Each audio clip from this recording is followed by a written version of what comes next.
Members, we're just waiting for our legal officer to arrive. We'll wait 5 minutes and then we'll start the meeting. Thank you.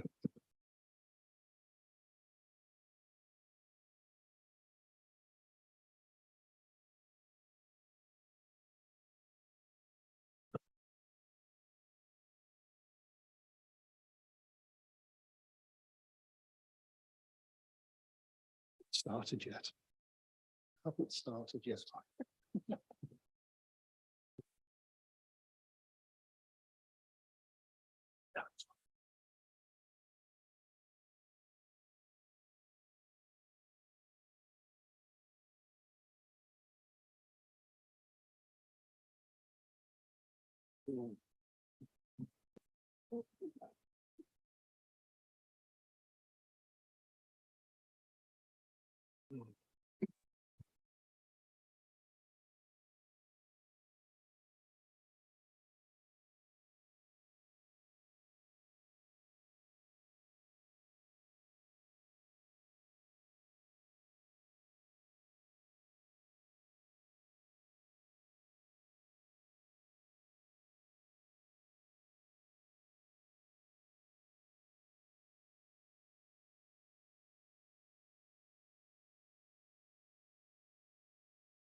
Good afternoon, ladies and gentlemen. Welcome to today's meeting of the South Planning Committee.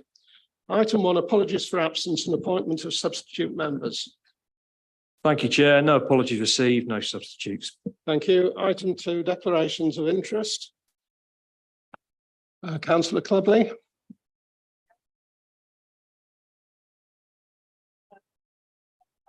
Declare an interest in item 11, land east of Northampton Road. I am one of the ward councillors for Road, but my colleague Councillor Fowler looks after Road and will be attending to speak. But on that basis, I will take no part in the debate and will abstain from voting. Thank you very much. Any other interest to declare? No, thank you very much.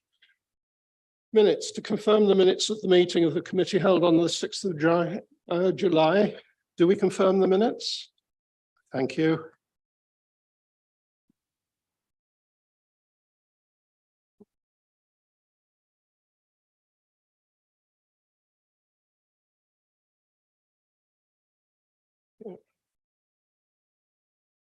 Item 4, Chairman's announcements. I have the usual announcements and one extra one. Members of the public are permitted to film, broadcast and report on the meeting, subject to the efficient running of the meeting not being affected. Only those people who have registered in line with the committee's speaking procedure may address the committee. Members of the public are requested not to call out during the committee's discussions on any item. This meeting is being webcast on the Council's corporate YouTube channel. Therefore, could all those speaking please utilise their microphones when doing so? There are no planned fire drills, so if the alarm does sound, evacuation instructions will be given by the officers. Please ensure that any devices are switched off or onto silent mode. My next announcement is the purpose of today's meeting is to determine 11 planning applications so that we can make good progress in reaching these decisions. We will need to be clear on the decision criteria and the process. Our job on the committee is to take on board the information in the reports, to listen to the discussions and any submissions, and to reach conclusions with regard to the weight that is given to each consideration. It is not to stray into other matters, as our decisions must be based on proper planning grounds and accord with planning policy unless material considerations dictate otherwise. We have a lot to cover today, but if we focus on just the relevant matters at committee, we will not need to stay too late this evening. So over to the officer for the first item, which is land to the east of Hardingston and north of Newport Pagnell Road, Northampton. Sorry, I've missed item 5, the proposed pre-committee site visits. Are there any? No, there are none. So without further ado, we'll move to item 6. Ms. Scaife, you're presenting. Thank you, Chair.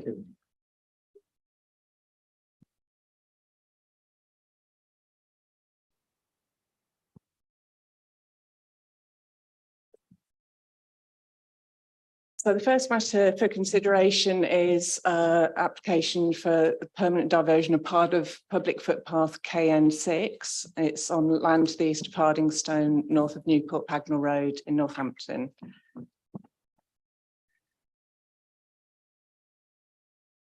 So under section 257 of the local of the Town and Country Planning Act, the local planning authority may by order authorise the diversion of any footpath if it is satisfied that it's necessary to do so to enable development that has planning approval and to allow that planning approval to be carried out.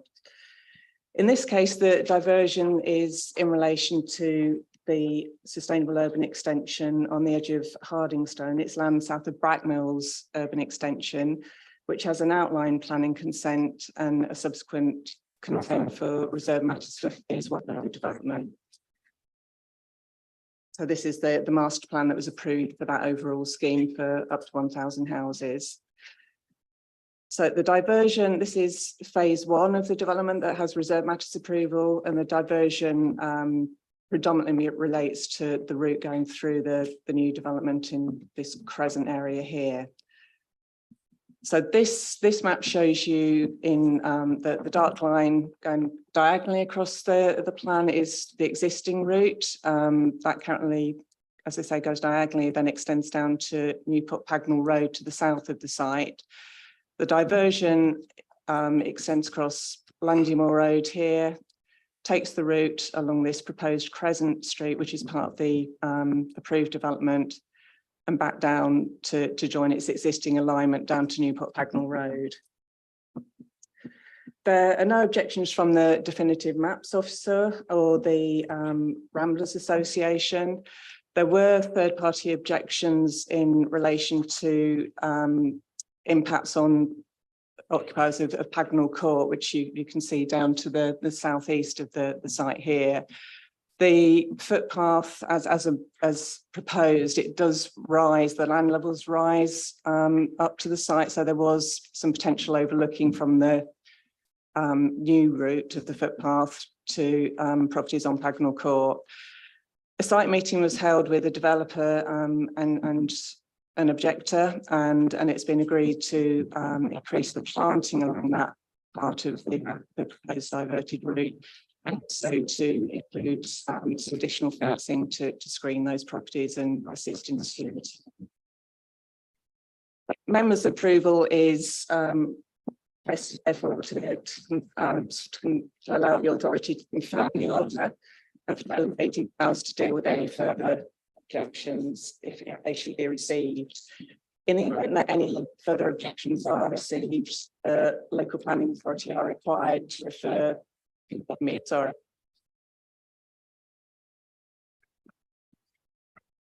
Can you hear me? Is that better? It's very much. Try this one. Is that better? Yeah, it's still we think it's from up here, actually.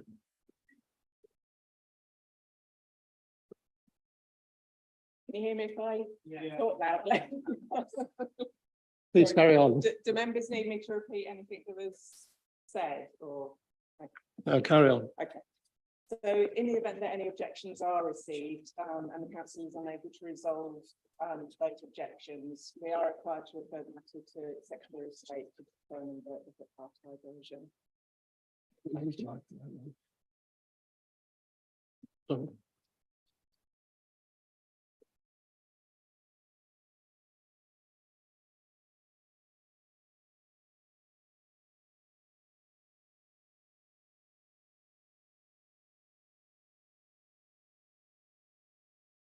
Does anyone wish to speak on this item? Are you happy to move to the vote? Thank you. Do you approve the recommendation that's before us? Or can I have a proposer? Councillor Pritchard? Yes, I propose that we accept that the officer's recommendation with regards to diverting the footpath. Thank you very much. Councillor Cooper, do you second it? Does anyone wish to speak? All those in favour, please show. Those against? Thank you. Recommendations approved. Item 7, Road Cemetery, Manor Close Road.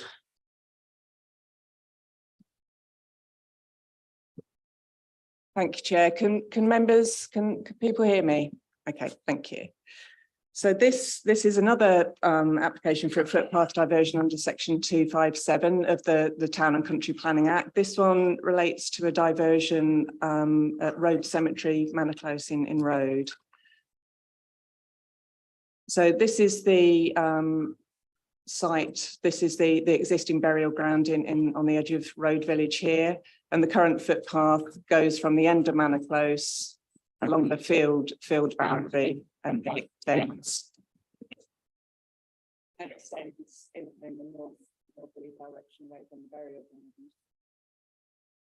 So planning permission has been granted to extend the burial ground. You can see the extent of the extension outlined in black there, and that purple dashed line is the route of the existing footpath.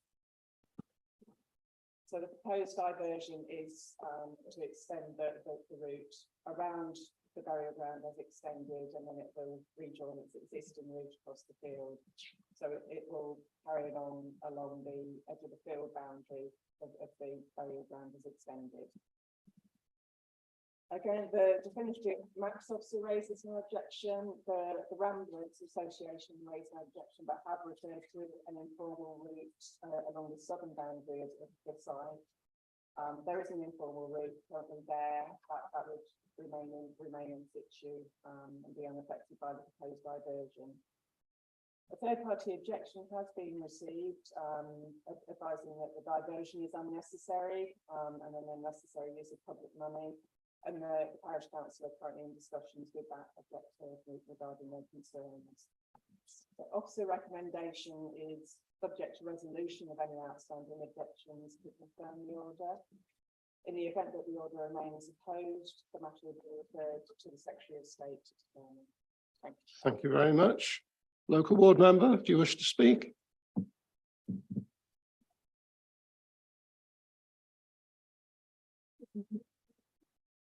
Yes, thank you. I would do.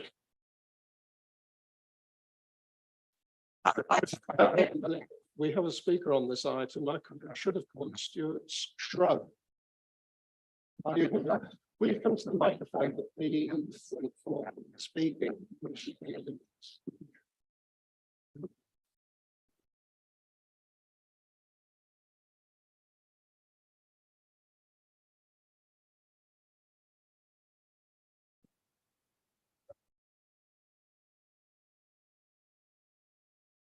Thank you. Can you sit and press the button on the microphone, which should come on?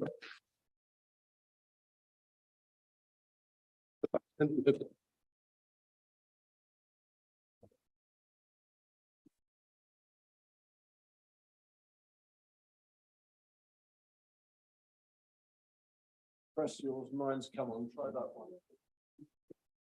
Oh, you got it right. Thank you for letting me. You may sit. You may sit. I can see. Thank you. I only asked to speak just because we did have one objection. It was just to say I'm from. We are just speaking with the person concerned over their objection, which most of it has now been resolved. And there's a couple of bits that have come up in addition to the footpath, but doesn't affect the cemetery itself, which as a council we will take forward in conjunction with the objector herself. But after a meeting with her and explaining our circumstances to the reason of moving the footpath, she was going to withdraw her application, but I don't know if that happened before time. Thank you very much. Are there any questions from members? No, thank you very much. Councillor Clubley. Yes, as one of the local ward members for Toastern Road, I'm in agreement with the application that's put forward by Road Parish Council, and I would like to recommend that we take the officer's recommendation and move to a vote. Thank you very much. Does anyone else wish to speak? I'll take that as a proposal. Can I have a seconder? Councillor Bambridge. Does anyone wish to speak? All those in favour, please show. Those against? Thank you very much. The recommendation is approved. Item 8, 99 Colwyn Road, Northampton. Jonathan Moore, you're presenting this one. Thank you, Chair. Chair, I've objected to this, so shall I go and sit with the public? Councillor Stone, will you be addressing the meeting as the Yes. local ward member? That's fine then. If you go to the gallery and then come back for your address, Okay. call at the appropriate time. Thank you. Thank you.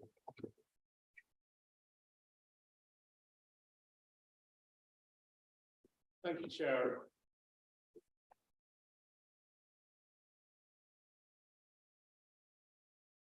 This is a planning application for conversion into 9 one-bedroom flats on 99 Colwyn Road, Northampton. The site is located in an established residential location close to the Kettering Road, Northampton. The racecourse area of open space lies to the rear, and the site uses on-street parking along the length of Colwyn Road. The property has been used for the last 24 years as a 21 person religious commune from 1997 to 2021 as confirmed by the applicant. The site lies within the Buttonshire Quarter Conservation Area, which is Northampton's second youngest conservation area. The site plan before you shows the site with the rear garden backing onto the racecourse, the bin and cycle storage in the back garden as proposed. The left-hand photograph shows the front of the property, and then the right-hand photograph shows the street scene showing parking at the location on street. And again, the left-hand photograph shows parking problems again on street at the locality. And then the right-hand photograph shows the rear of the property and the rear amenity space looking back towards the premises. This slide basically shows the existing layout of the property, 12 bedrooms, existing basement and ground floor. Again, the first floor, second floor and loft above. And the proposed plans show, are on the slide at present, showing 9 one-bedroom flats, self-contained. All the flats would meet the national space standards, be over 40 square meters in size. So well above the national space standards requirements of 37 square meters. The local highways authority has raised an objection to development. As compared to the existing use, the proposal has no more bedrooms than previously. The existing use is 12 bedrooms, the proposed use is 9 bedrooms. There has been an appeal decision at 133 Colwyn Road, which was dismissed. This was allowed in 2016.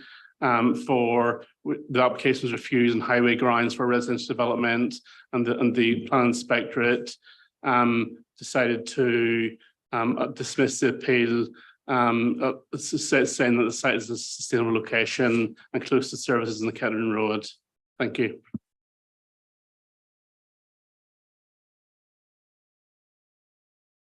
Are you finished? Thank you. And are there any questions for the officer? No? Right, we have Mr. John Azimar, agent for the applicant, to speak to us. If you come to the front where there's a microphone for public speaking and press the button in the middle.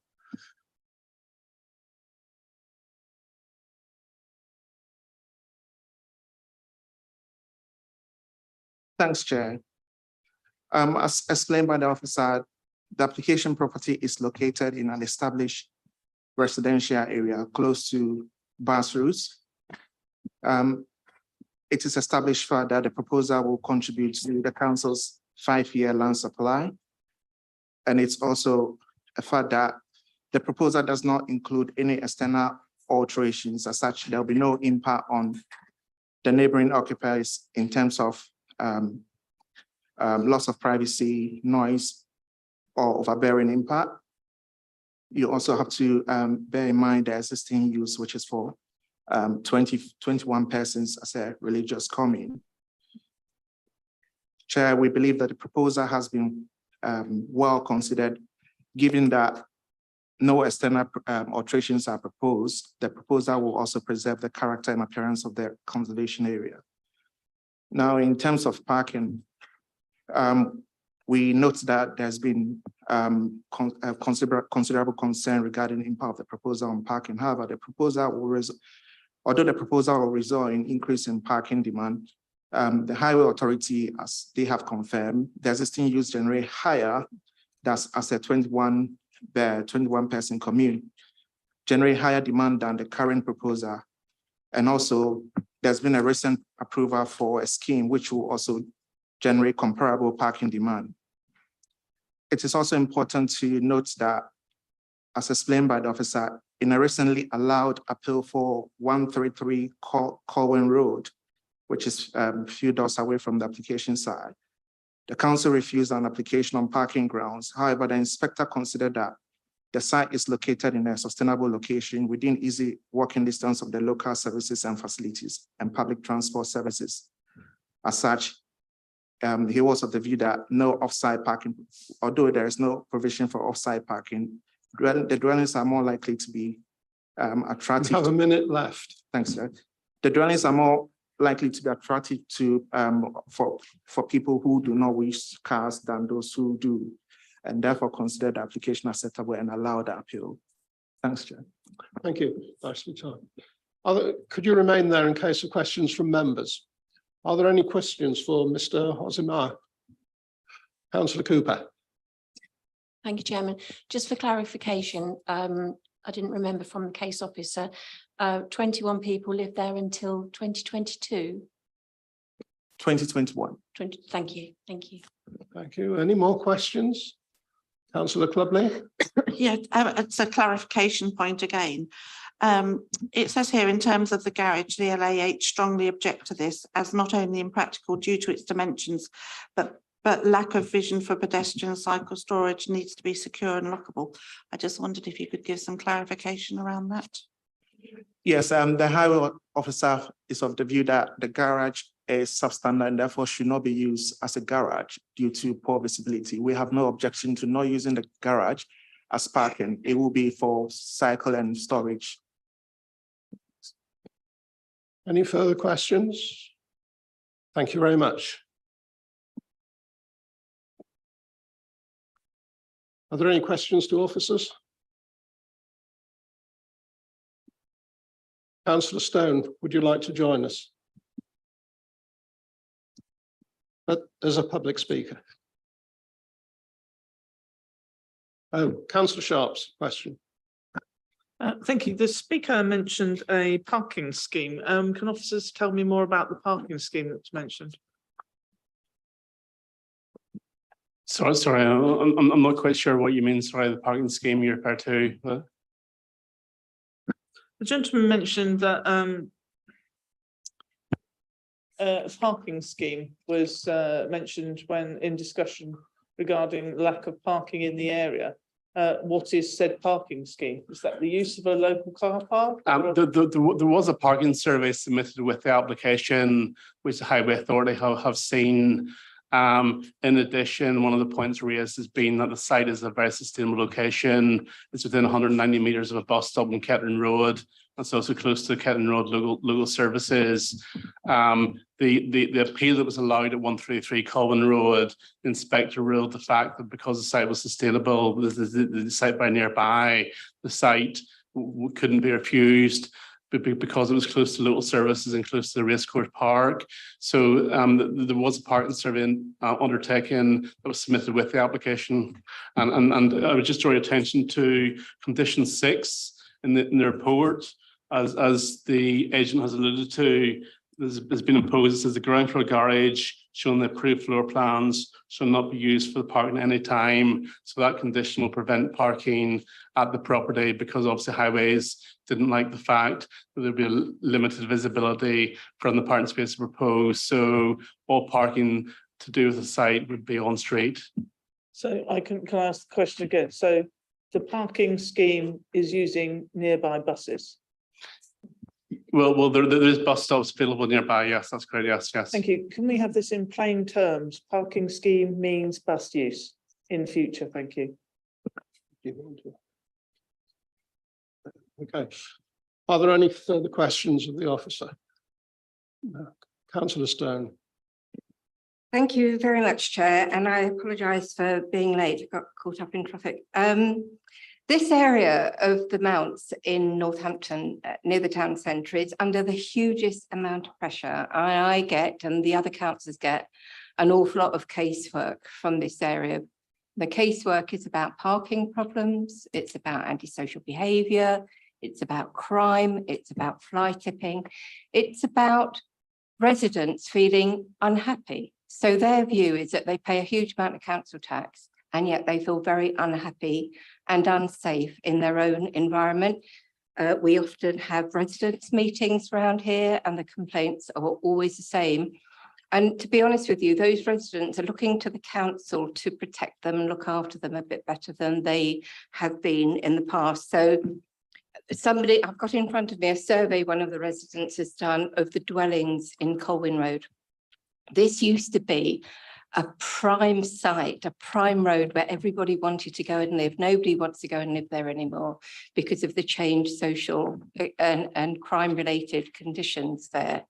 And it's obvious to see why, because the population there must have increased by tens, because nearly every family house has been turned into flats or into HIMOs or into dwellings for supported housing. So families living there, and families are the glue that keep this community together, I remind you. Everything else is churn. Feel at risk here, and they don't feel safe. So please bear that in mind. The 21 people who used to live here were not in this building, were not separate households. They were a commune that belonged to the Jesus Army. What we've got here is 9 different dwellings with the potential of having at least 18 people living there. The parking pressures are absolutely horrendous. I've got here from the chair of the Residents Association saying it would be a huge disaster for residents if this application were to be agreed.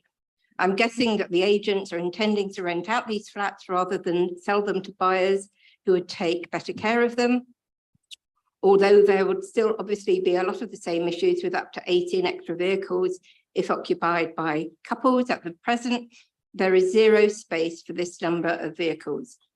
Unless everyone has access to private bins areas, then refuse will overflow. There'll be more noise in the neighbourhood and no way to control antisocial behaviour and drugs. So there's a huge amount of criminal activity going on because of the turbulence in this area. And it's one of the things that the residents are really wary of.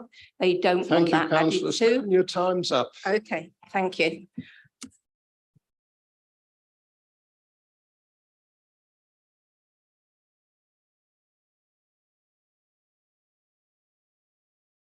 Right, members, Councillor Cooper.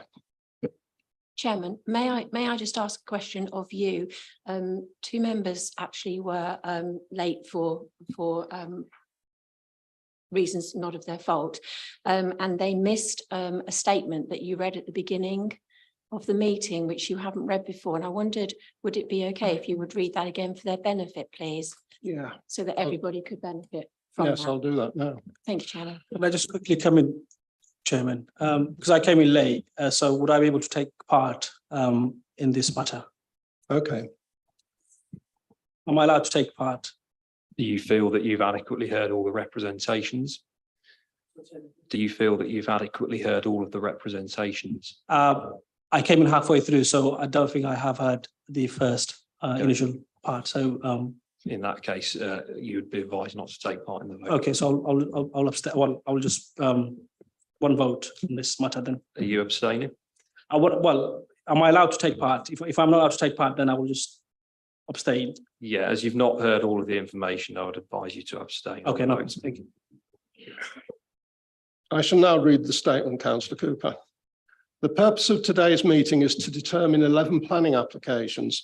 So that we can make good progress in reaching these decisions, we will need to be clear on the decision criteria and the process.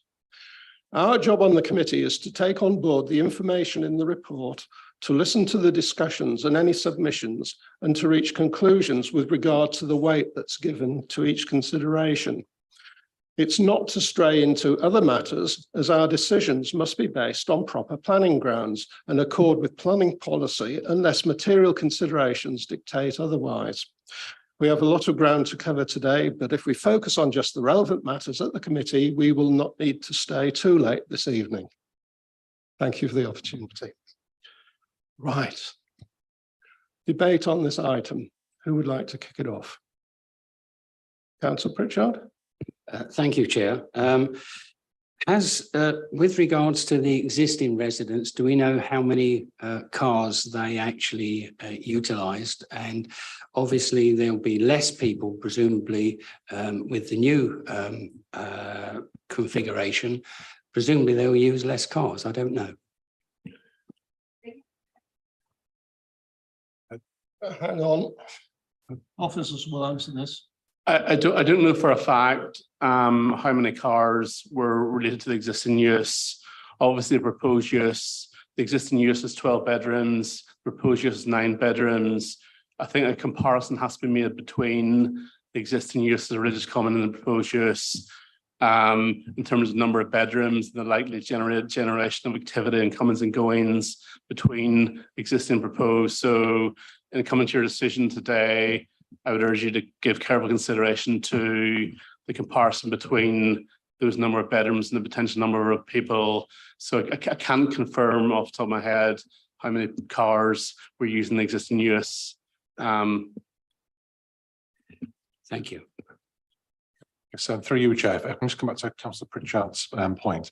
If it gives any degree of comfort or reassurance, on page 34 of the agenda, there's the comments there from the highways officer that does admit that it is an extremely heavily parked area, but obviously their comparisons, their assessment, as of the advisors to the application, the highway officers, they've used that comparison of the existing use compared to proposed use, and I think that quite summarises some of the concern that you may well have or the question that you raised, Councillor.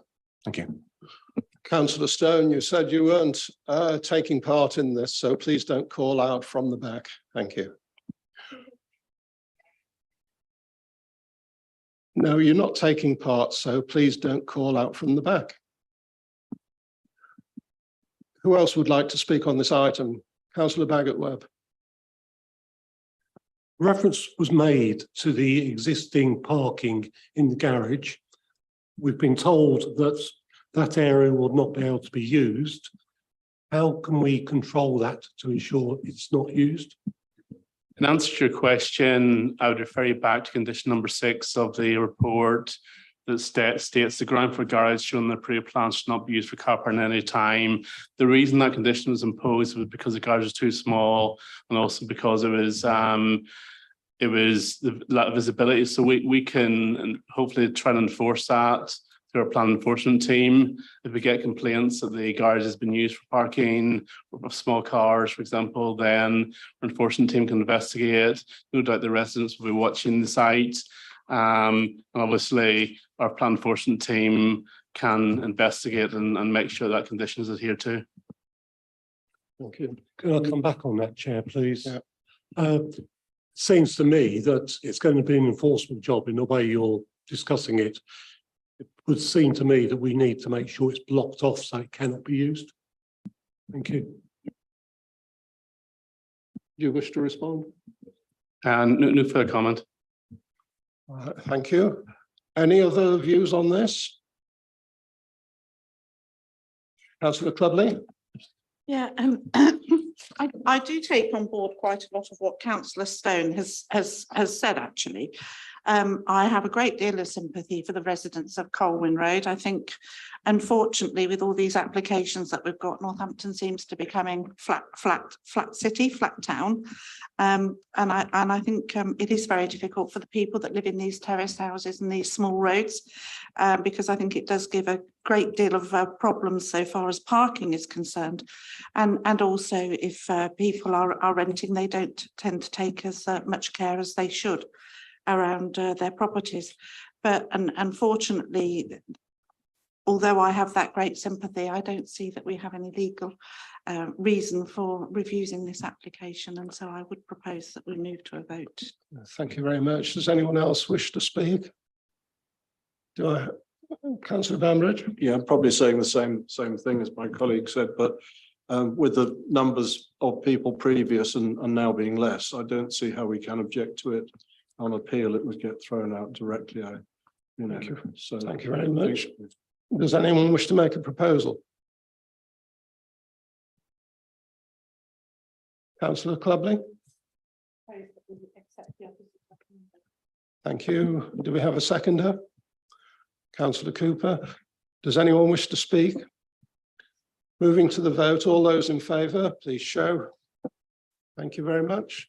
Those against? Thank you. The recommendation is carried. Thank you. Item 9, 51 Gold Street, Northampton. Going to replace that microphone. Okay. And we're taking the opportunity to replace a microphone. Hopefully that will fix the problem.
Thank you, Chair.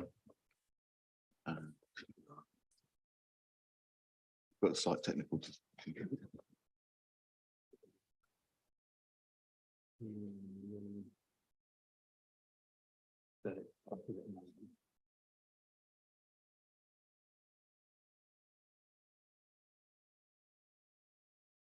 Tell you that it's 51 Gold Street and part demolition and adaptation of the existing first floor and addition of 2 further floors for 14 flats and the retention of the Class E use in the ground floor and basement. The site's in the town centre and within the All Saints conservation area. And then I've got some slides, but can't get to them.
technology today, don't we? Yes.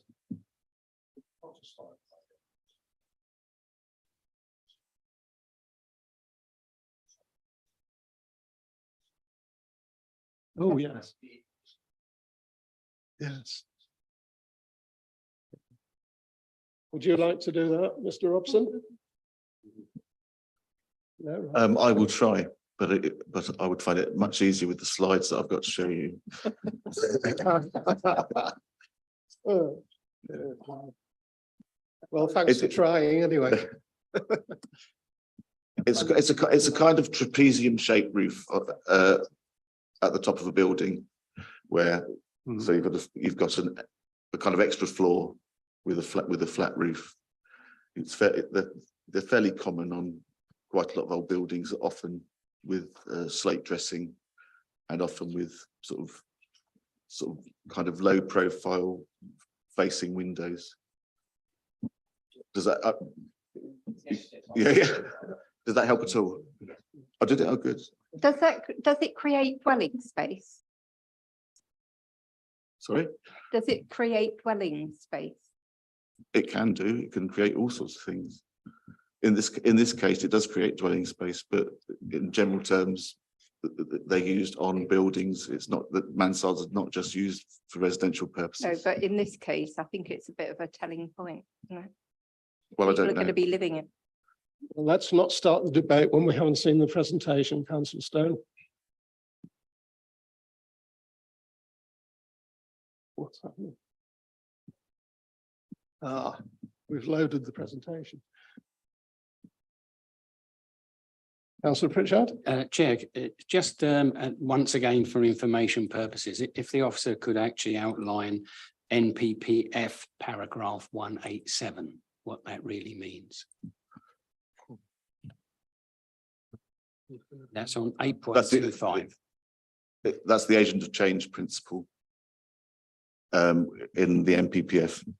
So effectively, it puts the onus on the local planning authority in making a decision to consider whether allowing a new form of development within an area is potentially harmful to existing businesses and other uses in an area. So in the case of this application, the issue is the introduction of residential near to, in fact, two nightclubs that exist. We're ready to resume the application now. Mr. White.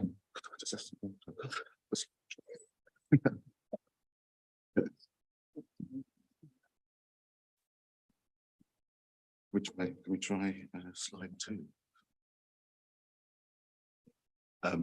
So slide 2 and then slide 3. Does that work? In terms of be seen on screen. All right. Right.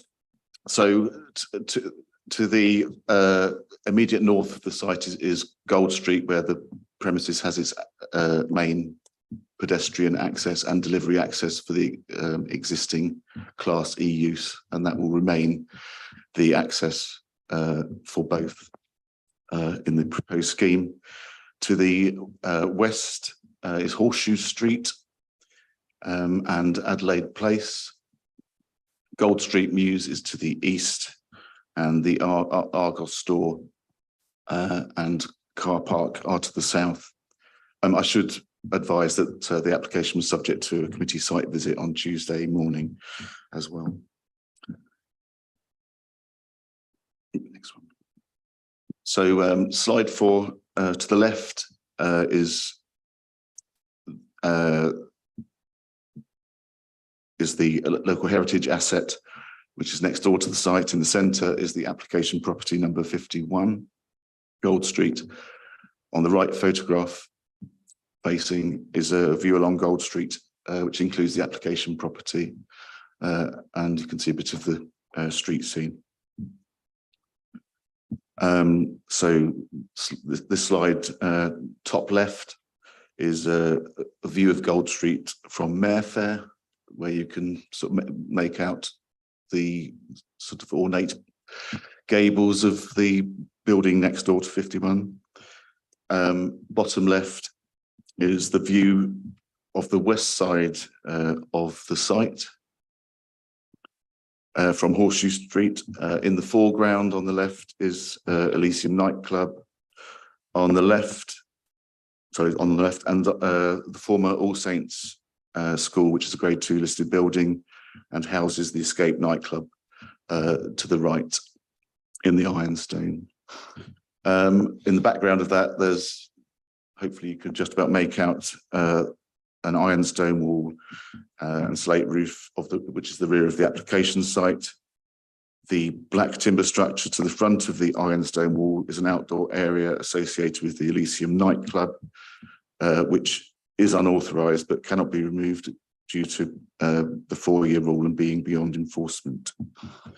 In the gap between the application site and the former school is the cream rendered back of the Argos store. Top right is another view of the site from Horseshoe Street, slight different angle. Bottom right is a view from the south of the site. To the left of that photo is the back of the former school. To the right is the back of Argos. And in the background, you can see the gable of the application site at the rear. So this slide is the existing east wall of the application site taken from the outdoor space at the cafe, which is located in Gold Street Mews. Next. And here's a delightful one of mansard roofs within the All Saints Conservation Area. So at the top left is one on the opposite side of Gold Street. In the middle at the top is one above McDonald's in the Drapery. On the right are pictures or a slide of mansard roofs in the Market Square. Sorry, in the bottom row, again, Market Square, and to the right is a mansard roof in tile above the former bank on the Drapery. So this is a mixed-use proposal with Class E use on the ground floor and basement and residential accommodation on upper floors. It contains 5 flats in the first floor, 5 flats on the second floor, and 4 flats on the third floor.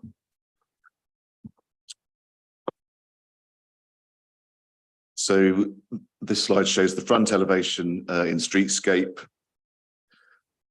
with the new front of the building with balanced fenestration on the first and second floors and the mansard roof above.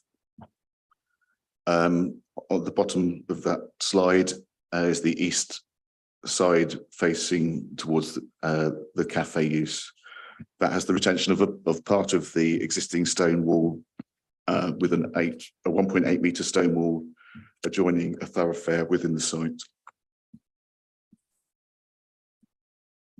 So, as I said, on the ground floor, the access remains to the front, and there's separate accesses for each of the uses. So the residential on the right-hand side and the Class E access more to the centre of the ground floor. On the first floor, on the right-hand side, sorry, go back, please. On the right-hand side is the first floor, and it shows the cutback of the existing east wall of the building, opening the site up with small amenity areas and a thoroughfare. Yes, please. These are the second and third floor plans showing balconies on 3 of the east-facing second floors. Then this slide is of the south and west elevations. So the south elevation is the one that faces across the back of the Argos car park. The west elevation is the one that faces the Elysium nightclub and at the car park, and has the former All Saints School to the south.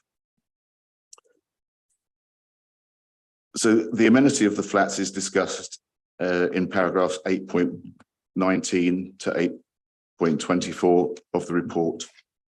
All flats have gross internal areas in excess of the minimum standards in the nationally described space standards, and are considered to have a reasonable outlook for high density town centre location. There are 4 2-bedroom flats which have greater than 75 square metres of gross internal floor area, and then there are 10 1-bed flats with a gross internal floor area of in excess of 50 square metres. Given that the local plan policy supports mixed-use development to enhance Northampton town centre, the key issues arising from the application are considered to be: firstly, whether the form of development is harmful to heritage assets, namely the conservation area, number 47 to 49A Gold Street, which is a local heritage asset, and the Grade 2 former school building. Your officer's view is that the proposal is not harmful for the reasons set out in paragraphs 8.11 to 8.18 of the report. However, you'll note from the report that the conservation team, the Town Centre Conservation Area Advisory Committee, and neighbouring businesses consider the proposal to be harmful to heritage assets. On this matter, if committee considers that the proposal is harmful, and this would be less than significant harm, and does not find public benefit that outweighs the harm, then the application should be refused. It is your officer's view, as set out in paragraph 8.17 of the report, that there are public benefits that would outweigh harm in such a balancing exercise. The second key issue is the noise impact agent of change issue. The site has 2 nightclubs to the southwest and west of the site, and other businesses to the east. Paragraphs 8.25 to 8.29 address the issue in detail. It is the environmental health team view that the internal living environment of the proposed flats would be acceptable if the noise insulation measures proposed by the applicant's acoustic consultant are implemented.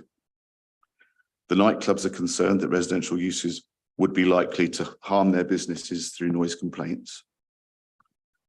The application is recommended for approval, subject to the conditions set out in the report. Thank you. Are there any questions for the officer? Councillor Bambridge. Thank you, Chair. Yeah, I think some of all the members may have received this letter today from the Music Venue Trust, and it relates to the comments you just made about the noise attenuation. I just wanted to know whether this was actually put to the environmental health team to as possibly evidence that a higher form of insulation was desirable. Councillor Bambridge will deal with this after we've heard the speakers. Oh, okay. Yeah, we'll come back to it. Okay. Okay. Any other questions for the officers? Councillor Pritchard. Thank you, Chair. With regards to the apartments on the top floor, what are the provisions for fire escapes? Is there any external ones or? There are external areas within the building that through the thoroughfare, and there's a front and back entrance once, but in terms of so I can't show anything. I think it's no.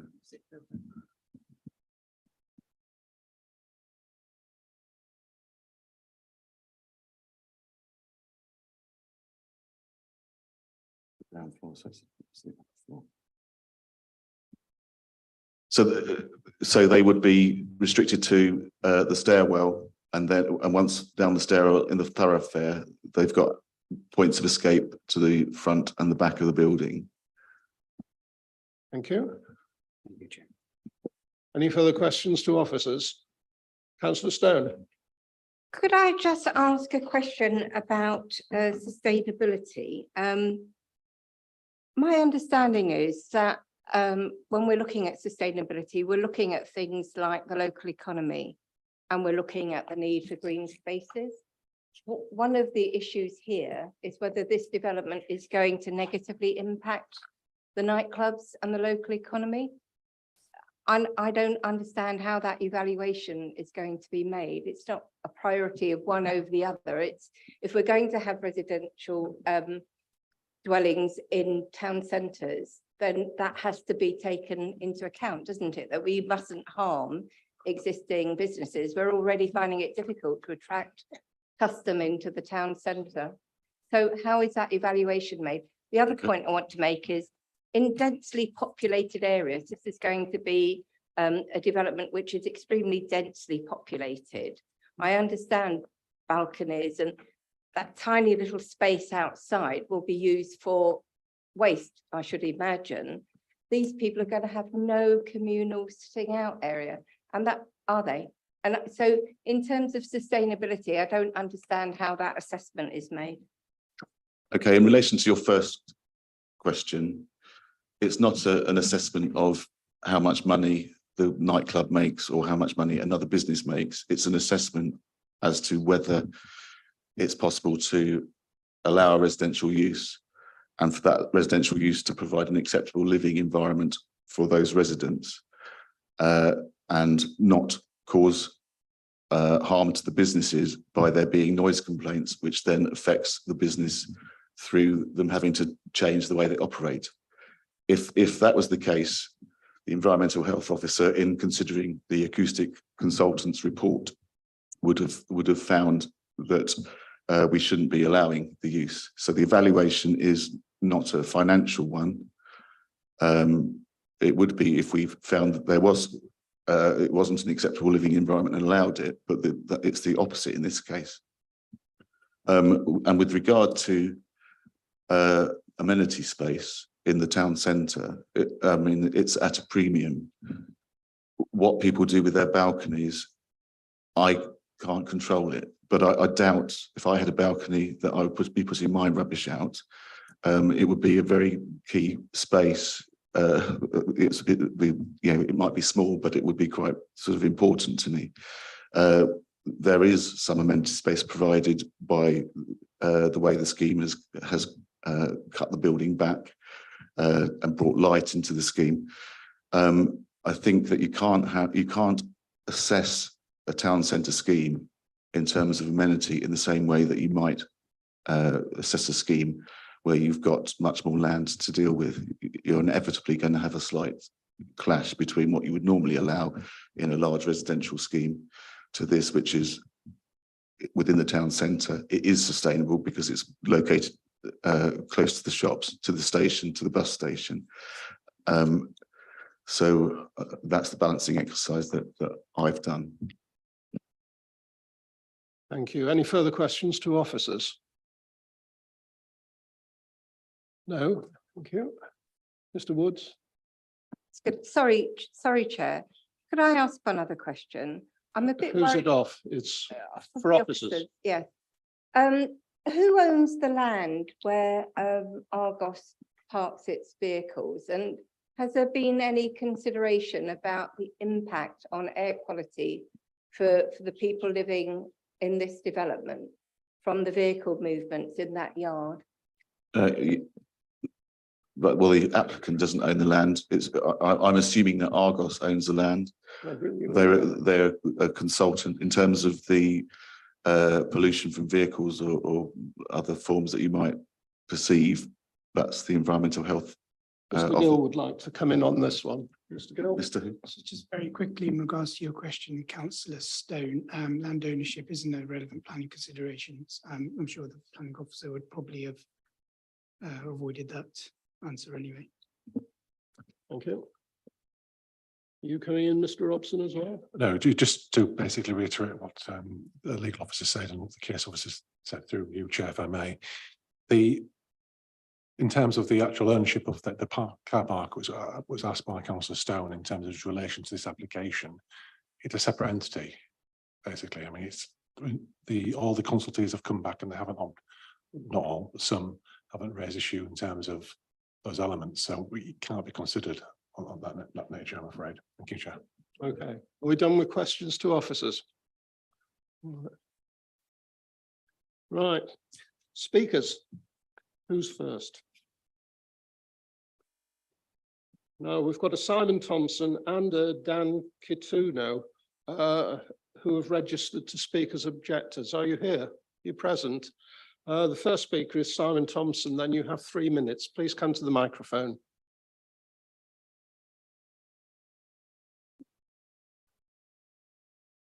Picture of the building. Can we do that, please? The east elevation or this one? The one where you can see everything around. Just say this one. Can you sit at the microphone, please? Well, we won't pick you up there if you're standing up. We need the microphone to record what you say. Okay, so my name's Simon Thompson. I've been in the nighttime economy in Northampton for 35 years, with a family-owned business of Elysium nightclub for the past 24 years. My big objection to this is on the basis that the developer will put in all the stuff to stop sound problems. The minute they open a window or stand out on a balcony, the residents that live there, that's straight out the window, because the mitigation that's in place has then stopped. So the sounding, you're in the open air, we're open till 5 o'clock in the morning, 4 nights a week, sorry, 2 nights a week, 3 nights a week, we're open till 3 o'clock in the morning.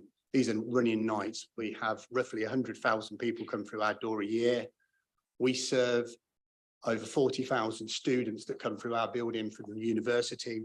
We run the biggest student night in Northampton on a Wednesday night, and all they want to do is enjoy themselves, be in a safe environment and listen to loud music. And unfortunately, building some flats right next door to us, and I mean, we're adjoining Party Wall, is the problem. So no matter what you do to try and stop bass, I mean, you've all had bass in your house. It's so hard to stop. You can put bass on in the kitchen downstairs and be upstairs in the bedroom. You'll still hear the faintest of noises.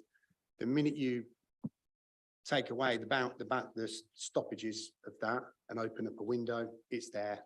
And the problem we've got is you're only allowed 56 decibels of sound. Anything above that, I believe, is a noise nuisance. And on a noise nuisance basis, the nightclub will be shut down, or an impact will be put on us to reduce our noise levels.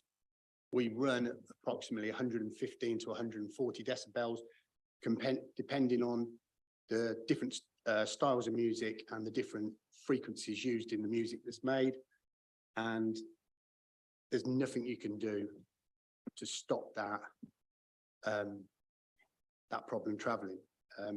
You've got an outdoor area that is literally adjoined to that building there that you can see where there's no windows.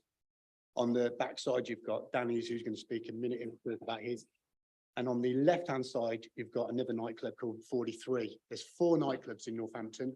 3 of them surround this project. And the Road Mender, which is not a nightclub, is also a music venue that opens regularly, but not weekly.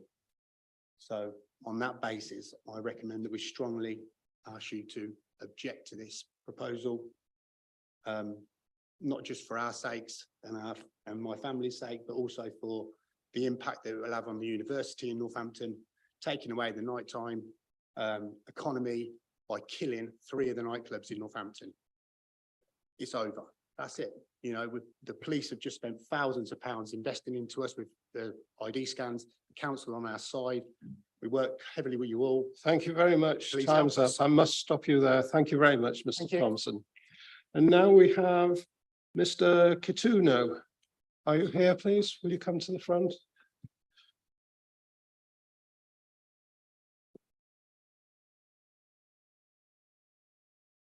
Yeah, Chair. You have 3 minutes. Thank you.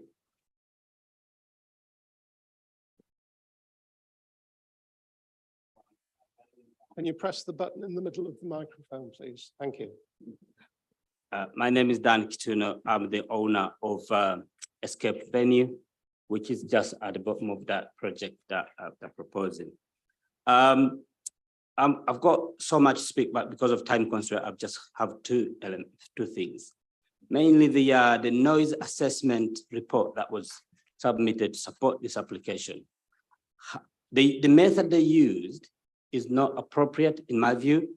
They used what we call a weighted dBA method. What that does, it just doesn't pick up the base frequencies of the noise assessment they did. So that has not been carried out properly. Like what Simon just said, the base frequencies have not been assessed in the report that they submitted. Secondly, that report, we have not been consulted as the neighbors to actually maybe have an active role when they're doing this report. So for example, they actually carried that report on the day we were closed ourselves. So there's no noise coming from escape that has been assessed in that report.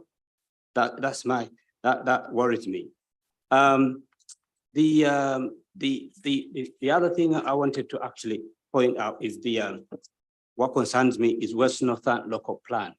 So West Northant local plan, they have stated that they intend to support art and entertainment spaces in Northampton, just like Escape and Elysium we do. But in this case, if actually this proposal is agreed, is approved, literally, I think West Northampton Council will be going against their plan that they've put in place to support art and entertainment sectors. Because we have got one project that we can see it in the picture on the left bottom. It's called a Toronto Kitchen. That used to be a commercial kitchen that was approved, was converted into a residential. We had a similar problem. We tried to object, say, there's nothing you can do to stop the noise coming in here. We have been receiving complaints after complaints. Yet they found us, again, the agent of change, it has become like a laughing issue. They are not really respecting it. So we already have a problem at the front for a new project that was just approved recently. Now we're going to have another problem at the back. So how are we going to survive after already the industry that's already struggling after COVID? I think I would kindly request that the proposal be rejected to support the art and entertainment spaces in Northampton. Thank you. Thank you very much.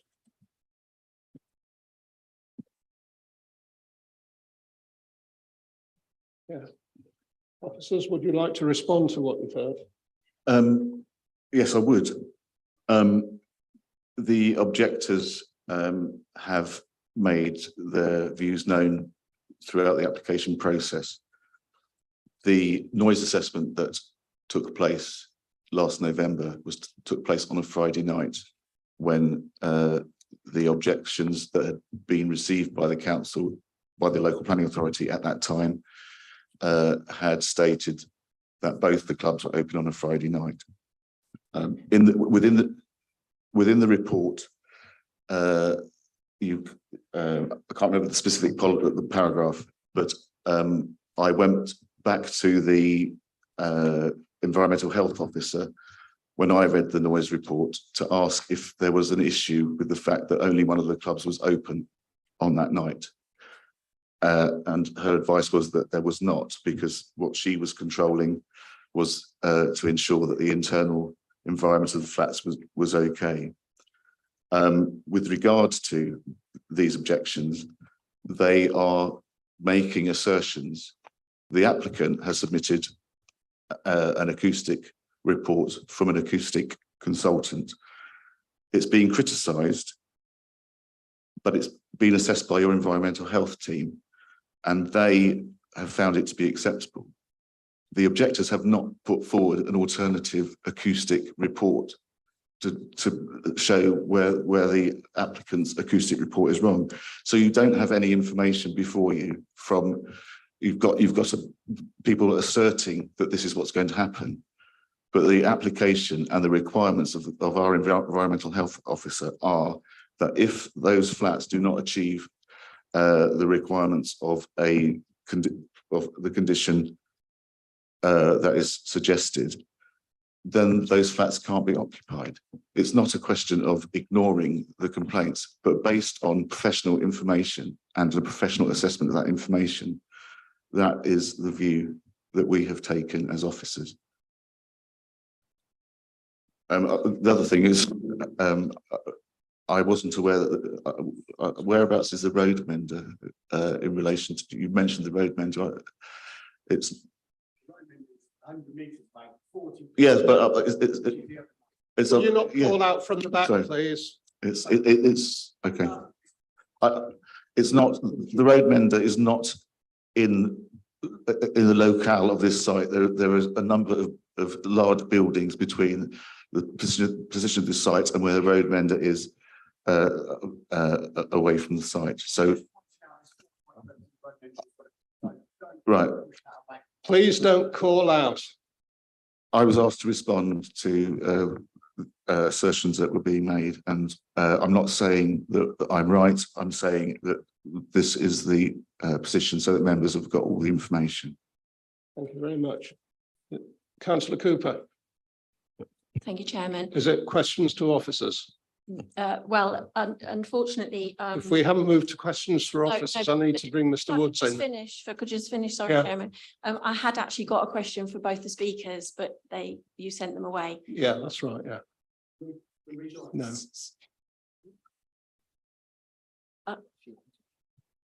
If you would like the speakers So- back, I can have them back. I did have a Which, question which one? for both of them. I'm sorry to delay things, but Yeah, will you I'm sorry. come back, You please? sent them away.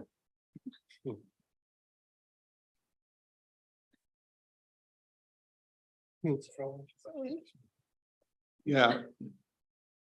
You need to state which of the I will persons you do. wish to Mr. address your question Mr. to. Thompson first. Mr. So, Thompson, you had a lot to say to us, and I didn't quite manage to take the note of how long your nightclub has been open, or how long it has been there for as a nightclub. So it's been there for much longer than we owned it. We took it over in 1999, Right. but formerly it was Woody's nightclub for I think over 10 years with Fred Wood. Thank you. And I didn't get to ask you the same of your nightclub. So I've been there at Escape 5 years now, 5.5, but the nightclub has been there more than 20 years. Okay, thank you. Sorry, Chairman, you put me right off of my other question. I will come back. It will be a question for the officer. Thank you both for coming back. Thank you. Okay, does anyone else wish to pose any questions while we've got our public speakers here? Mr. Hack. Thank you, Chairman. Hi, gentlemen. How are your business thriving? Are you guys doing good? Or Yeah, it's been. what's your long-term plan? It was awful through COVID, obviously. I don't think this is a planning matter. But I just wanted to ask, I just wanted to get general knowledge of the business. Yeah, so 19 months of closure, which was like incredibly hard. And then it was initially hard to get people comfortable to coming back out. And then it got very busy initially straight after that. And since then we've been very busy every night we're open. Councillor Cooper. Chairman, I have a relevant question. Good. The second gentleman, you said that when the noise assessment was done, your nightclub was closed. Yes. Case officer said that was on a Friday night. Yes. Would you normally be closed on a Friday night? So we are not just a nightclub. Escape venue is a grassroots music venue. Grassroots music venue. So what we do mainly live music, supporting local upcoming talent in the community. So sometimes when we don't have an event on, we don't open. And what concerned me in the whole report was, sorry, I'm drifting off. It seems like we are only looking at Saturday and Friday and weekend, like it's only a weekend problem. Our venue operates Monday, we are licensed to operate 7 days a week. There is talent development program that goes on throughout the whole week during the day. So to say that I saw in the hypothetical questions that the windows will be open for a certain period of time, who is going to reinforce that? We have events during the day. Has that been considered? Has that been put in perspective? I don't know. Yeah, but yes. So you are licensed to open 24/7? No. 7 days a week. Yeah. And what hours through each day then? So we open mainly from Monday to Friday, we're opening from midday, going off to 11 o'clock in the night. On weekends, again, same time, all the way to 4 o'clock in the morning. And may I ask you the same? 10 a.m. to 5 a.m. 6 nights a week and 1 night a week on Sunday, which is 10 a.m. to 3 a.m. Councillor Stone. Could I ask you, you've just been criticised for not producing your own noise assessment. If we asked for a deferment, would you be happy to do that? Yes, of course, yes. We did ask them to redo another noise assessment when both clubs were open. I understand, but would you be willing to do your own noise assessment? Absolutely. To submit it to the planning officers? Are there any further questions? Councillor Sharps. Spoken well and very eloquently about the times and obviously the seriousness of the noise. It's very rarely we get anybody tell us how serious the noise is, to be honest. It's just rare occasion. But there must be other noises in the area. So I'm surprised really that we're not seeing more people tell us about the noise in the area. But from your point of view, what would you consider another noise in the area if you're going to be honest about the area in which you work? Okay, so when the flats were built just behind Gold Street, nearly 11 years ago, we had our first complaint within a week of them opening. And after 5 or 6 complaints, Northampton Borough Council, which we work really well with, the licensing, the officer came down and he actually went to the lady's flat. It was one particular lady that was just at the peak of between where Danny's and our building goes through. You can just see that if you look through the left-hand bottom corner, there's just a little nodget coming out the top of the building that's got a grey roof and a white bottom. That's actually the lady's flat in question. And that's how far away it was.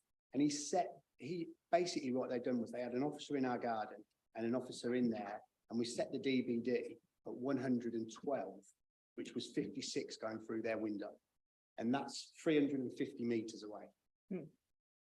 That's right next door to us. That window, when that's open on any of them doors or windows, at any time of the day or night, when they're open, at 56 degrees, we're shut. Thank you, and I appreciate that because we have lived through some hot summers, whether it's not part of it, but people will need to open windows. So I appreciate your candor and coming here tonight. So thank you very much. So maybe to add on to your question, the same question, please. At the back of that, in the Argos car park, you can see on the plan, there's about windows facing down there. Those Argos has got a 24-hour because we actually share the same route coming in. They have their delivery trucks coming in there 24 hours. So you asked about any other form of noise that comes into the area. Nothing has been mentioned in the report about that. No assessment has been taken in place to assess that. Those trucks will definitely have an impact on the comfort of the people living in those areas. Yeah. Are we finished with the questions? Mr. Robson. I'm sorry, I think it was something Mr. White was going to pick up about the delivery trucks. The Argos and delivery trucks were specifically mentioned in the acoustic report. Okay. Thank you. Thank you very much. And also in relation to comparing what we're comparing tonight with something that was built 11 years ago before the agent of change issue had to be considered. Those flats may not be comparable. The applicant here has come up with a noise insulation solution that is not rocket science, and the environmental health officer has assessed that it would work. It works when the window is shut. Oh, sorry. Yeah, we've finished with questions to you. Thank you very much Thank you. for your patience. Mr. Robson, do you wish to come back on any of that? Not at this stage, Chair. I want to see what some of the Okay, Mr. Woods, will you read out your statement, please? Thank you, Chair. I'd like to draw members' attentions to page 5 of the amended version of the written update that was published around 5:15. The paper copies on the desks are out of date and don't contain the agent's comments. However, I will read the agent's comments to you. They were submitted to the case officer. And I'll read those now. The ACA report does refer to the impact of noise emission from nearby nightclubs in accordance with the appropriate planning policy standards and other guidance, including DEFRA and NANR 163. ACA do refer to this as an area of high noise risk. The ACA report summary does refer to a short-term individual noise events during weeknights, but also sets out design mitigation proposals to reduce the effects of noise at any time of the day or night. It is clear that monitoring was done outside the building, particularly at the south end of the site, directly alongside the Elysium nightclub and inside 51 Gold Street. The most significant noise emanates from the Elysium nightclub alongside the west party wall boundary between the two buildings, and in particular from the external smoking and music breakout area, which has a 3-metre high structure and tented canopy, which is in a conservation area directly opposite the listed building and does not have planning permission. These two buildings have separate west flanking walls, not a single party wall. The former All Saints School building, referred to as Escape nightclub, is adjacent to the rear of 51 Gold Street and 7 metres away from the rear wall. It was not in use at the time of the ACA survey. Club 43 nightclub has a tented covered area to the south end of that site, but it is over 21 metres away from 51 Gold Street east boundary and is buffered by substantial Gold Street Mews buildings. The ACA survey report refers to significant noise exposure from Elysium, and in particular from the unauthorised outdoor covered area at the southwest end of the site directly alongside the party wall. ACA recommends the site is suitable for residential development subject to very high performance control measures that exceed the survey result levels.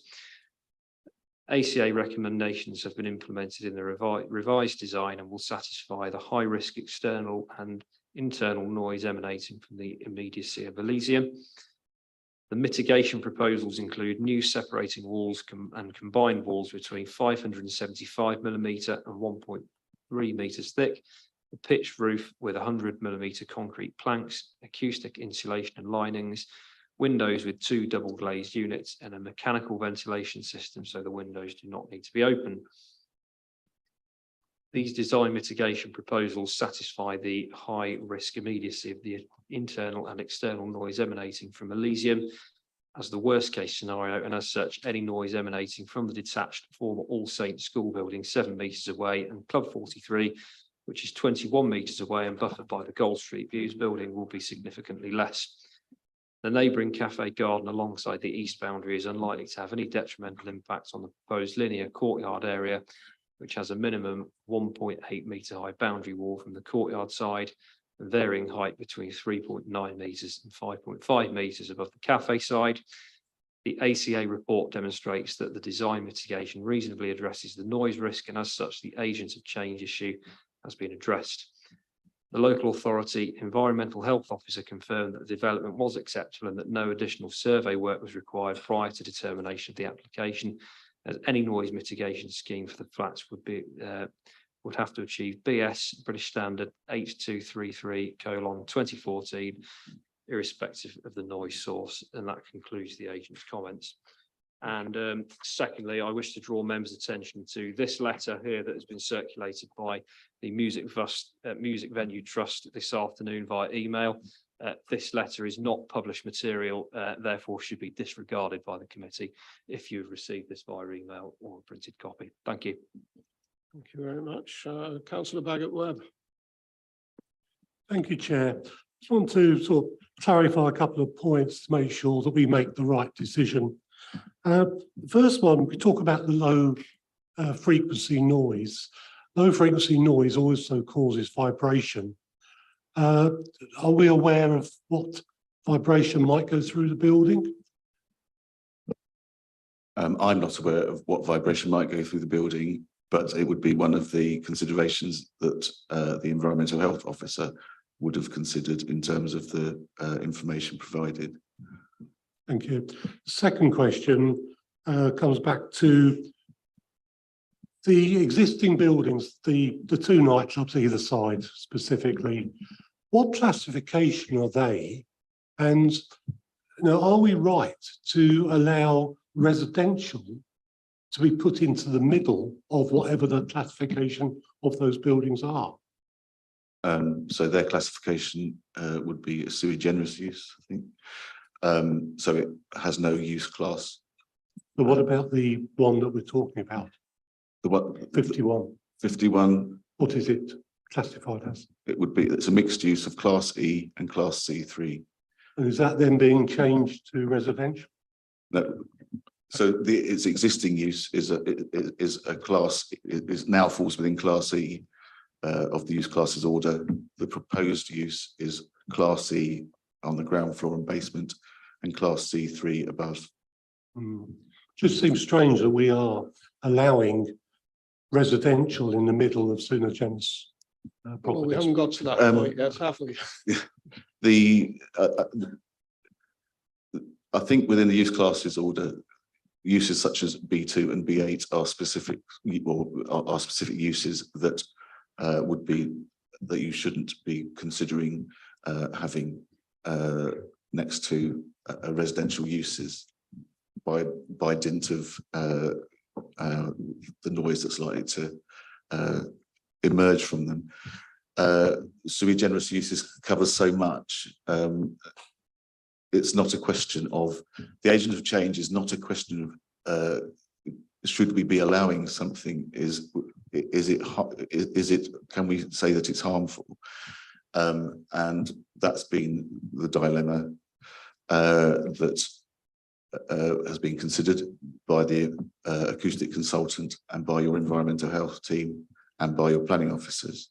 So we are satisfied that given the information and the technology, that it is okay to have the uses next to one another in a town centre. On the basis of information that we have. Yeah, it's an unusual situation, but that's why we're asked to consider the agent of change. And what I don't want to see is where you've got an established business either side, the implementation of residential in between then causes the existing businesses to be affected because we've put residential perhaps where it shouldn't have been. Mr. Robson. Through you, Chair, if I may, just to clarify a point. The local plan itself does allow for mixed uses within town centres. The government is driving towards this changing cultures within town centres to ensure that buildings themselves don't become derelict or disused and obviously run down. So policy in the plan does allow for uses next to each other. And what the case officer has mentioned about the agent of change, that's the key point which we have to assess, and we have assessed as part of this proposal. Thank you, Chair. Thank you. Councillor Stone. Thank you. Is anywhere in the environmental health report and the report on noise, has any consideration been given to extreme weather events? Because I think next weekend we're going to be subject to 30 degrees heat. I continue to be really worried about the health, the physical health and the mental health of people living in very small flats without any outdoor amenity. If we suffer these extreme weather events, heat is going to be a really big problem, and people are going to have to keep their windows open during the night as well as during the day. So I can't see any reference to extreme weather events in the environmental health report, and I would expect to see that, to be perfectly honest with you. And I also would like to just read something out to you. This is from National Government Guidance. Urban sustainability is where there is minimal damage to the environment and the economic base, and where resources are allocated fairly, and where there is a strong sense of community with local people involved in decision making. I don't think that has been considered as part of the assessment of this planning development, this planning application. but that is what the national guidance says. Thank you. Officers, who wishes to respond to that? Mr. Robson. Yes, thank you, Chair. I draw members' attention to page 58 of the agenda. Condition 6 is quite clear about mechanical ventilation, so that has been taken on board by the officers in considering this application and was published within the agenda pack. Thank you, Chair. Thank you. And could Councillor I- Connolly. I thank you. Just to try and clear this up for me, just so to make it a lot simpler.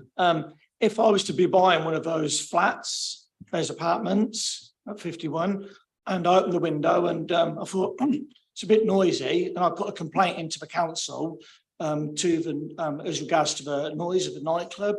Are you telling me your assessments I've got I can do nothing about it because it's all above board and that's the end of it? So there's nothing the nightclub would be responsible for. I could give you a planning answer, then I think you might have to get a solicitor to confirm whether what I say is actually true.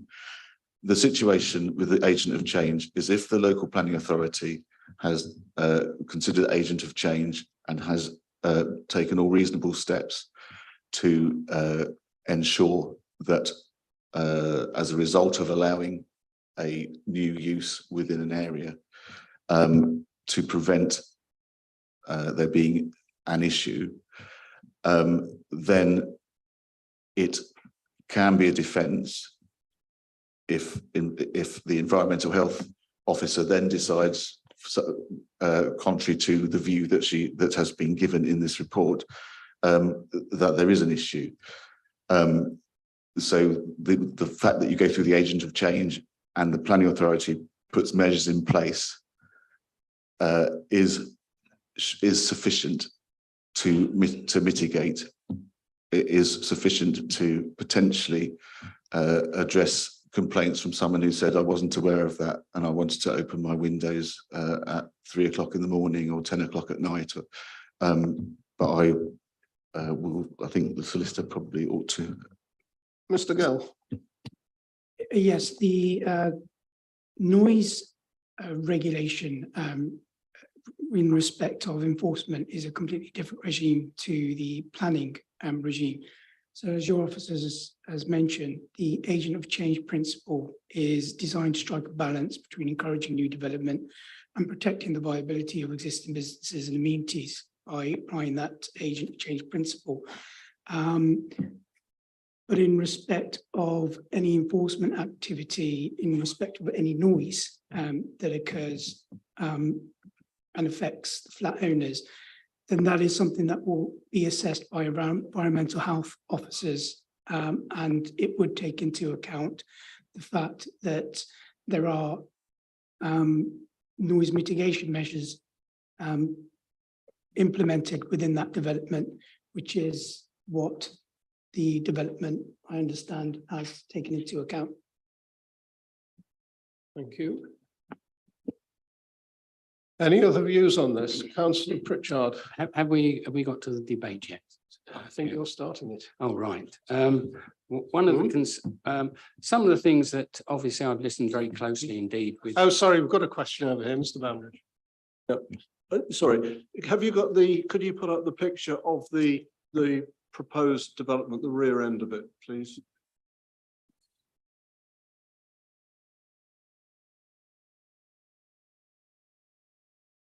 That's the one. The garden, well, the sort of the veranda area on the side there, then that's protected by a wall, is it? So there's no, because you've got the sort of flat roof area at the side. Talking about the top or the bottom element. Well, on the right, the aerial view shows that there's a sort of a landing bit that sticks out from the flats, yeah? I would like to see that one, that drawing instead. Well, if you can show the two of them, because I want to work out what protection there is for the. So the open area that's shown sort of in bay, sort of brown, that is on the far side of the building so it's on the east side, and also in terms of it's also masked from the south side of the building by built development, so it's enclosed. Yeah, I get that, but the right-hand picture, I take it Golden Street's at the top of that picture. Gold Street is at the top, Yeah, yes. okay, so looking at that, you've got the yellow area there, and That's then the- to the right of it, it looks like a staircase or something going up. Yeah, that's the entrance. So is there any sound protection for noise going to the right up there, going up onto the decking or whatever it's called above? There's the proposal is that there will be an internal structure built within the entire building to prevent noise incursion into the building. So where is it on that drawing? 'Cause It's not, this is a floor planning drawing. Yes, I appreciate that, but it shows the But it- rear wall, but it shows a break in the rear wall only extends part of the way to the full width.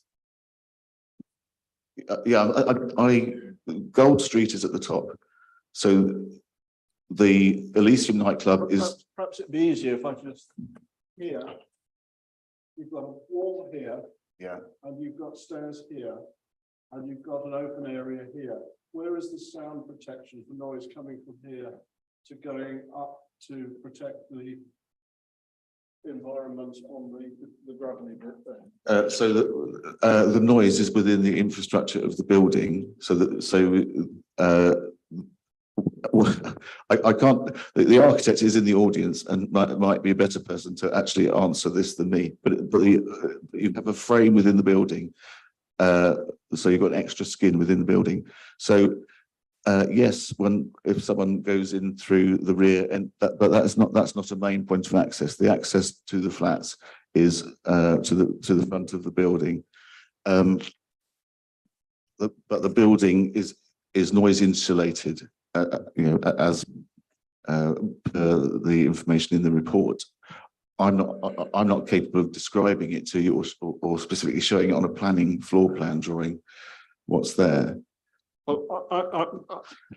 My only A level was engineering drawing, he admits, but to which case I don't accept that there appears to be any noise attenuation to prevent the noise, which is only a few meters away from there where it's coming from, going up that staircase and affecting anyone sitting out on that level at the top there.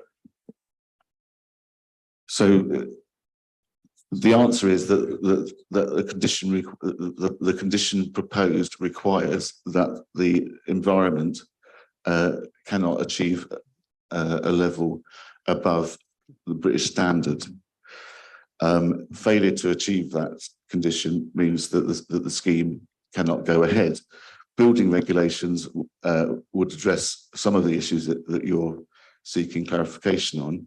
What I can tell you is that the environmental health officer believes that the technical solution put in the acoustic consultant's report was one that exists and can achieve if constructed correctly. Unless I've misread and misheard it, the reference is to within the building.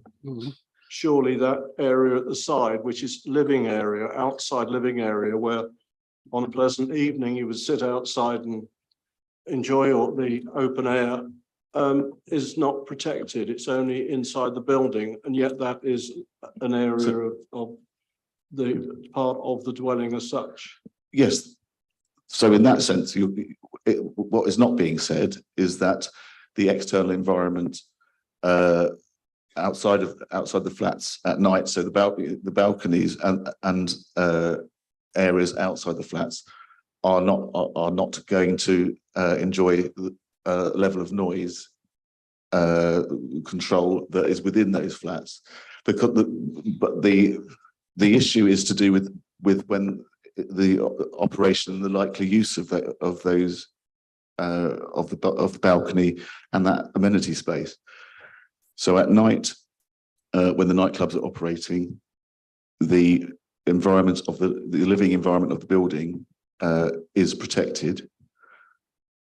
The back of the building, the side of the building has protection. But yes, the external spaces do not enjoy the same level of protection, but they are protected by built development from the nightclubs. I'm not saying they'll be used. I'm not saying that But when the nightclubs are operating, I'm not saying to you that the balcony and the outdoor amenity space will be used. We got there in the end. Councillor Hack. I think Councillor Pritchard put his hand up before me. Thank you, Chair. Obviously, I've listened very closely into all of the information that actually has been put forward with regards to the planning committee. Obviously, there's been a fair amount of investigation with regards to ventilation, soundproofing, extra skins and all these sort of things.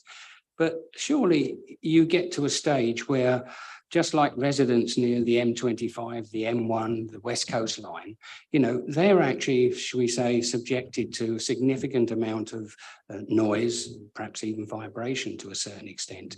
And let's face it, people that actually rent or lease these particular flats must be aware that they are very, very close indeed to a significant amount of potential noise. Whether in fact it's in their, shall we say, their letting agreement or whatever it may be, but you wouldn't buy or rent one of these particular flats unless you were aware of what enormous amount of noise that would possibly be contained. And it's one of these things where, you know, perhaps it may be, you know, if I may say, younger generation, but, but having said that, you know, quite frankly, whenever you buy something, I think, as they say, buyer beware. You know, you should be aware of this, and it doesn't take much sense to think I am going to be subjected to a lot of noise. Thank you. Councillor Hack. Thank you, Chairman. With the proposed mansard roofing, would that not change the character of the building and having a listed grade 2 building nearby, next to it, 47 to 49? Does that not change the character of the whole area, the building itself?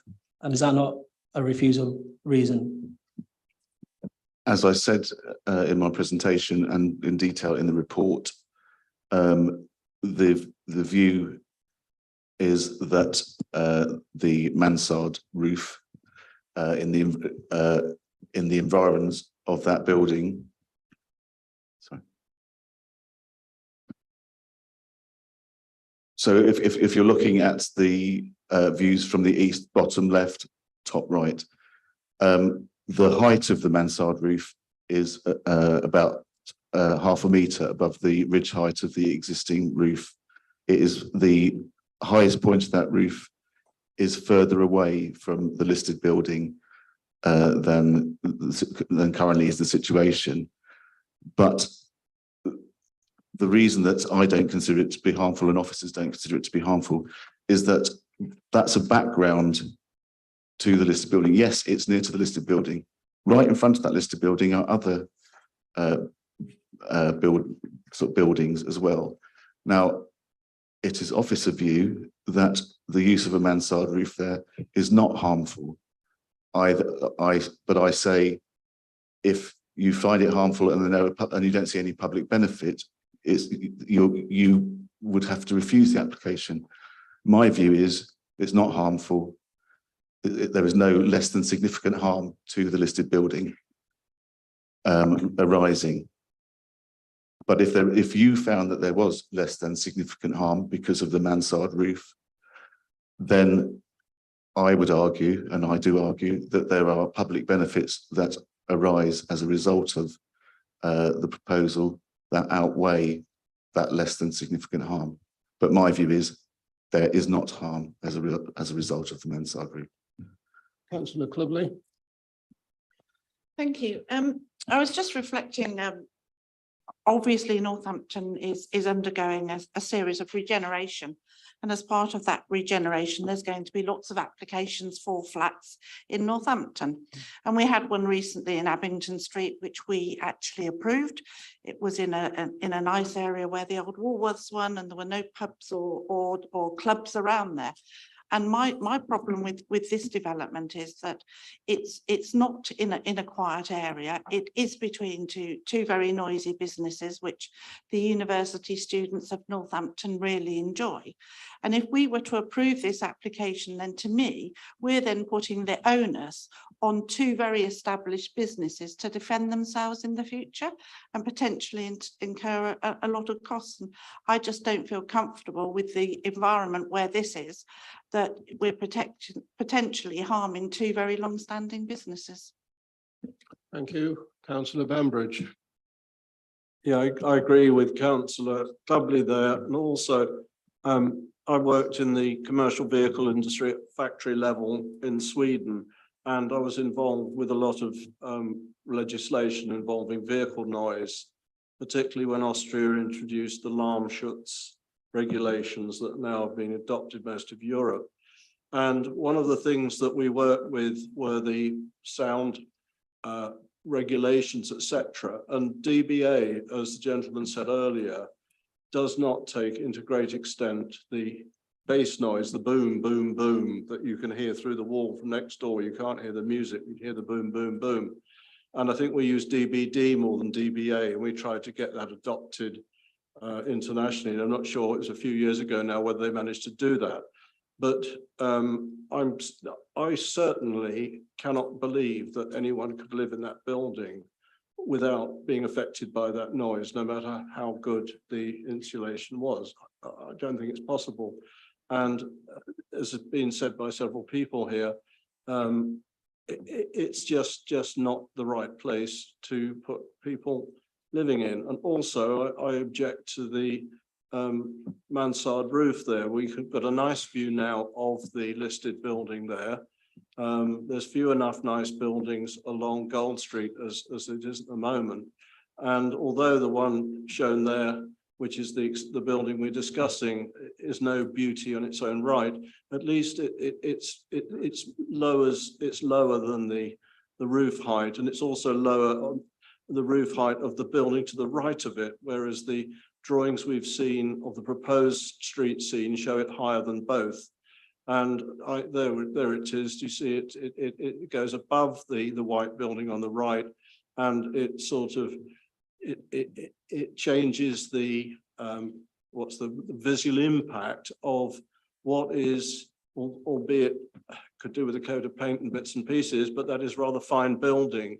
And as I say, there's few enough in Gold Street, and let's make them stand out. So I feel minded to object on both the heritage issue regarding the proximity of a listed building and also the suitability of the building. I'm not sure what the planning reason is, but because of the environment, particularly the noise environment and disruption it would cause to life for the people who would potentially live there. Thank you. Councillor Shops. Thank you. I just wanted, I have one question. I have looked, I can't see the answer to this in any of the noise key points. Bounceability, noise bounces. So the mansard, I don't have a particular problem with the mansard, me personally. I think they actually look quite good in situations like this. But when you do elevate a building in height, noise travels in a particular way, it's a bit like a ricochet. Was that looked at, please? Okay, just that one question I don't think anybody's asked. And I don't know the answer to it, unfortunately. I am aware that noise bounces because I did in my past life do some planning work on motorway widening, and but that hasn't been an issue raised in this case. Again, other councillors have picked up the should this particular building go forward, we could have others, and we are creating this sort of thoroughfare of noise effectively that won't just affect this particular property, it could affect others. That to me is a real concern, and I do agree with Councillor Bambridge about other concerns he's raised there. So I would have, I apologise, it wasn't in there, I didn't see it. Okay, so yeah, thank you, that would have been helpful. Councillor Cooper, are you coming in? Thank you, Chairman. Again, noise. The only way that I could vote for the officer's recommendation is that if we had absolute 100% confirmation that people living there would not be able to complain about the noise and put the two nightclubs under duress. That's the only way I could vote for it. Thank you. Thank you, councillor Pritchard. I would like to move forward with regards to recommend that we actually adhere to the officer's proposal to accept this recommendation. I do hear what my colleague said, and hence I noticed that I made the previous statement that if it was in a lease agreement or a rental situation with regard to they accept the noise, that would be all well and good, but that's not within our remit. Shall I take that as a proposal? Please do, Chair. Thank you. Does anyone wish to speak on that? Councillor Stone? Sorry, I want to counter that proposal, if you don't mind. I've got 3 objections. One is about the vehicle movements not being taken into account and the corresponding air pollution not being looked at in terms of this application, because I do think it is a material issue that needs to have some attention paid to it. I want to know how many vehicle movements there are. The reason for that is because the yard butts right up against the entrance to this development. So I think it's really important. I'm really concerned about the impact of noise, and I have got a very personal reason for that. I moved into a flat because I'd only seen it during the day, without realizing I was going to be bombarded with noise. And I nearly lost a pregnancy because I couldn't sleep. These are really, really important issues, and they have huge impacts on people's physical and mental health. And the other objection, of course, is to the mansard roof, but I think everybody would have expected that one. Okay, well, we've had a proposal. Do we have a seconder for it? Councillor Barter. Does anyone wish to speak? Could you just repeat the proposal? I didn't quite catch all of it. I'm sorry. Councillor Pritchard.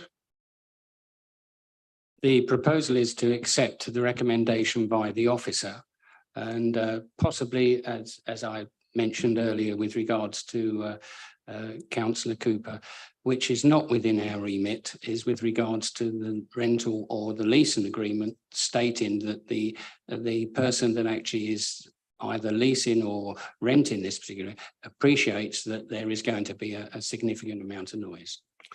Thank you. Okay, we've had a proposal. It's been seconded. Does anyone wish to speak before I move to the vote? All those in favour of Councillor Pritchard's proposal, please show. Those against? Thank you very much. Any abstentions? That proposal's lost. Does anyone wish to make another proposal?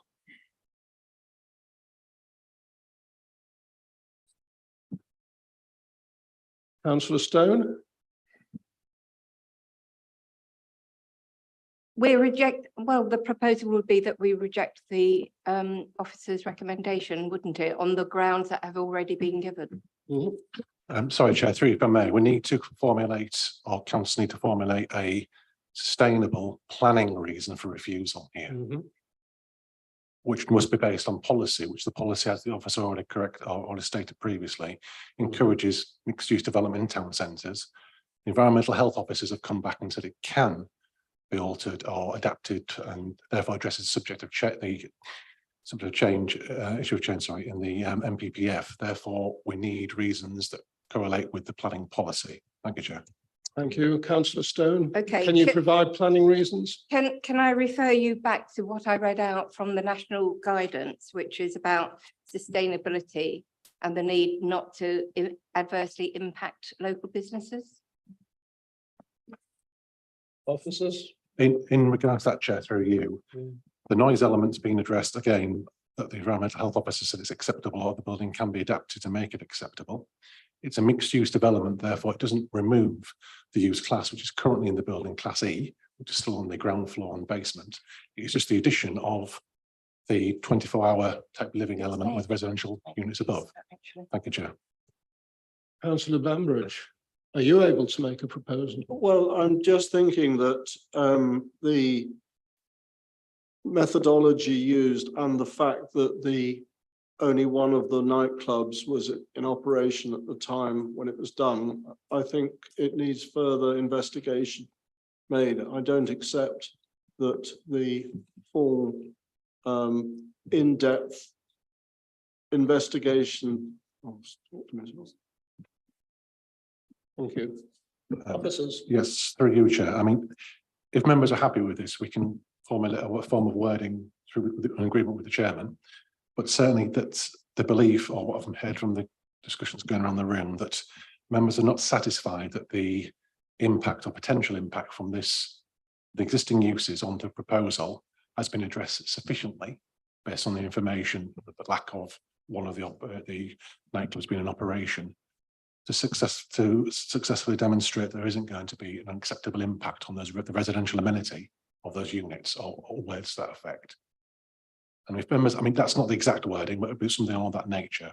If members are happy with that approach and happy to defer that to myself in discussion with the chair to agree that form of wording and the specific policies and reference to the MPPF. Can I know we were not supposed to take this letter into account, but obviously this organisation knows what it's talking about.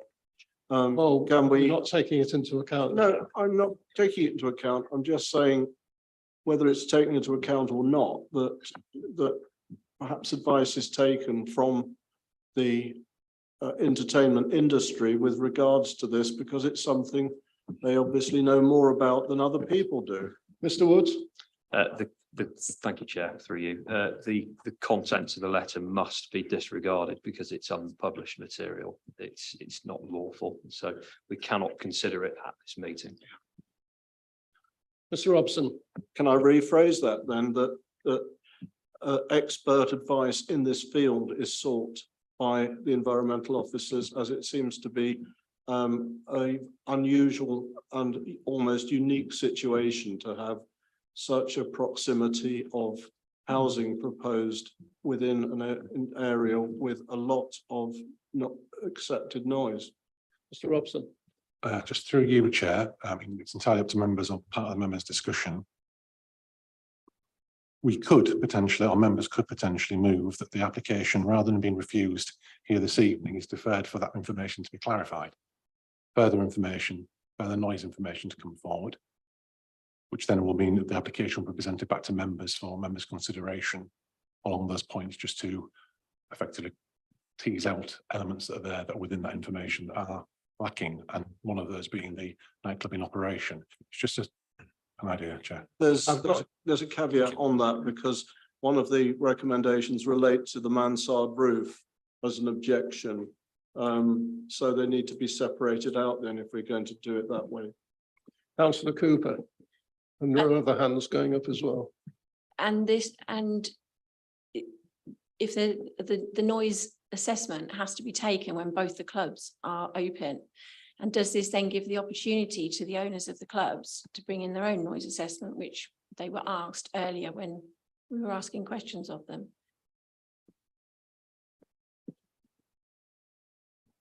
Were the nightclub owners to commission that report and on themselves and submit that, then obviously that will be something we could discuss or consult the environmental health officers about, which they will. And confirmation that when the noise assessment is done, both clubs are up and running, because one club up and running is one lot of sound, to put it very bluntly. Two clubs up and running is double the sound, in blunt speak. I know it's not debate, but it's just the same sound in different locations, whatever the level is. No, it's a different thing. It's not double the sound. I'm sorry, but we need the report. Yes, you do. From Councillor both Bagot-Webb. clubs.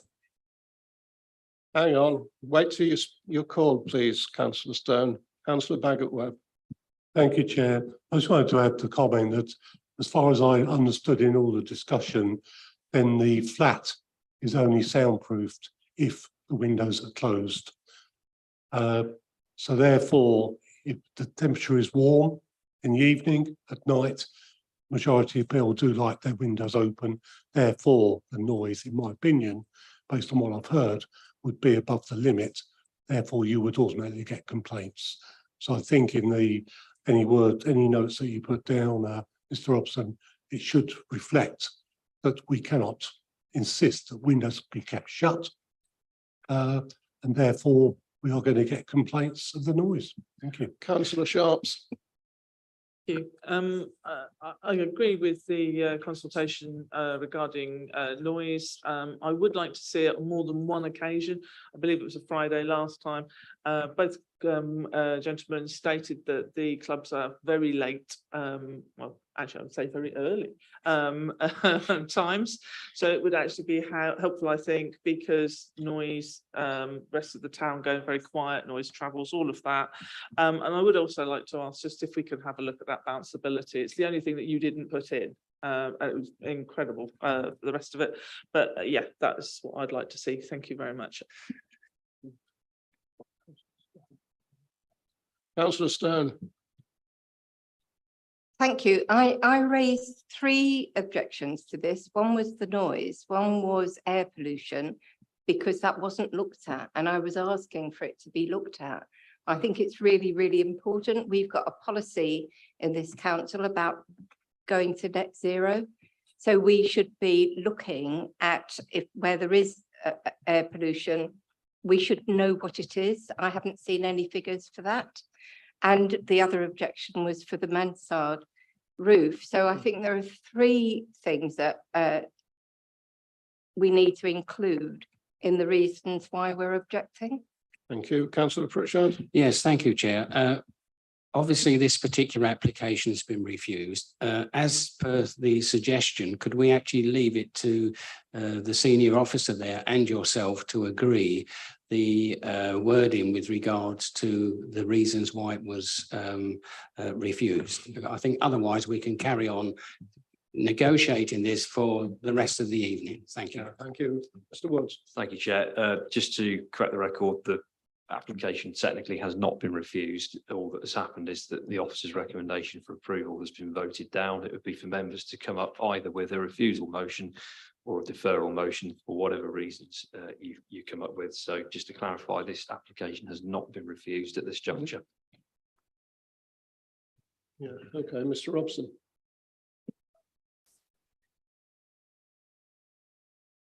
Through you, Chair, can I formally propose that we refuse the application on the basis that Councillor Stone highlighted and Councillor Bambridge. So can I formally propose that we refuse the application? Sorry, officers. Through you, Chair, if I just made obviously we've got the issue in terms of the insufficient demonstration of the noise element. There's the concern that was mentioned about the mansard roof being unacceptable and an appropriate addition to that building. The other elements that was mentioned by Councillor Stone in terms of the pollution from vehicles and vehicular movements. Had that been a concern, the environmental health officers would have mentioned that as part of their consultation. So I'm a little bit uneasy about that element forming part of the refusal, bearing in mind there isn't enough within the report to actually sustain that. However, if members want to put that in for reason for refusal, we'll try and work with that. Councillor Huck. Yeah, I've proposed that we refuse the application. On those 2 grounds.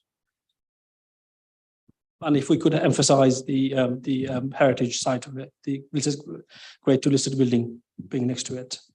Okay. Officers? Sorry, through you, Chair. So effectively, Councillor Hack, it's effectively the lack of certainty of the noise element and the unacceptability of the mansard roof. Okay. Would you summarise what the proposal was? Yeah, so the application, as has been suggested, removed from the floor, is the application is refused. And if members are happy for myself to discuss that with the chair and agree the exact form of wording, but effectively there's insufficient information that hasn't been demonstrated adequately within the application to demonstrate that the residential use that's been proposed will not be unduly impacted upon by the existing uses within the vicinity, such as the nightclubs. And then the introduction of the mansard roof to the 3rd floor of the building, 4th floor, sorry, to create the 4th floor building is an inappropriate addition inappropriate addition, sorry, on Gold Street and the impact on the adjacent listed building. Sorry, my apologies, the listed building within the vicinity, it's not just Gold Street, but it's. And the impact on the visual impact as well. So it's harmful to the conservation area as a whole and then Yeah. specifically the listed building. So you're happy with your proposal? Yes, I'm happy with. Thank you. Chairman, thank you. Do we have a seconder? Thank you. Councillor Stone, do you wish to speak? I think enough has been said. Thank you. Does everyone else think enough has been said? Do you wish to speak, councillor Baggett-Webb? I do, Chair. I'm slightly confused now where we are. My understanding was the committee voted it down, so it wasn't approved. So if it's not approved, it is refused. Is that Yes, is that correct? Yeah. Thank you, Chair. No, just to clarify, we had a proposal to accept the officer's recommendations, which was lost. It was not a refusal motion. In order to refuse a planning application, you would have to have a separate refusal motion, as has been proposed, which would have to gain a majority in the committee. It's at that point it becomes a refused application. Simply voting down a proposal to accept the officer's recommendations does not constitute refusal. Okay, thank you for that clarification. So the second point is, in the situation we're now in, what is the process going forward? Would it come back to committee at some point? Do you wish to answer that? Yeah, we haven't voted on our refusal yet. Okay, sorry. Right. So we have a proposer, we have a seconder. Who seconded it? Councillor Stone. Thank you. Does anyone wish to speak before we vote on the refusal? Councillor Sharps.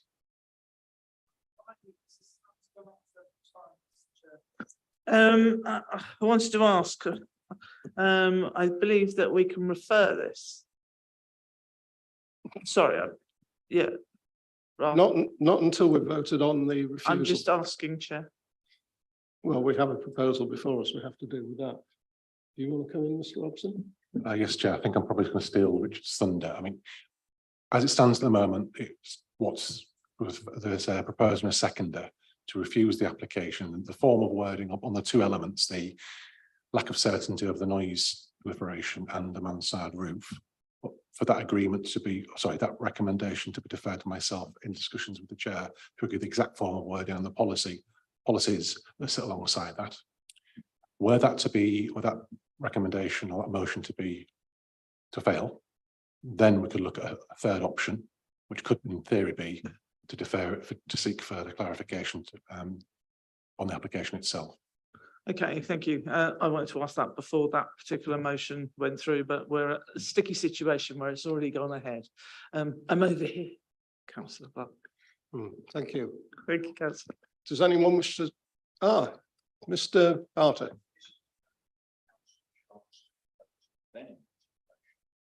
It could be. Mr. Woods. I'm not going to accept that responsibility at this time. Yeah, it is late, isn't it? Right, shall we move to the vote? All those in favour of the proposal to refuse on the grounds stated, please show.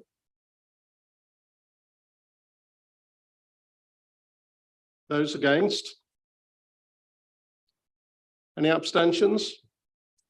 Thank you very much. And with that, we'll have a short break. Can you please come back at 8:25? Thank you very much.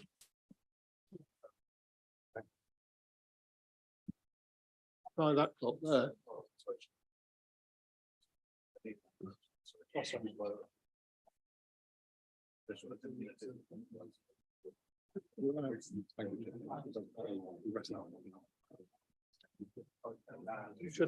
we be able to have done that more easy?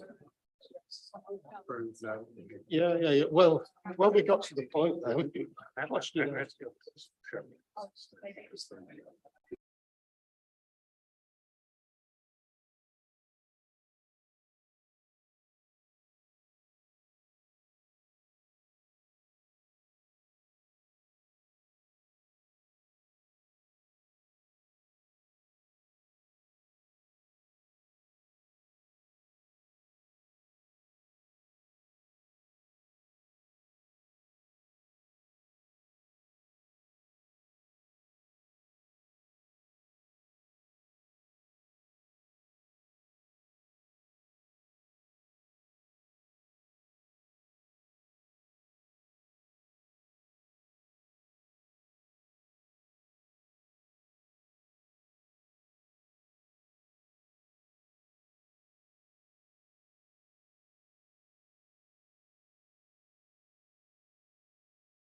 Genesis scheme to redevelop the site and knock down the building for 13 flats was refused outline permission back in 2007.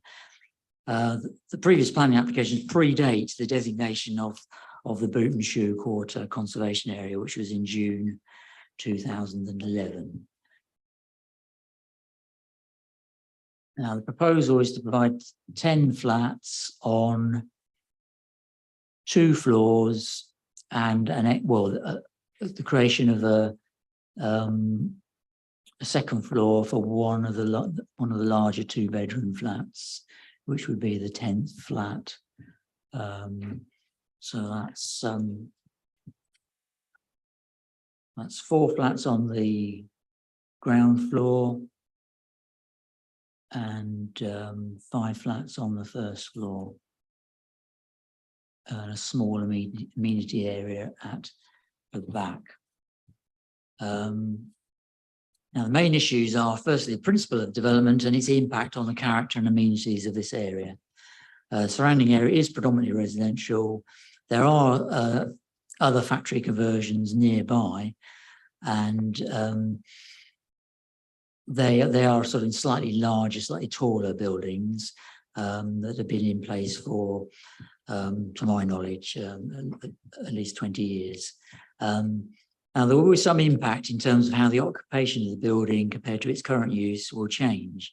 It's considered that 10 flats would be an acceptable number of units on the site. Now, in the short term, there would be some disruption if construction goes ahead, but construction management plan would be required to mitigate these effects, and this will be subject to a planning condition should it be approved. Objections have been received from local residents, particularly on the grounds that the proposal would affect car parking in the area. There's no doubt that adjoining streets are subject to a high demand for parking, but the site is a highly sustainable location, close to the town centre and the hospital, and obviously all the facilities on Wellingborough Road, which is not far to the north. Car ownership, well, it's a matter of personal choice. I don't think it can be assumed that all potential residents would own a car, and I think the conversion of the building presents an opportunity to provide residential accommodation in this sustainable location. Highways have no objections to the development. They have pointed out that in order to lift the existing on-street parking restrictions, I think there is a short stretch of single yellow lines on Harold Street. To lift that restriction would require consultation with the local highway authority. The building currently has effectively use Class E, so there's quite a range of uses could go in there without it actually requiring planning permission. Secondly, would be the impact on the conservation area. The conservation officer has no objections to the revised scheme. The scheme has been revised. Originally, 12 flats were proposed with an extension on part of the building, but the scheme has now been reduced from 12 down to 10 flats, and no significant extensions to the building is proposed. The significance of this factory building derives partly from its scale and height, which relates to the adjoining terraced houses, and that will be retained. Turning to the standard of accommodation and amenity for future potential occupiers, the development and conversion provide a mix of 1-bed and 2-bed flats. In terms of floor space, they would meet the nationally described space standards.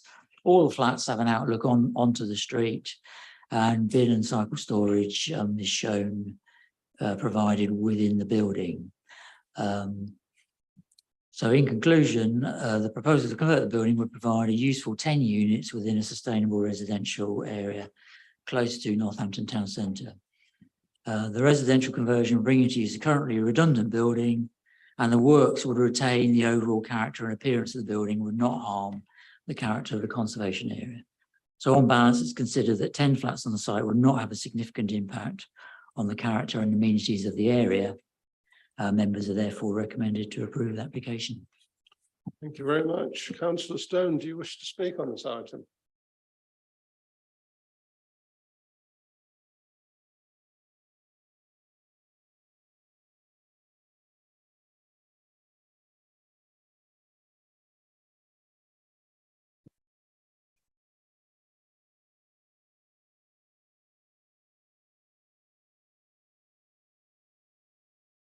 Thank you, Chair. I'm a ward councillor for this road and I know this area really, really well. I do a lot of casework down this street and I've had lots of representation from residents down the street. Their objections and my objection isn't about this conversion into a residential development. It's about the overdevelopment of it into 10 flats. So this area has the most extraordinary urban pressures to do. So this used to be a really lovely street with lots and lots of families living there. Over the years, an awful lot of the houses have been turned into flats. Other factory buildings have been turned into flats. The concentration of the density of the population down that road is really extreme. And people don't feel safe there anymore. And so one of the reasons why I get all these phone calls is because people want to feel safe. So the area has been subjected to the development of a lot of HIMOs, legal and illegal, to criminal gangs moving in. The level of crime and antisocial behaviour in that area is very high. Parking is a tremendous issue. People get really, really frustrated not being able to park near their houses, particularly women with small children and shopping to carry distances. It's about the pressure on the area. Now, in all our planning documents, we're talking about balanced and cohesive communities, and we're talking about people thriving where they are. Where we allow this overdevelopment, it goes absolutely against our corporate plan and it goes against what's in our local plan. And we should be supporting our residents, it seems to me, to live the life they want to live in well-planned, clean, green and safe environments. Overdevelopment like this mitigates against all of that. And it's causing a huge amount of unhappiness. And I think we need to be seen to be championing the people in our communities. These are the people who create community, that look out for their neighbours, who tell their councillors what needs doing, who are the glue in their communities. And I think we should be respecting them and their wishes. Thank you. Thank you very much.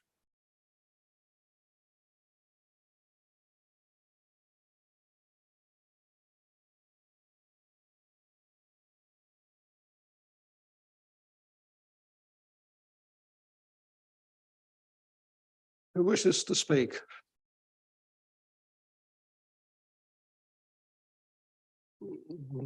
Councillor Connolly.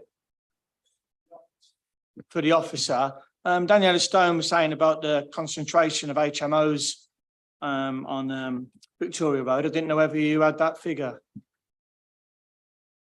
No, I haven't got a figure. To be honest, I think it's irrelevant to this particular application. Well, I'm just obviously she's mentioned it and I'm looking at parking issues and whatever. Yeah. That's why I just said about the HMOs, and if it was high or low, that's why it was relevant to me. But this is not an application for an HMO. This is conversion for of the building flats. to flats. Yeah. Who's next? Councillor Clubley. Oh, we have a recommendation for approval before us. Does anyone wish to speak? Councillor Pritchard. If we're to move to a vote, I'll need a proposal. Councillor Bambridge. I'll propose that we accept the officer's recommendation. Just like to add that the argument about the parking, if one takes it into perspective, that was a factory. If it was a factory today, it would probably create more problems for traffic than it would as a private dwelling. So I think that we should accept it. Thank you very much. Do we have a seconder? Councillor Sharps. Sorry, I wanted to make a comment regarding window door details. I'm afraid I didn't get it quick enough. It says the conservation area says that it would be preferable for existing features to be retained, but in our in our part of it, we don't really adhere to that. I just wondered if we could stipulate that slightly more. It does say that we have to come to them and we will be looking at them and it will be submitted, but I don't really like the word preferable. If it's an area of the boot area and the shoe area, I think that we should protect it as much as we can. Thank you. Mr. Robson. Thank you. Yes, through you, Chair, if I may, if it's any comfort for members, on page 75 of the agenda, there's conditions 15 and 16, which then continues over to page 76, which do require those details to be agreed in doing anything. So that would also include if they were going to be retaining windows, or if they give us a schedule, for example, or plan showing which ones are going to be replaced. We can control that. Those that aren't shown on that plan, in theory, not in theory, will be retained as they are. So that will allow us the ability to basically control what's going to go back in the building, or if things do need to come out, what those details are going to be, rather than it being PVC, it could be wood or so on and so forth. But that we can allow, we've got that flexibility within those conditions to stipulate what goes back in. So I can eradicate the word preferable from my mind then, on Indeed. page 66. Yes. Thank you. Were you seconding the proposal? No? Councillor Cooper. I'll second it, Chairman. Thank you very much. Does anyone wish to speak? Just Councillor Pritchard. very quickly, when you look at this as an employment area, presumably if it doesn't go ahead with this particular recommendation, I could imagine that it will probably be vacant and start getting into a heck of a lot of misuse. And I see this as a worthwhile application. Thank you very much. Does anyone else wish to speak? I'll move to the vote then. All those in favour, please show. Thank you. Those against? Any abstentions? Thank you very much. Recommendation is carried. Item 11, land east of Northampton Road.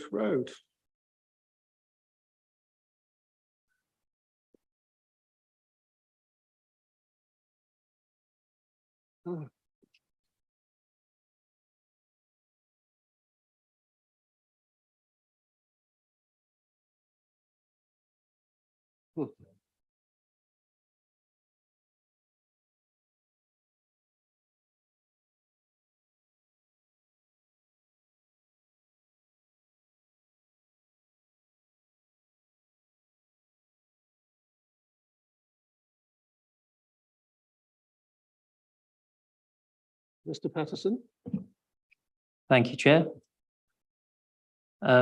So I'd just like to start by drawing members' attention to the written updates for this application, which corrects an error in the report, provides additional information with regard to the financial contributions as part of the 106, and makes reference to a late public comment that we received after the report was published.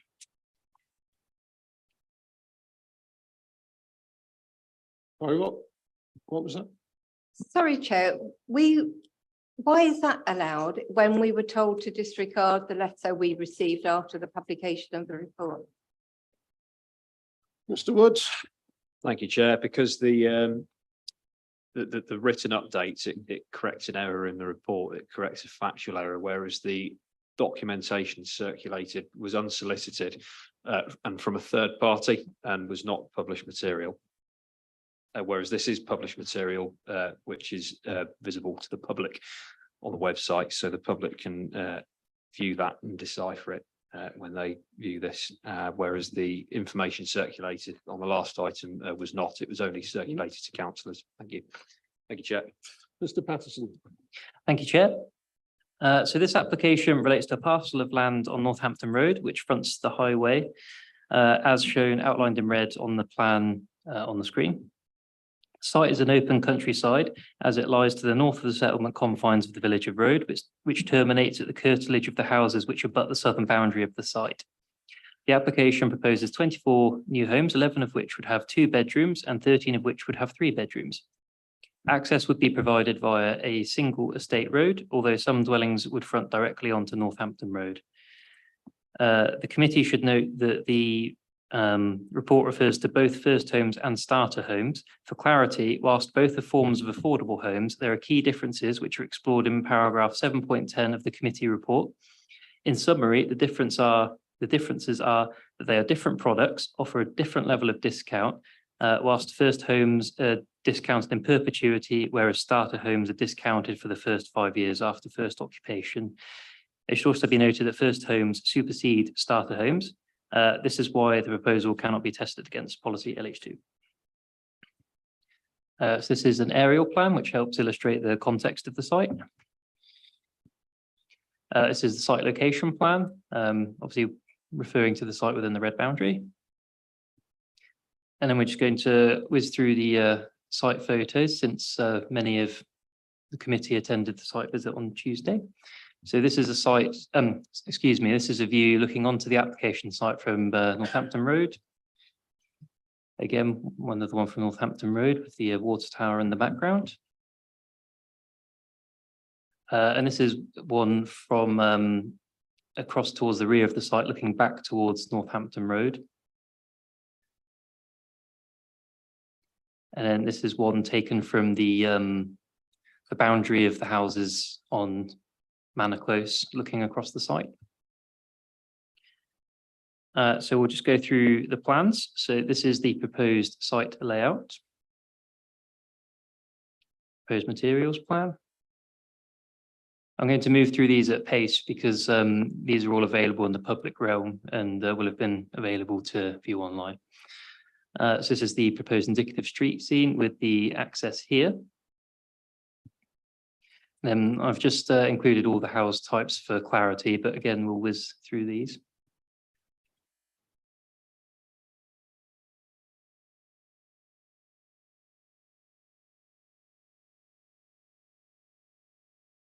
Oh. Okay, I'm just going to go back to the committee site plan. So this is committee site plan, which shows the various constraints around the site. Planning officers consider that whilst the proposed development is at odds with the development plan, since it does not meet any of the exceptions for dwellings in open countryside, the proposal would be acceptable in light of the Affordable Homes written ministerial statement dated 24th of May 2021. Therefore, for the reasons set out in the officer report, officers recommend that the application is approved subject to the recommended conditions and the completion of a Section 106 agreement. Thank you, Chair. Thank you. We have Mr. Stuart Shrub on behalf of Road Parish Council to speak to us.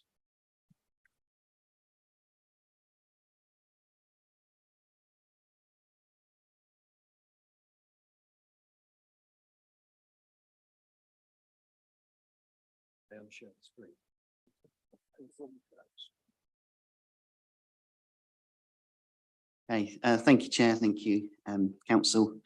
Road Parish Council are objecting to this application on a number of grounds, and I'm just going to run through what I can in the time that we've got. Firstly, I want to thank there is a number of other parishes here tonight that are also supporting our application against the objection due to the same issues there occurring as well. Main thing, policy H3 of the West Northants Joint Core Strategy, rural exception sites, states it must meet specified local identified housing needs, and also form and the scale of the development should be clearly justified by evidence through a local housing needs survey. No housing survey has been done in road. Also refer to policy R1, which refers to the buildings under the local plan 2, number of buildings dwellings allocated in up to 2029. Part of the local plan 2 policy rural housing 4.2.3 also refers to policy R1, stating only upon the completion of those allocated dwellings will they then consider anything further in the village confines or outside, and would only have to meet a series of specified criteria. LH3 in the local plan mentions that ensure the housing remains at a discount for future eligible households. Well, as far as I'm aware, WNC doesn't own any housing stock, so how are they going to manage this? which is a big concern of ours. Moving on to our own neighbourhood plan, which we spent a lot of time and effort on. RNDP1, new housing within the road village confines. They haven't considered any other sites that we've made available that we have suggested within the plan. RMPD2 was the development within road conservation area, all new development within or affecting the settlement of that area.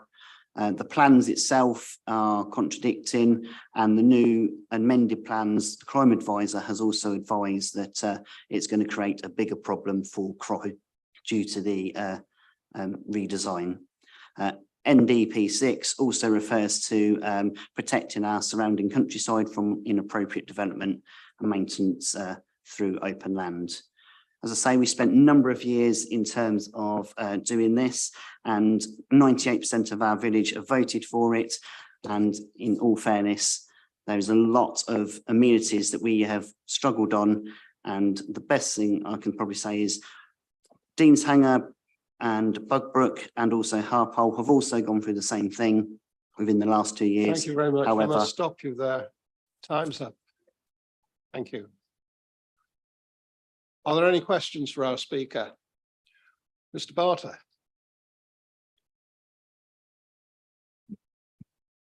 The thing I often hear said or expect to hear said in the villages and the larger villages is, oh, there's nowhere for the children to live, they all have to leave. You know your parish, do you never say that sort of thing? we do know the parish, yes. However, we have had in the last 10 years alone 3 large developments in the village, which has included a large number of affordable housing for previous residents of the village, new residents of the village, children, elderly people, etc. So we feel this is just a step too far. Any further questions?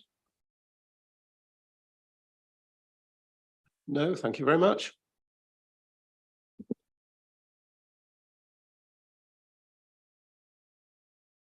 And now we have Councillor Louisa Fowler.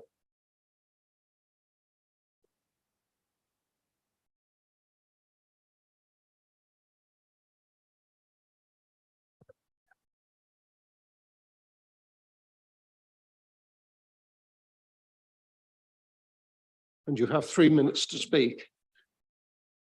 Road, like many other villages, has a superb local plan. It meets the needs of its residents. They know what its residents want. On page 92, the conclusion, paragraph 7.25, officers tell us that substantial weight has been afforded in favour of the application due to the fact that the proposal would result in the provision of affordable housing which would meet an unmet need. The cheapest house would be £175,000. The median salary in West Northants is £35,000. So that involves a mortgage, the most people can get on that salary, and that's a median salary, not a starting salary for the kind of people who would buy first homes, of £157,000. So they can't afford to buy the house with that mortgage because they would require a deposit of £17,000. 10%. Please tell me who can afford to save up that 10% in order to buy these, what are being described as affordable homes, but are actually first homes. I believe this is a ruse by the developers to get around the local plan, a local plan that many villages have, because if these houses are not sold to first-time buyers within 6 months, the developers can offer them for sale. So what we are exposing the villages of West Northamptonshire to is setting a precedent to run roughshod over local plans so that development can take place on green land outside the local village boundaries. This is not affordable housing for the people of West Northamptonshire. They cannot afford these first-time homes.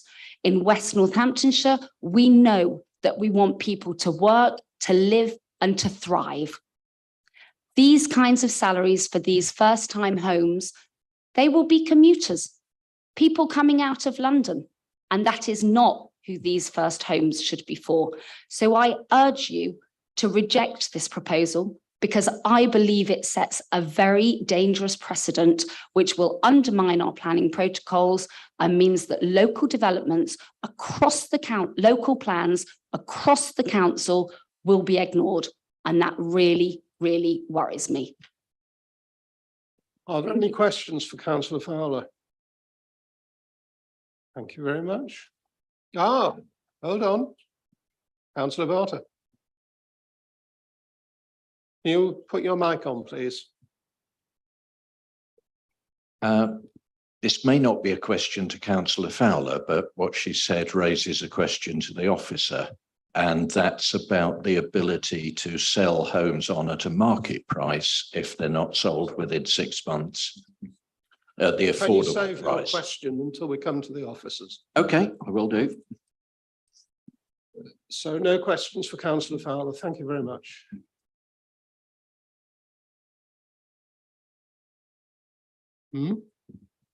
Sorry. And now we have Andrew Gray, the agent of the applicant, to speak to us.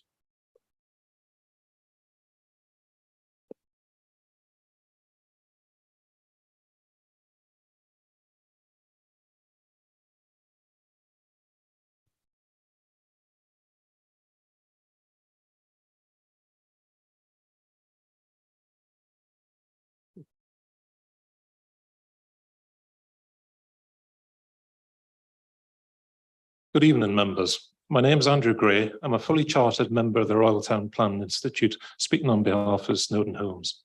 As per your officer's recommendation for approval, we're seeking the resolution that the Assistant Director for Planning and Development be given delegated powers to grant plan permission subject to a legal agreement.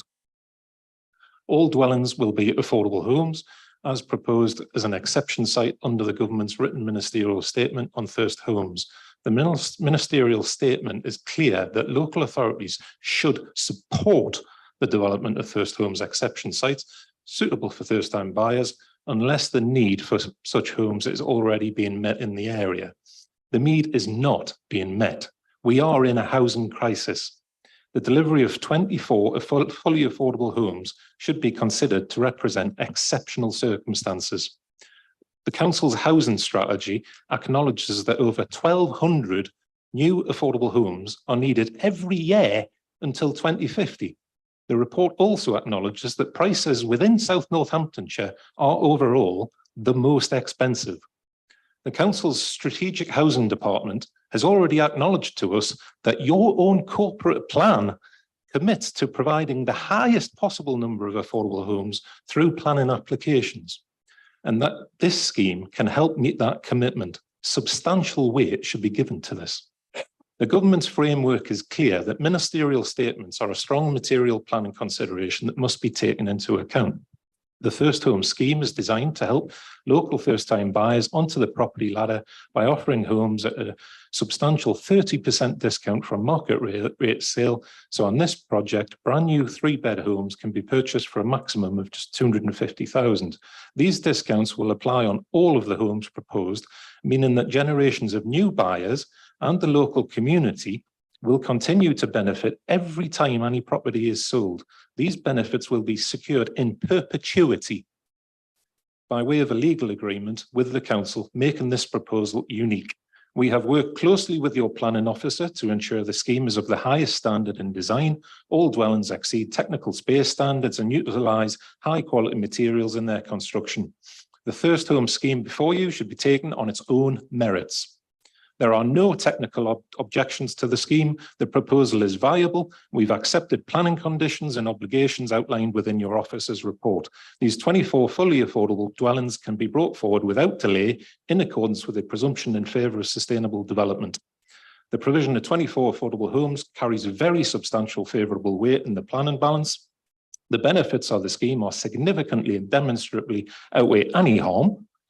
Thus, the scheme should be supported in accordance with the presumption in favour of sustainable development. That is reflective of your office's own plan and balancing recommendation. The development proposal Time's up. Thank you very much. Are there any questions for our speaker?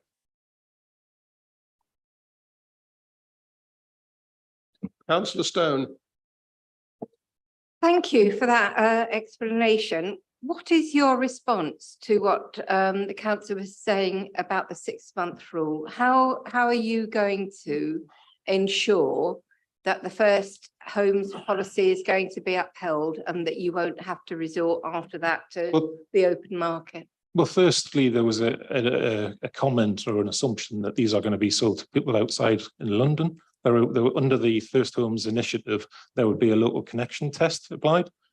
Secondly, the affordable housing would be secured in perpetuity by way of a legal agreement, and we're seeking delegated powers to agree that with the council. But if you don't find first-time buyers who can afford these properties, what happens to the properties then? But the legal agreement will secure them for affordable in perpetuity. Sorry, agreement with who? The Section 106 legal agreement, we're seeking that agreement with your council to hold them in perpetuity as affordable. So that we're offering a 30% discount on market rate sale, and that will not just benefit the people who move in, it will benefit every generation who subsequently move in, so that they'll be held as affordable in perpetuity. And that will be secured on legal. Any further questions for Mr. Gray? No? Thank you very much. Thank you. Officers, would you like to come back on Councillor Barker's question? And anything else that you wish to pick up? I hadn't actually finished asking it, Right, but yes. it is about the 6-month rule. The 6-month rule isn't mentioned in paragraph 710. Could you just confirm to us explicitly what the 6-month rule says? Yes, so after 6 months elapse, then the local connection criteria it falls away, but the house remains a first home in perpetuity, so it does not ever revert to market housing. Is there anything else you wish to add, Mr. Robson? Not at this time, Chair. Right. For Questions qualification to on that, officers. Yeah, Councillor Bambridge. when does the 6 months period start?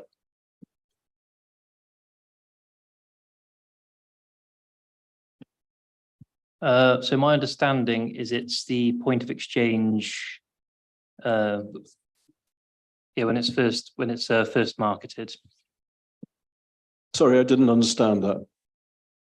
Sorry, the 6 months starts at the point when it first is marketed. So before the house is necessarily built?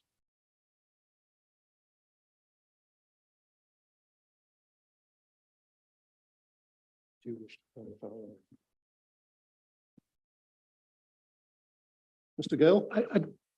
I can come back to you on that, but my inclination would be that it would be from first occupation. That would make the most sense. Councillor Sharps. Oh, you're coming in, Mr. Robson. Yes, Right, go on. if I could, Chair. Yeah. How this has been dealt with previously, it's something called, it does tend to be called a turnkey policy. So it's when the dwelling itself is capable of being habited or effectively can move in from today, for example. That's when it will be generally marketed at that point. So there is a unit or product to be purchased rather than purchasing it off spec, off plan.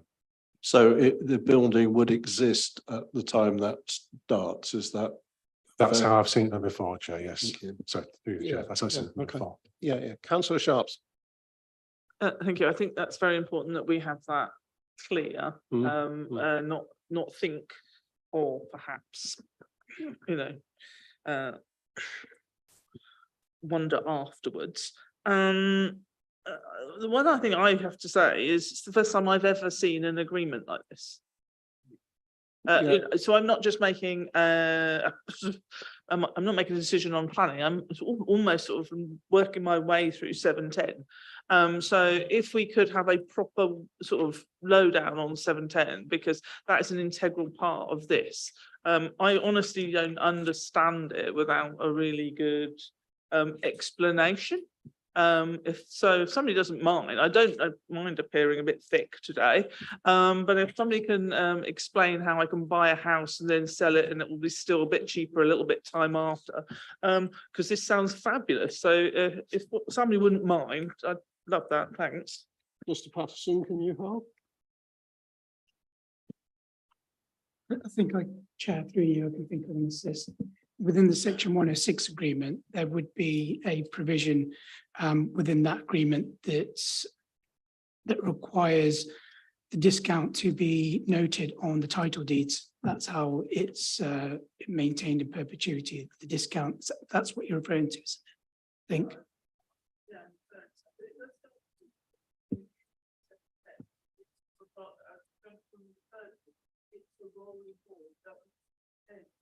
Can you put your light on when you're speaking, please? So it rolls. It's not that one person. It keeps coming back. And even as I'm reading it here, so it's a little bit more involved than we normally deal with. We normally say yay to a house, not yay to a long-term agreement with the council. So that's why I'd just like more clarity, if I may. Yeah, Mr. Patterson. So on the first point about first homes criteria, obviously 710 refers directly to the affordable housing written ministerial statement. So just for clarity, first homes must be discounted by a minimum of 30% against the market value. After the discount has been applied, the first sale of the home must be at a price no more than 250,000, and that has to be maintained in perpetuity. And as Harjit said, that's done through the legal agreement. And I don't think this is unusual in that if we, for example, had a legal agreement relating to social rent, that would also be in perpetuity. So I don't think that's too unusual in the context of dealing with affordable housing. Okay, who's next? Please don't call out. No calling out, please.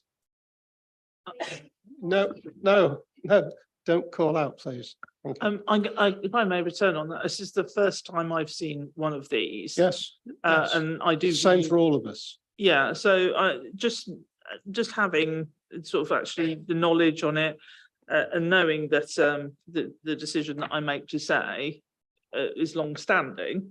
Obviously, for us, I think when we get any of these, it's handy for us to have that just explained outline as well. Yeah. I hope that you don't mind. Yeah, okay. Councillor Bambridge. Yeah, I've got two questions for officers. Mr. Shrub referred to H3 and the identified need. My first question is, do we have any idea of an identified need for this type of housing? And my second one refers to the neighbourhood plan that was referred to in the fact that land is identified within the village confines, I understand, for this type of development. So it would appear there was no need to build it outside, in countryside. Mr. Patterson. Thank you, Chair. So turning first to the need for affordable housing.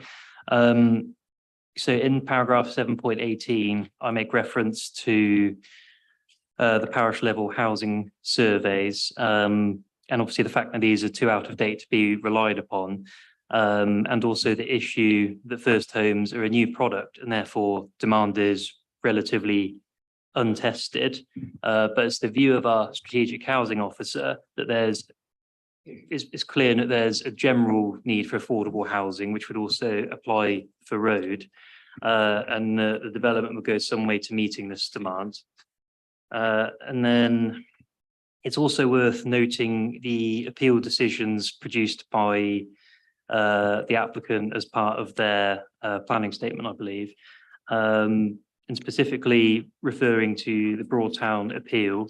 Well, firstly, obviously it's a starting position that the council's housing targets aren't a cap on housing supply, but also it refers to an implicit need for housing, So by nature of the written ministerial statement itself, it implies that there's a need for housing, which obviously would apply to road as well.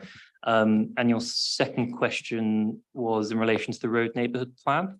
Yeah, the statement made by Mr. Shrub that the need was accounted for within the neighbourhood plan, within presumably the confines of the parish, unless the neighbourhood plan says otherwise. So my understanding is that would relate to general housing provision, whereas this is specifically affordable housing. But I obviously do identify the conflict with RNDP1 alongside R1 in considering this application.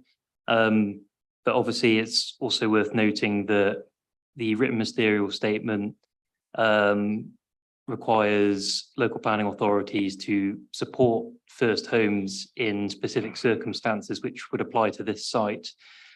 Yes, thank you. Can I just clarify a point on that? Mr. Shrub inferred that it did refer to affordable housing in the neighbourhood plan. Can you categorically say that it doesn't?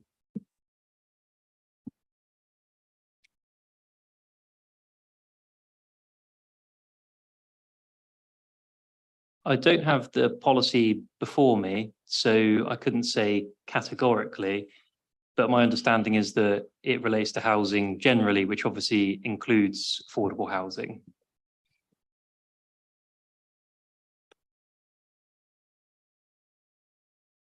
Any other views? Councillor Pritchard. Thank you. This is probably not a question, Chair, but if I may carry on with my opinion, if that's okay with yourself. This particular application is not, should we say, an exemption to the local plan. You know, we have to have a really good reason to have an exception to the local plan, even particularly with affordable housing. The first home scenario, as you pointed out, is a new product and it's not tested. So therefore, you know, I'm sorry, how do you actually relate it to the local plan if it's not been tested? You've got the situation where it's outside of the village confines. It actually is in open space. We have 6.9 years of building land. It is in the country, open countryside. And also it's probably one of these situations that we have to be very careful where perhaps we have to look at perhaps this application more closely. Is in fact, it could actually, as Councillor Fowler was saying, it could open the gates to an awful lot of similar applications that would actually open up to these affordable houses being an exemption outside of the local plan and outside of the local village confines. Councillor Cooper. Thank you, Chairman. I think Councillor Pritchard has put it absolutely correctly there. For me, I'm incredibly concerned that Road have their neighbourhood development plan in place, and they have it in place for that very reason. You know, they're a wonderful community and they've worked hard to have that in place. For this application to come along and to be outside in the open countryside, and the nature that it is, I can't say I'm not comfortable with it. I can say I can't go with the officer's recommendation on this one, Chairman. Thank you. Thank you. Any other views? Councillor Barter. Have we segued seamlessly from the questions to officers into the general debate? It seems so, doesn't it? Yeah, well, okay, I'll have my say in that case. And I'm finding this one very, very difficult indeed. And you could say it's almost a technicality that we can't test first homes against a policy because it wasn't a thing when the policies were written. And the product does seem to be extremely attractive. But it is that technicality that gives us the opportunity to consider it. I do think we need to protect village confines. And if the parish and the local ward councillor don't know the needs in their area, I don't know who does. Thank you. Councillor Stone. Thank you. I do have a question, and the question is about the development plan. How old is it, and is it still current? Because one of the issues for me is we're living in a very fast changing landscape.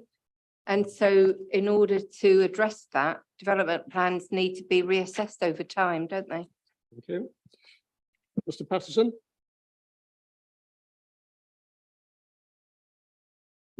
Thank you, Chair. So as you know, our local plan is presented in two parts. The West Northamptonshire Joint Core Strategy Part 1 dates from 2014, and then the South Northamptonshire Local Plan dates from 2011. However, both have been found to be up to date and consistent with the latest legislation and policy, and therefore should be afforded full weight. Sorry, Chair, I meant the neighbourhood plan. Oh.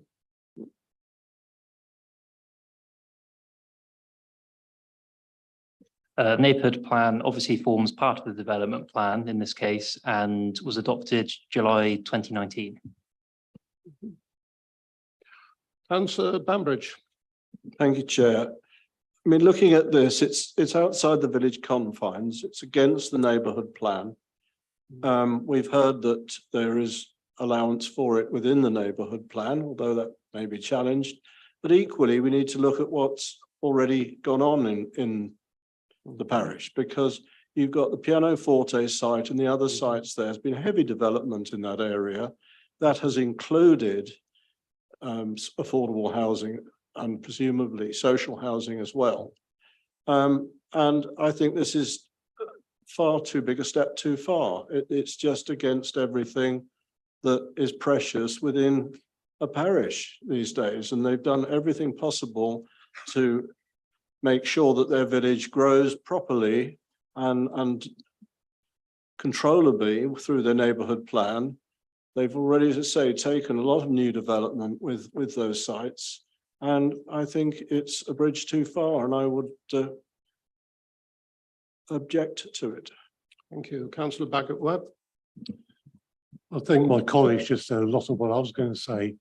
But if we have a neighbourhood plan that's only 4 years old, then if it's not going to be followed, what's the purpose of writing it in the first place? So I think we've got to give a lot of consideration to what's in the local plan. I can't support the application. Thank you. Well, officers, you've heard how it's going.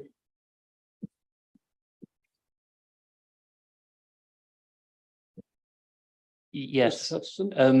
So the concerns I'm hearing are in relation to the location outside of the settlement confines, the fact that the demand hasn't been robustly justified, and the encroachment onto the open countryside, which would harm the character and appearance of the area. If the committee is inclined for me to do so, I can suggest a reason for refusal that may inform their vote. Thank you very much. Councillor Bagot-Webb. I've just listened to all the reasons and I totally support those. But surely one of the big ones is the local plan. What is the purpose of the local plan? If it's written, approved, it's been adopted by WNC, and now we're just saying, let's not even mention it. Mr. Robson. Sorry, through you, Chair, if I can come back to the Councillor Bagot-Webb. You mentioned local plan. Do you mean the neighbourhood plan or the adopted local plan? The neighbourhood plan. We've got to give it credit. Otherwise, no one's going to write one in future. Mr. Patterson. So just to pick up on that, obviously when you write a reason for refusal, you have to include the policy basis on which you're refusing it. And if members are minded for me to do so, I can obviously prepare a reason for refusal, which makes reference to the road neighbourhood plan, as well as the other policies of the local plan and national policy. Councillor Cooper. Sorry, yes, I was just confirming it wasn't the local plan, it was the neighbourhood plan. Thank you. Right, okay. Councillor Pritchard.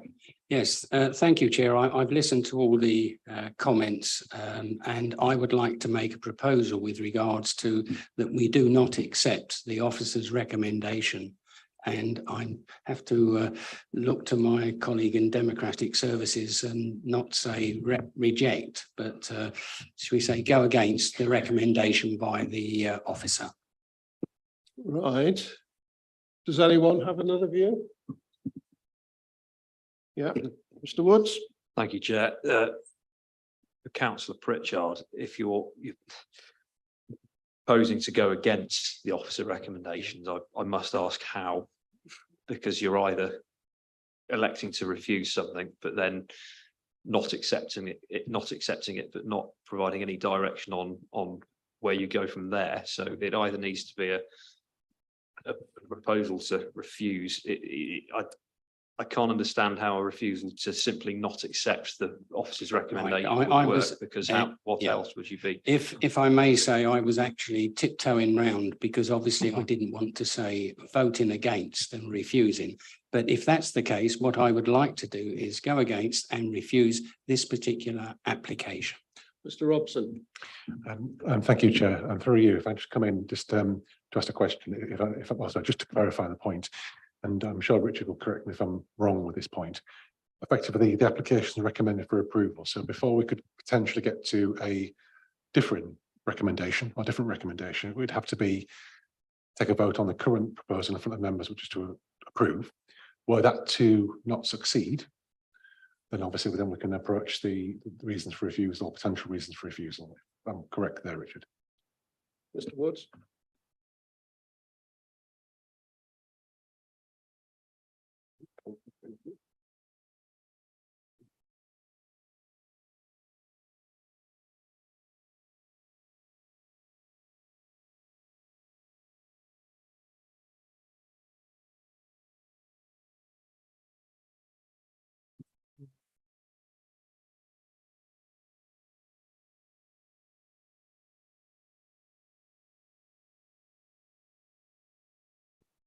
Yeah, I've taken advice from our legal advisor. We need to vote on the officer recommendation, which is obviously for approval.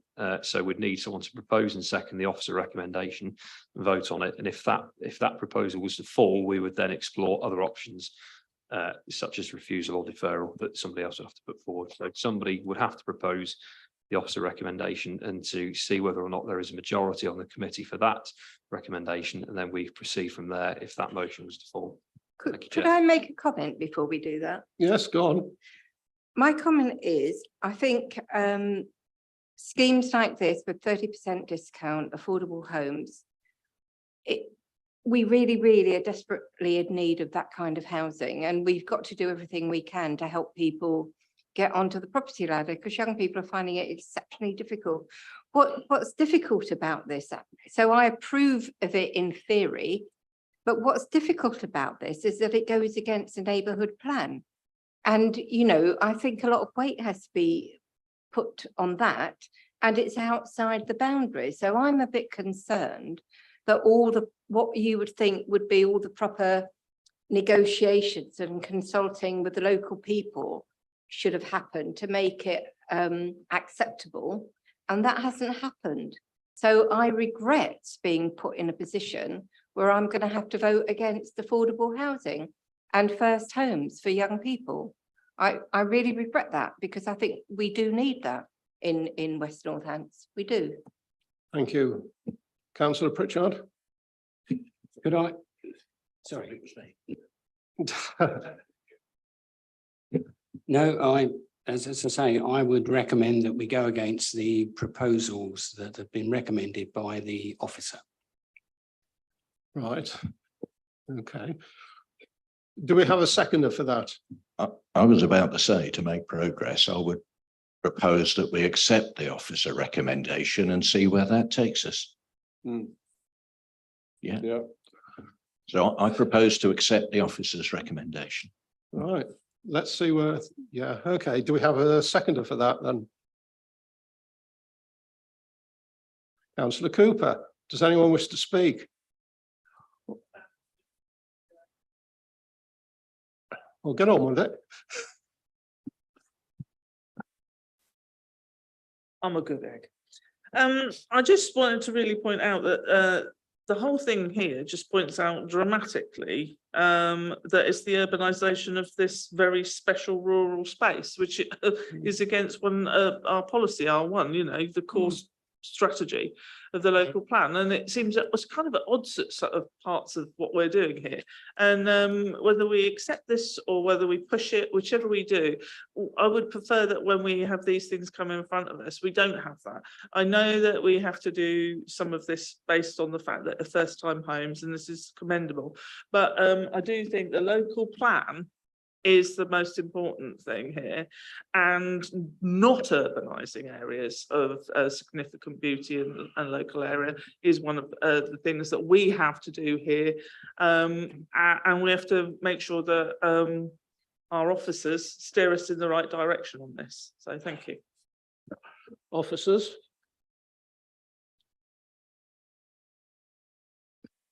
Mr. Robson? I'm sorry, Chair. Yes, so it's always very difficult when you get something that basically doesn't wholeheartedly comply with policy such as this outside the development limit. There are exceptions where you can deviate from that, which was covered in the report, which from what I've heard, discussions go around the room may take a slightly different angle from what the recommendation states.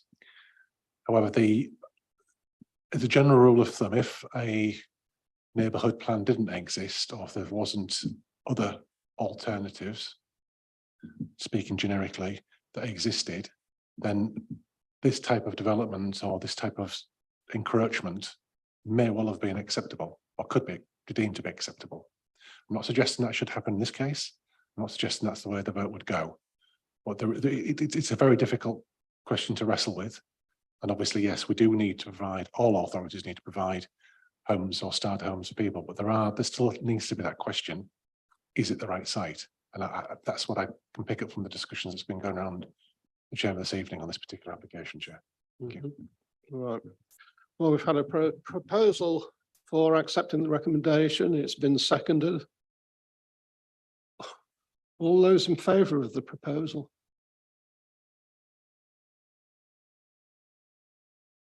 Nobody's voting for it. Not even the proposer and seconder. Will that do? Who's against it? Yeah, who's for it? Well, if you weren't. Any abstentions? All right, thank you. The proposal has fallen. Now, would someone like to make another proposal? Can we reject the proposal?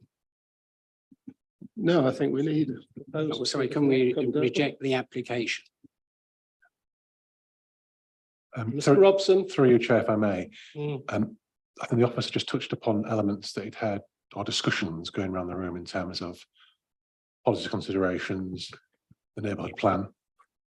Now, if members were minded to move that element, I think we may well have a form of wording we could probably pull through. Mm. Just from the discussion that's been going on in the room in terms of if again, motion to move away from the recommendation, but if members are happy to use elements such as the conflict with the local plan, conflict with the neighbourhood plan, encroachment to the open countryside, if that's correct, James, those elements, and if they're happy to defer that to myself and officers to prepare that in collaboration with the chair, that's something that we could potentially do, where members to move that and vote upon that recommendation. Mr. Pritchard?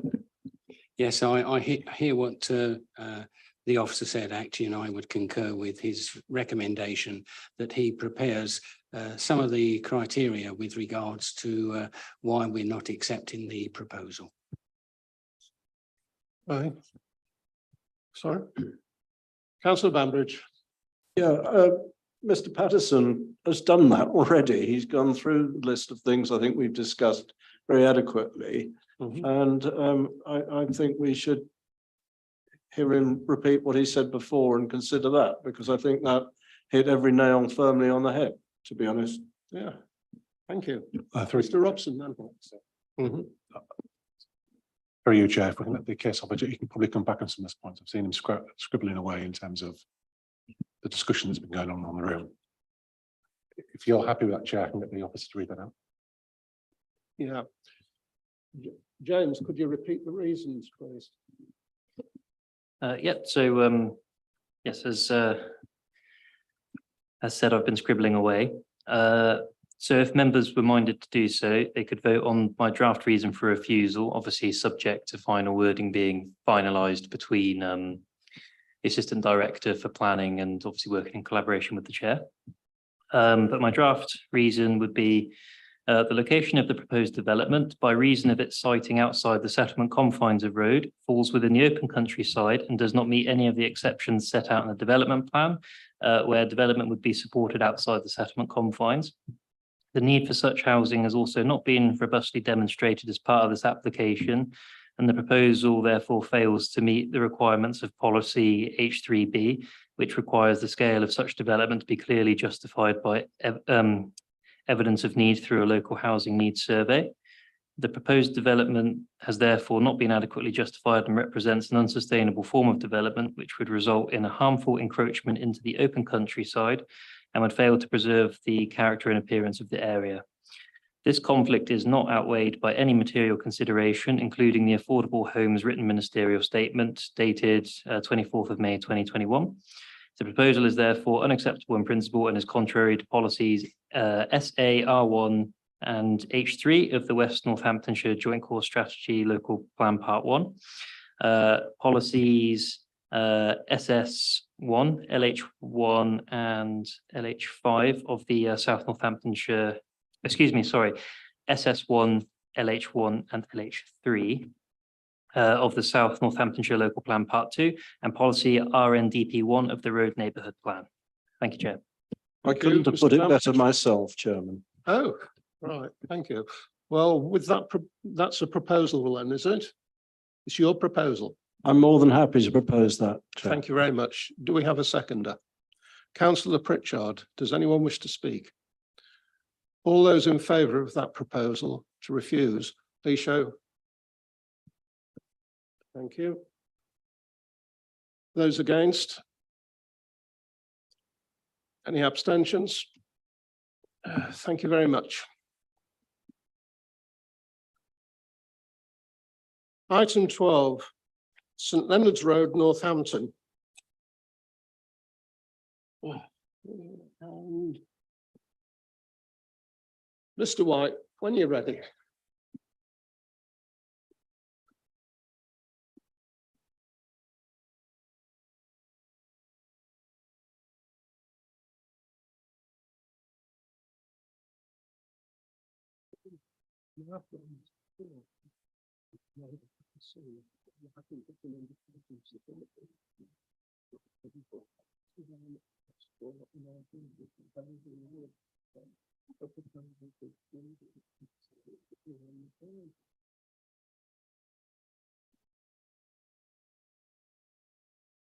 Oh, no. Sorry. Yeah, after a late start.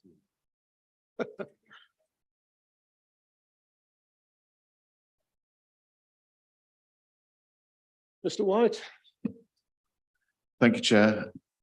So this is an application for change of use of ground floors of 97 and 99 St Leonard's Road from dwelling houses use class C3 to cafe restaurant use class E on the ground floor, with the installation of a new shop front and conversion of the upper floors to residential units use class 3, which are 2 one-bedroom flats, and it includes a single-story rear and single-story front extension, the installation of an extraction flue system, and internal and external alterations.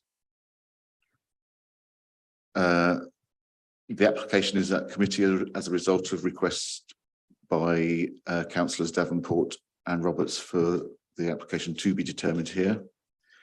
The application is a resubmission following the refusal of application WNN 2022-0647. So first slide, it shows the site on St Leonard's Road with St Leonard's Court to the north, and on the opposite side of the private access road to the rear. Next one, please.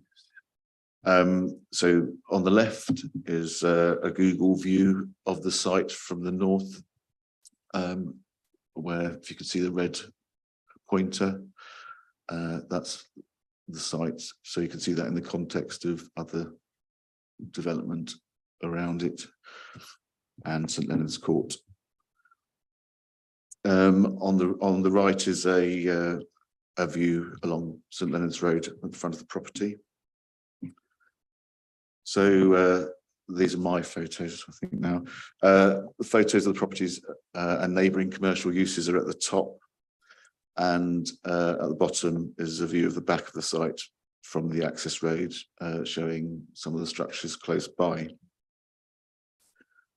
Yeah, next please. So here, as the title says, on the right-hand side is the refused application elevations, showing a 10-metre depth rear extension, which was found to be harmful due to the amount of space that remains within the rear of the property.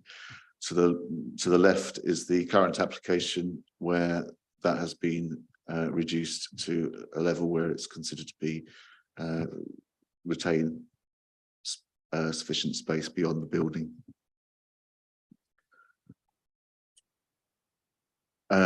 So these are the other side elevations showing the same things, and the rear elevation of the property showing the extension. The proposed flats were acceptable in the previous scheme in terms of meeting the NDSS standards, that's the nationally described space standards, and are not altered in the present application. The reduction in depth of the rear extension by 2.4 metres and the removal of the takeaway use from the description of development are considered to have addressed the reasons for refusal of the previous scheme. The reason for refusal did not include highway impact or parking, and the Highways Authority does not object to the application. The application is therefore recommended for approval, subject to the conditions set out in the report. Thank you very much. And we were expecting an objector to be able to speak to us, but she had to leave early, and Mr. Woods has got a statement to read out. Thank you, Chair. This is a statement on behalf of Councillor Emma Roberts, who is the local ward member, and I will read the announcement to you, statement to you, starting now. I called in this planning application to committee. Unfortunately, when receiving confirmation of the date for planning committee, as we were not consulted on listings, it was clear that I would be unavailable and out of the country, so could not attend. In accordance with the constitution, I asked that a councillor colleague attend on my behalf, and that if there is any issue with Councillor Randall arriving to committee, that an officer confirms a statement of objection on my behalf. So for the record, Councillor Randall was here to present this statement, but she had to leave. This is application number 3 for this site. 2 applications were previously refused as detailed in the planning papers. When I originally viewed the planning papers for this application, environmental health had raised a similar concern to that raised before. As of 30th of July 2023, I've been unable to access the portal due to a permanent system error to check whether the environmental health team have changed their original view. I cannot check this, but I can confirm that my view has not changed. Whilst the applicant has made no amendments to the flue system, instead of refusing, as was the case last time, we are now recommending conditions. It is my view that none of the changes the applicant has made or the conditions proposed protect residents from the impact of this build and change of use. The impact on the local amenity is still apparent, and the adequate disposal of fumes has not been demonstrated. A lot of the emphasis is placed on the fact that this will no longer be a takeaway. However, the opening hours being granted still mean that the cafe restaurant can take nighttime visitors, and therefore the dismissal of the parking concerns is not appropriate.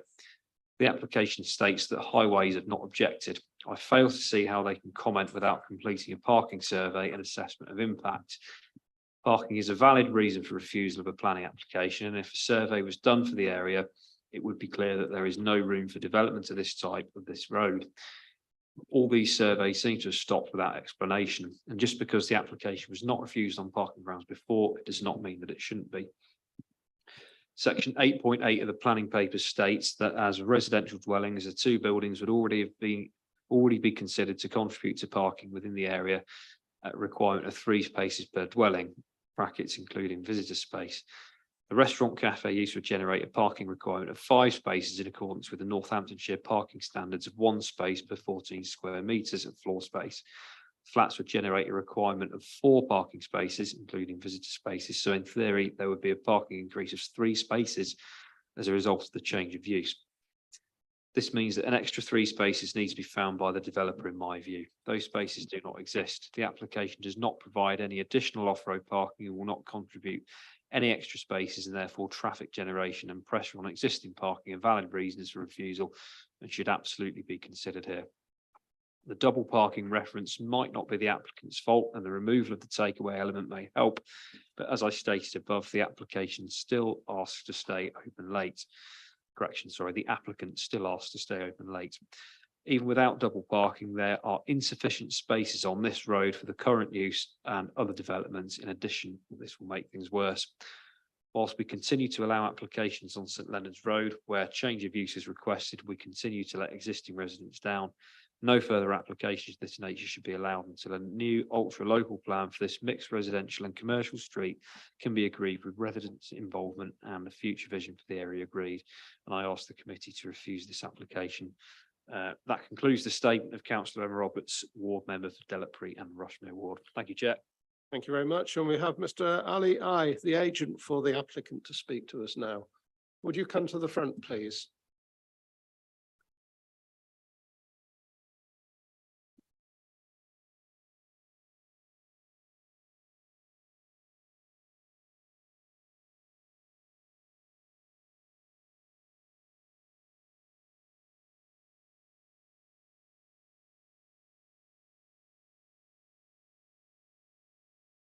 If you would press the button in the middle of the microphone, speak when you're ready, please. Thank you, Chair.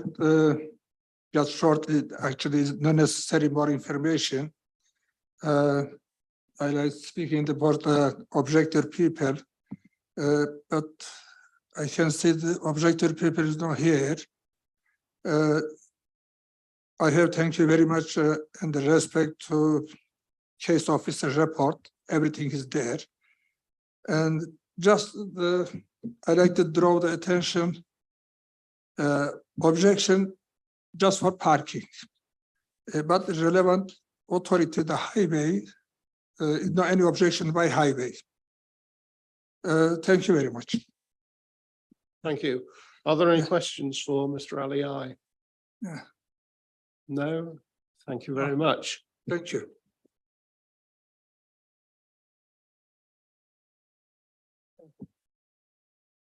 Are there any questions for officers?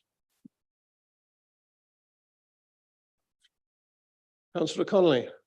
Just one, I didn't know whether he'd like to respond to Councillor Roberts' statement. I can respond to part of it, I think.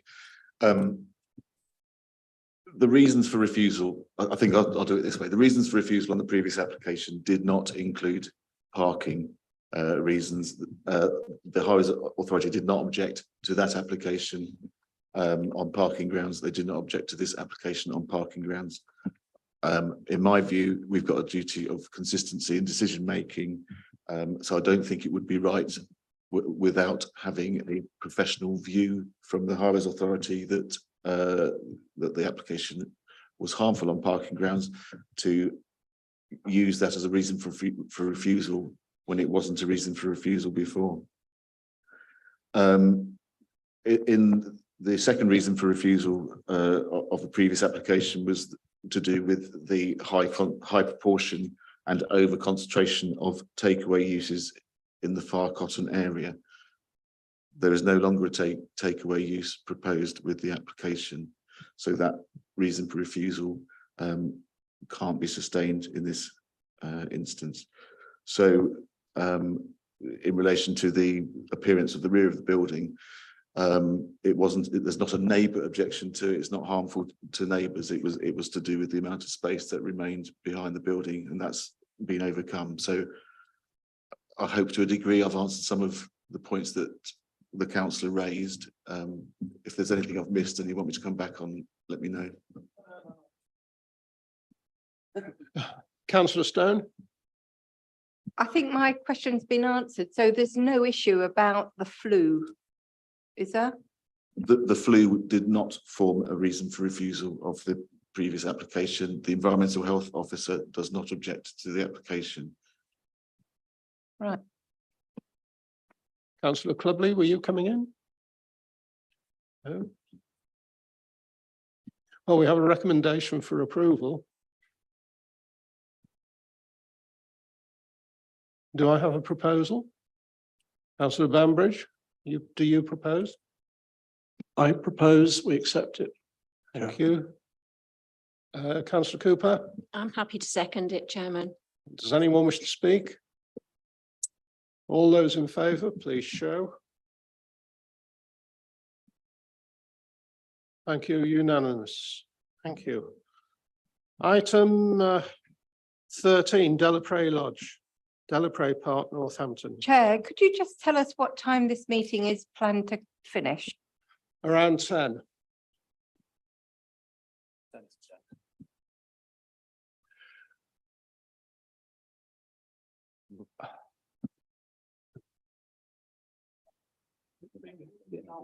Yeah, go on then.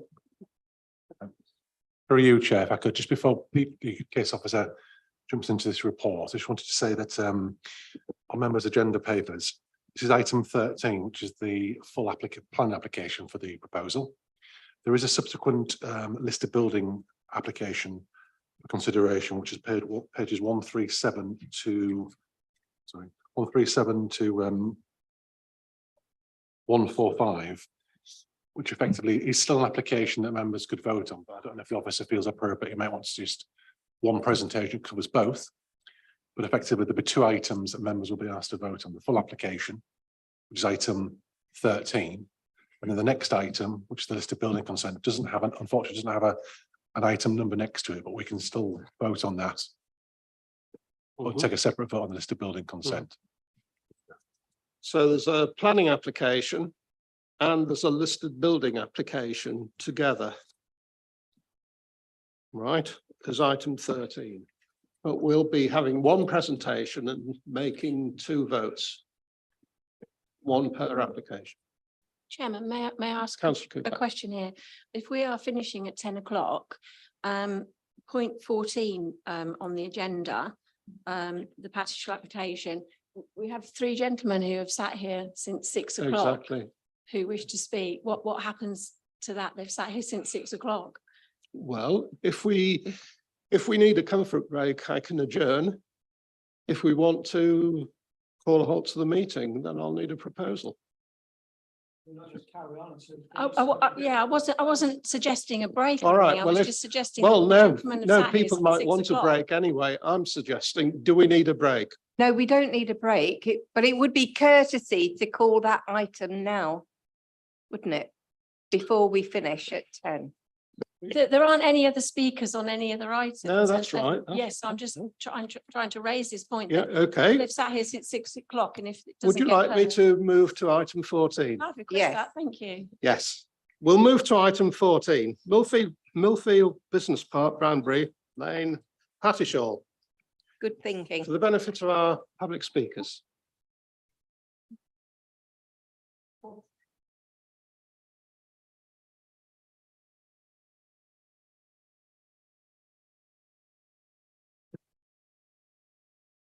No,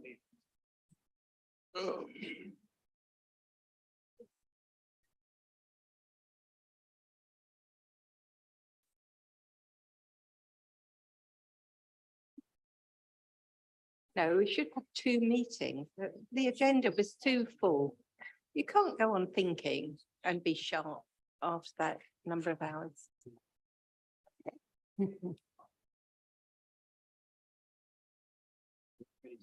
Yeah, Is, Mr. Patterson. Thank you, Chair. So firstly, for this one, please note the written updates for this application, which relate to the late submission of a noise assessment and updates to several proposed conditions. And unfortunately, I've noticed an error in the report in paragraph 2.3. So it says the footprint of the building would be 956 square meters. That's actually the floor space within the building. So the actual footprint of the building is 730 square meters. So apologies for that error. So this is the committee site plan, which shows the application outline in red and the various constraints around the site. This application relates to a parcel of land on Millfield Business Park, which fronts Banbury Lane and lies just outside Pattershaw, as shown outlined in red. The site, the site is an open countryside, so it lies to the north of the settlement confines of any defined settlement. Although the site is surrounded by numerous other commercial units to the west and north.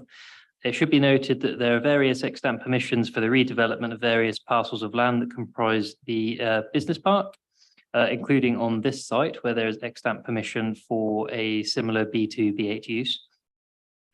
The application proposes the erection of a single large commercial building for workshop and storage purposes related to agriculture, use class B2/B8.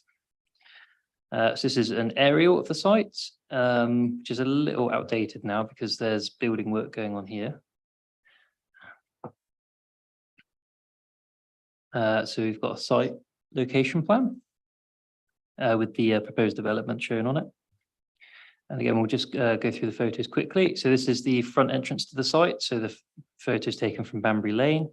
This is from the same spot looking west, same spot looking east. This is the view into the business park, into the business park proper. This is a view from within the business park back across the application site. And then another one into the application site. So this is the proposed site layout. Proposed floor plans. Proposed elevations. And then indicative elevations. And just for members' reference, this is the approved plan of the extant permission from 2020. Well, I think permission was granted in 2021. And then just the elevations of the scheme, which is extant permission.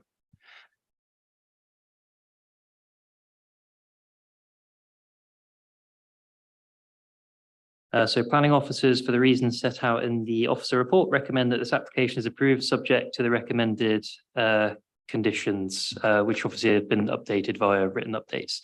Thank you, Chair. Thank you very much.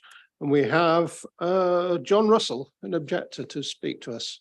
If you come forward to the microphone, please.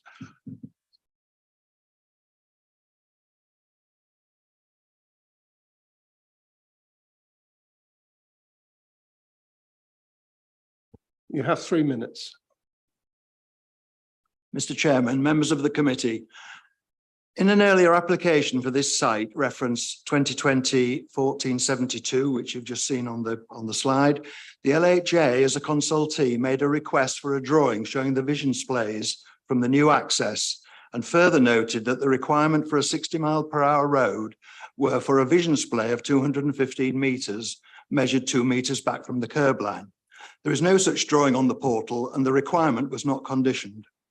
In terms of vehicular usage, the application referred to the use of the site by private cars, vans, light commercial vehicles, including 3.5-ton delivery vans, and an occasional visit by a refuse vehicle. In the current application, the LHA, in their formal response as consultee, made no request for such a drawing, but stated, and I quote, "Although vehicular visibility on the west of the access does not look to meet current standards," etc., etc. Not only was there no request made for a drawing showing the vision splays, the statement itself is confusing because there are 2 bends, one to the west as referred to, and one to the east of the site access. The bend to the east along the Banbury Lane towards Rotherthorpe limits the vision of a vehicle leaving the site to approximately 85 metres. That to the west limits the vision to 110 metres. These most definitely do not meet the current standard of 215 metres, and the statement "does not look to meet" is, in my view, a serious understatement. Secondly, the current applicant's traffic report, dated the 3rd of May, in response to the LHA request for further information, acknowledges that in addition to the previous approval for private cars, etc., heavy goods vehicles would now be accessing the site. The report specifically details the type of HGV as an HGV towing a low loader trailer, which would fit in with the applicant's nature of business. These vehicles can be up to 18 metres long, and it would be normal practice to ask for a swept path analysis to show the extent of an HGV's path whilst entering from and exiting onto the Banbury Lane. Whilst there is clearly sufficient room for these to pull off the Banbury Lane in the event that the access gates are locked, it is their slow manoeuvrability in entering and leaving the site which introduces a significant risk element to other road users as well as to the operators themselves. This is due partly to the limited visibility noted above, the extreme acute angle of the site access onto the Banbury Lane, but also the slow manoeuvrability when moving onto a 60-mile-an-hour road. And this is true whether the vehicles are entering the site from the east or leaving the site to the east or the west. In conclusion, I believe to approve this application would potentially introduce... Thank you. I must stop you there. Time's up. Okay. Thank you. Sorry. And we have Mr. Nigel Bannister to speak to us now as an objector.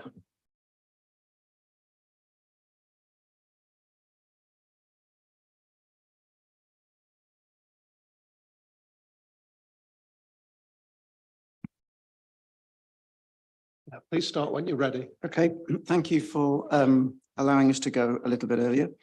I live in the Beeches in Pattishall and have done for 24 years. In principle, most residents in the Beeches and surrounding area support a new agricultural business in the area. It makes practical and business sense.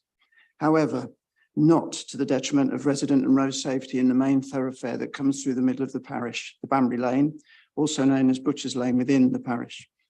Banbury Lane is literally an old lane that joins Northampton to Banbury and has been used for decades to transport livestock, grain and flour between the two towns. Over the last 10 years, there's been a steady increase in all types of traffic using the route. We have seen significant increase in heavy goods vehicle movements. The Millfield Business Park is located in a valley and can be only accessed by the Banbury Lane. The hills either side of the valley the Banbury Lane is situated on are steep and undulating, and from the east through open countryside. The hill from the west comes down straight through the parish, which has a 30-mile-an-hour speed limit that ends meters from the Millfield entrance exit. Banbury Lane road safety has been an ongoing and increasing issue within the parish. There is a busy crossroads and a zebra crossing in the valley for pedestrian access to the primary school right by this junction. And as mentioned, traffic volume has been increasing. Vehicles already come past here in excess of 30 miles an hour, and as they exit the speed limit are often travelling at 50 miles an hour plus. This means as they pass Millfield entrance, they will be travelling at this speed or more. Banbury Lane highway condition has deteriorated a lot, especially to the east of Millfield, and is now subsiding in many places. There's been an increase in vehicles leaving the road into ditches and hedges, we believe, due to the deteriorating road surface. Luckily, over the last 5 years, none of these accidents have been fatal, but previously there have been fatalities on this road. One was right outside the Millfield entrance. Recently, planning permission has been granted for a total of 11 new residential dwellings, all of which have access and exit their properties off and onto the Banbury Lane, resulting in more local traffic. In addition, other planning has been granted for extra business units within Millfield, and as mentioned just now, this building has recently started. Has consideration been given to the additional traffic movements in and out of the Millfield Business Park in the parish as a result of all this planning permission being given and the significant impact on road safety? I believe a number of additional highway measures should to be taken before planning permission is granted. These could include calm traffic movements through the parish, greatly improve the condition of the Banbury Lane, increase warning signage and extend the speed limit approximately a quarter of a mile to the east to say 40 or even 30 miles an hour. Before anything like this is done, I have no alternative but than to object to this planning application. Thank you. Thank you very much. If you'd remain there in case of questions from the members. Are there any questions, Mr. Bannister? No? Thank you very much. Thank you. And now we have Mr. Barry Evans, the chairman of the Pattishall Parish Council, to speak to us.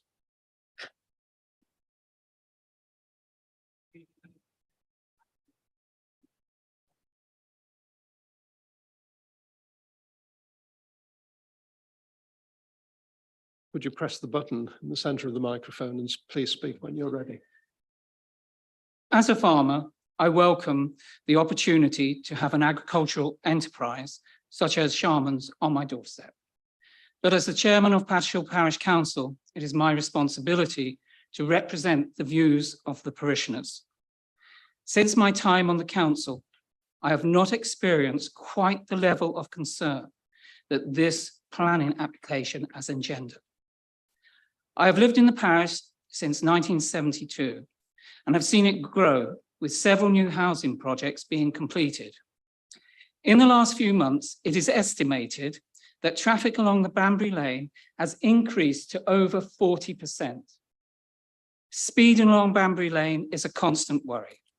Police speed camera vans have monitored the traffic, and when they were present a couple of times in 2021 and 22, there were 394 speeding offences recorded. The deterioration and width of the Banbury Lane is of great concern.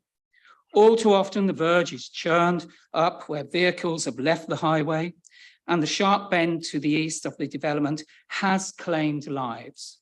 Serious accidents have happened, and only a few months ago, a car ended up in the hedge just beyond the bend. Quite often, these accidents do not come to the attention of the police, and I therefore dispute the highway's assumptions about fatalities and accidents.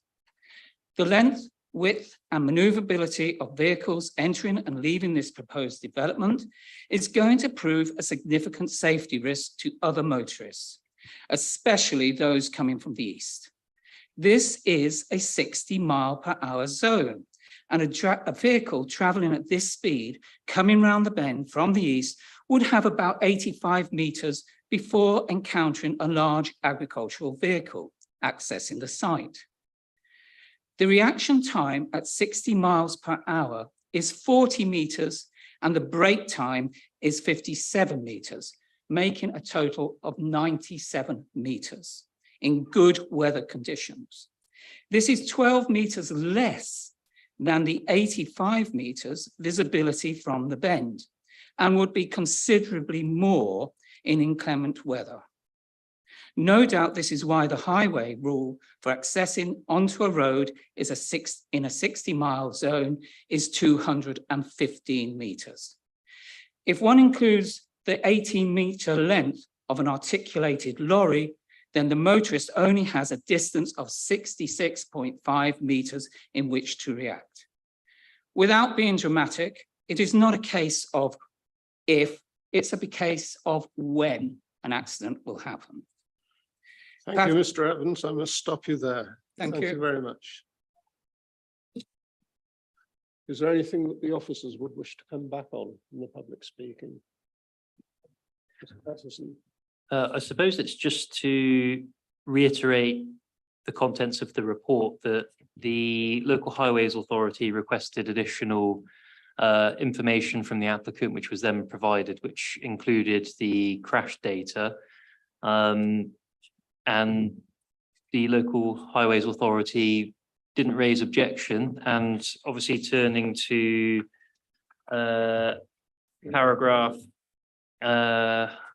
112 of the MPPF states that the paragraph 111, I think. Obviously, it directs local planning authorities to only withhold permission if the risk to highway safety or the highway's impact would be severe. And in this case, its officers' view, obviously having taken into account the view of technical experts within the council, that wouldn't be the case here. And I think the other thing is it's worth noting that there are various commercial units throughout the business park that operate in a B2, B8 capacity. So this site wouldn't be unusual. And it's also worth noting there's extant permission on the site for B2, B8 uses, which is what's being proposed here. And the footprint of the building doesn't differ substantially. So I think the applicant has a fallback position to that extant permission. And I think that concludes my comments. Thank you, Chair. Thank you. Councillor Cooper. Thank you. Thank you for all of that, Mr. Patterson. While the gentleman was speaking, I did scribble quite a few bits about the access. Mr. Evans spoke about, I think two of them spoke about the 215 metres. Can you come back on that and that there isn't 215 metres? Can you clarify that for us?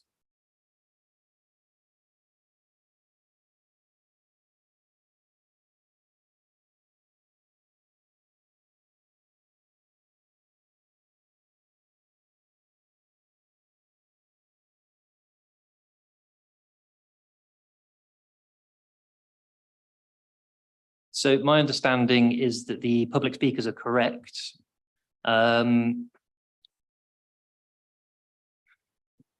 the highway around the site doesn't provide for 250 metres either direction of the site. So visibility would be limited in that way. But I think obviously I think I just keep coming back to the highways not objecting and the extant permission on the site. So in this case, officers feel there's no reason to withhold permission on this basis. Thank you. Talking about the extant permission, is that on the exact site where this planning permission is? I took a little site visit up there a few days ago.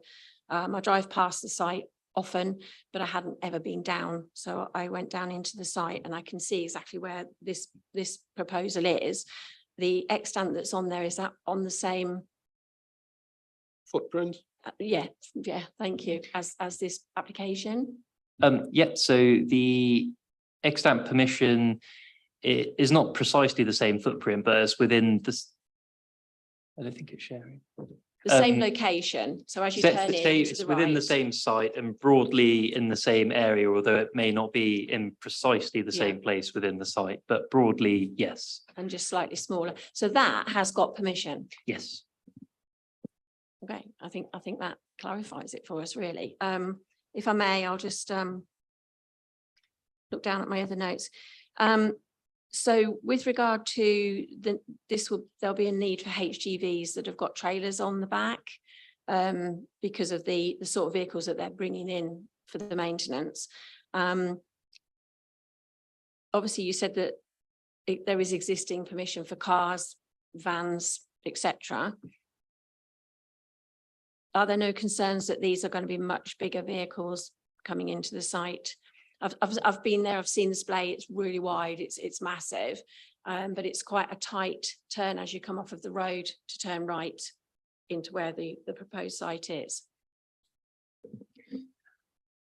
So the extant permission is for B2, B8 uses. We didn't restrict uses beyond those use classes, and those use classes are what is being proposed here. So with the extant permission, the applicant could reasonably use similar sorts of vehicles to the ones we're talking about here with, HGVs with trailers and that sort of thing with the extant permission. So in that sense, it's our view that it's no worse than what will be possible under the extant permission. That's really helpful. Thank you so much. Thank you. Councillor Bambridge. Yeah, what we've heard from the two speakers is pretty convincing, and I know from my commercial vehicle experience what the stopping distances are and visions for these things. And to me, it seems pretty clear that a 30-mile-an-hour speed limit would overcome, I think, the objections and also be a great safety measure. Could we, if we were minded to approve this, can we condition it that a speed limit of 30 miles an hour is extended to, say, 200 meters beyond the entrance or whatever is considered a safe stopping distance, bearing in mind the conditions we've discussed. Mr. Robson. Yes, sir, through you, Chair, if I may, on that point. That is something that we can't condition. This is a short answer. That would be up to the highway authority to decide whether or not they wanted to extend speed limits or actually push them past the actual site themselves. There is, and forgive me, I'm not a highway officer, but I do know there is, it's quite a rigid criteria which they must go through in order before that traffic order can be made to alter speed limits on those roads. But it's certainly something that you cannot unfortunately condition by way or through the Planning Act, the planning applications. Thank you, Chair. Could we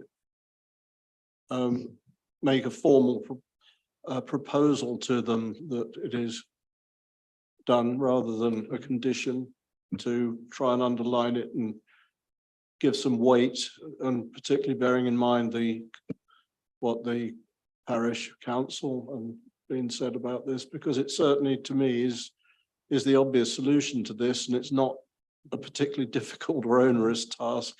I know they've got to get a TRO, which will cost them a few quid, but you know, that's surely safety is the most important criteria. Mr. Robson. Through you, Chair, and to respond to the councillor, we can ask that question of highways, but we can't guarantee or enforce that or make them do that or make them consider it even.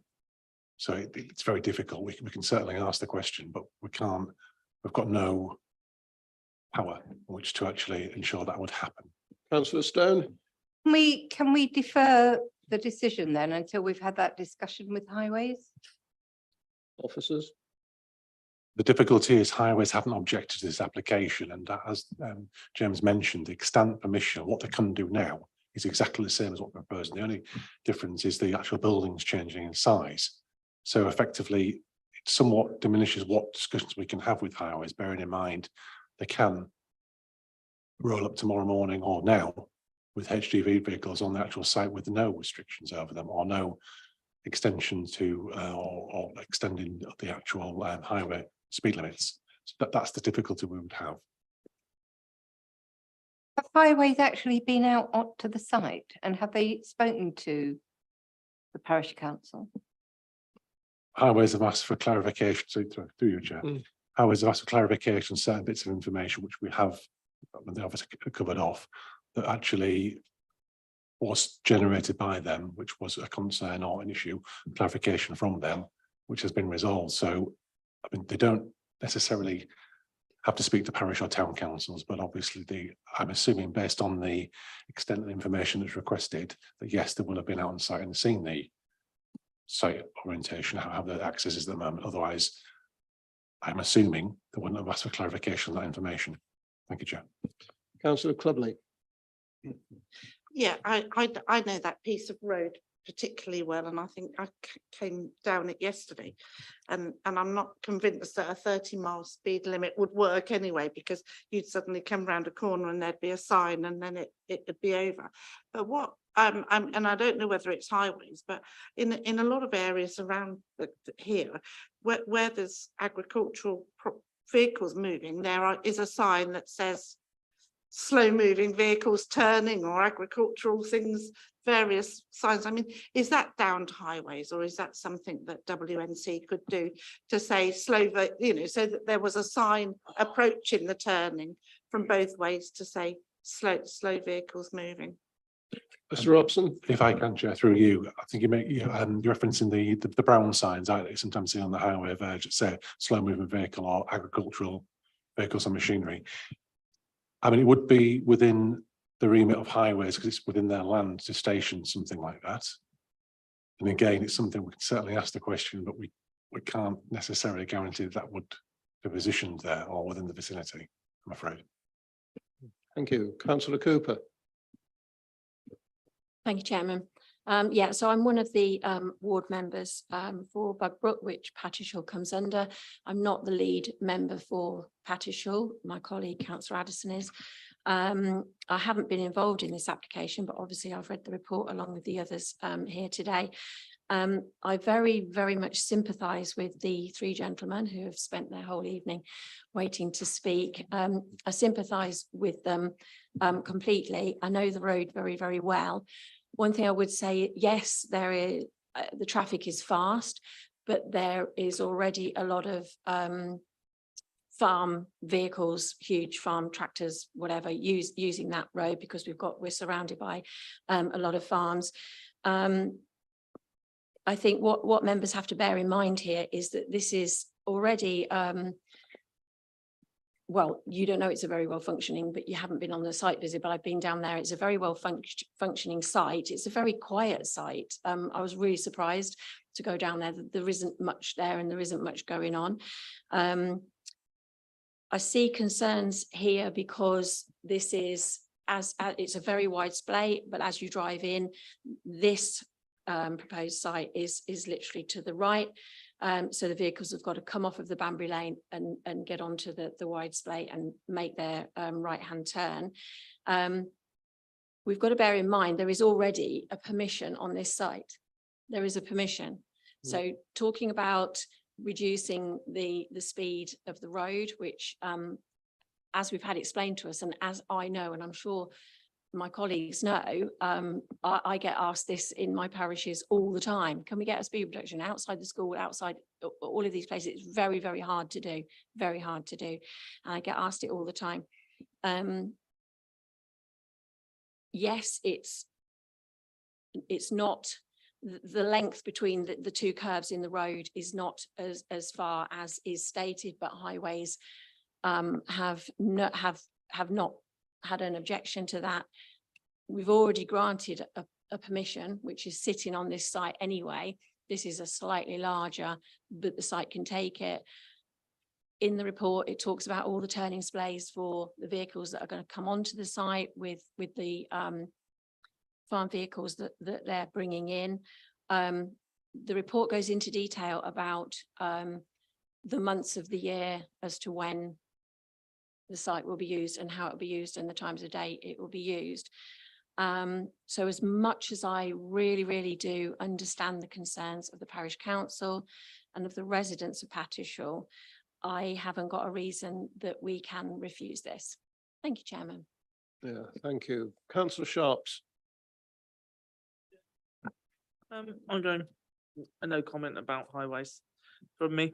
It says on 18 page 164, details to be confirmed, crime officer.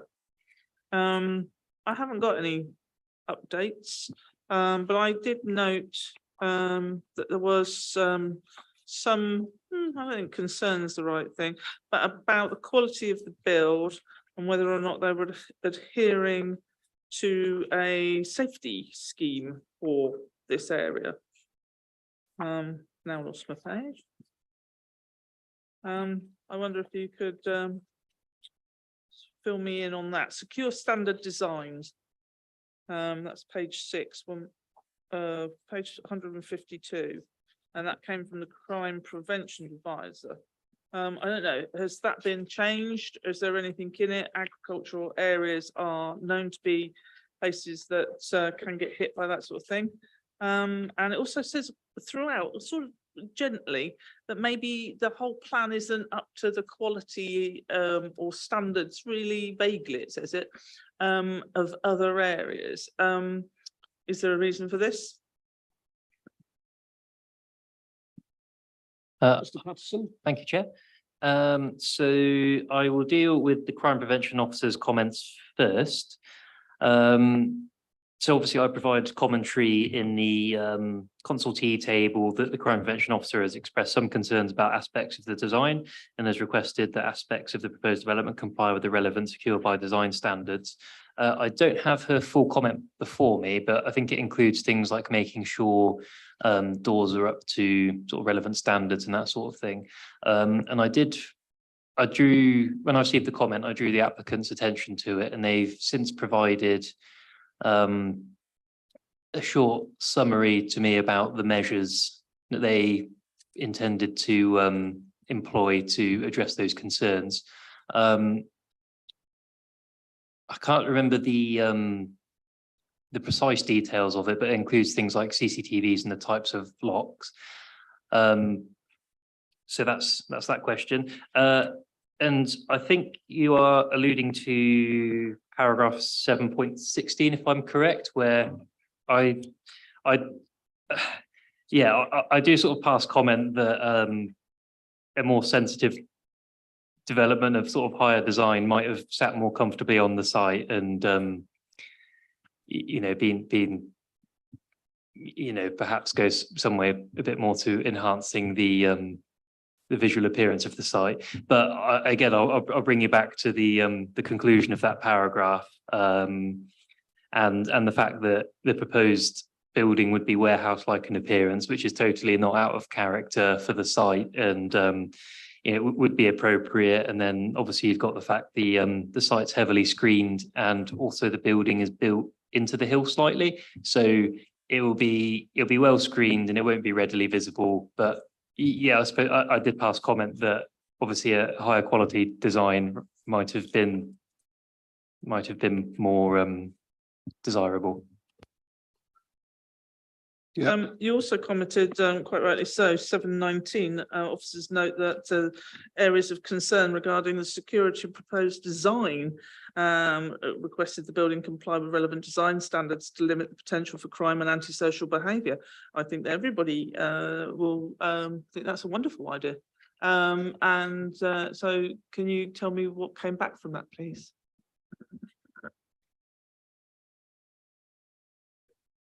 Was that 719? 719, please.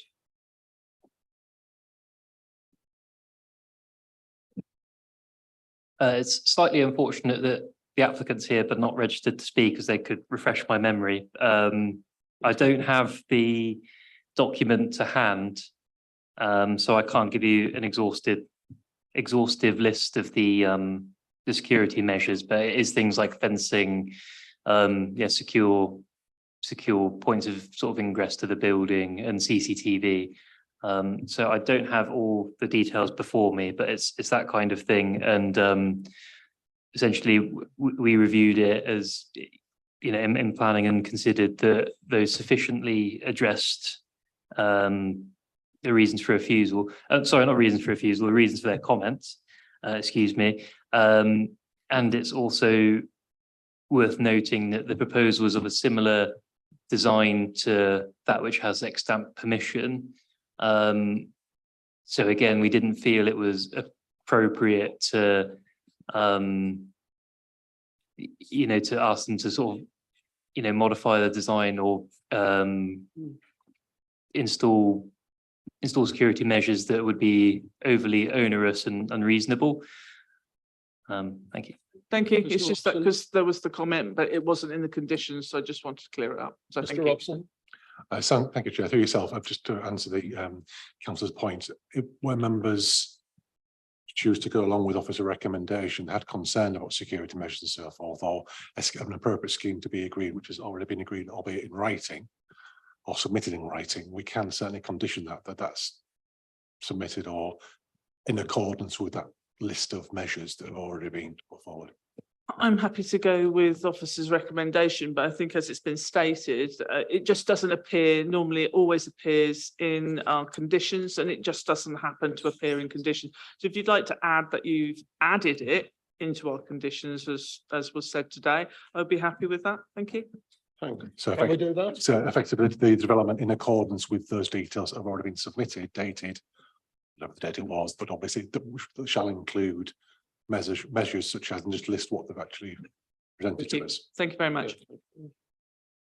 Any other views on this then? We have a recommendation for approval before us. All those in favour, please show. Sorry, I need a proposer and then a seconder, of course. I just wanted to go back to saying that I would ask for request that highways were asked to reconsider the 30-mile-an-hour limit on the recommendation of the committee. Yeah.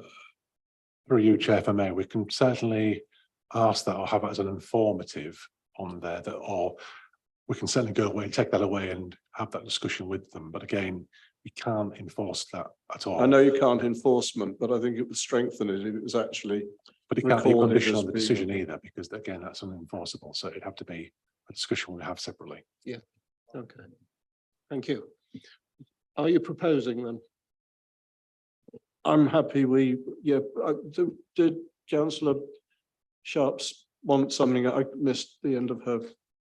Was there something That's you the suggested? amendment to the recommendation suggested by councillor Sharps. The amendment was to include the secure, but well, not secure by design, but the security measures have already been Yeah, selected. I'm happy if you want somebody to propose that. I'm happy to propose that. Thank you. So you propose it. Do we have a seconder? I'm happy to second it, Chair. Thank you very much. Does anyone wish to speak? I'll just confirm. Thank you, Chair. Could I just confirm that obviously we're accepting the officer's recommendations subject to the amendments relating to the security measures as an informative to discuss extending the 30-mile-an-hour speed limit beyond the site with highways. Yes. Yep. I'm happy with that if everyone else is. Thank you very much. We have a proposal that's been seconded. All those in favour, please show. Unanimous. Thank you very much.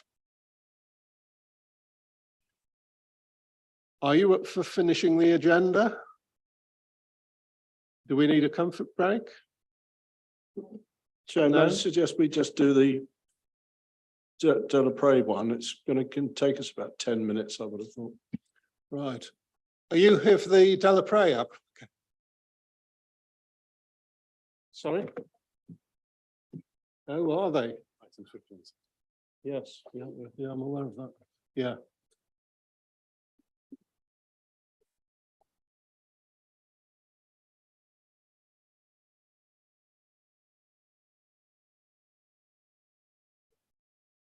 Item 14, Delaprey.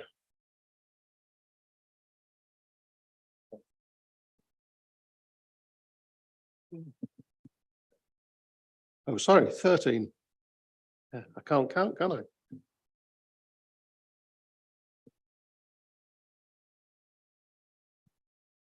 I? Um, 13.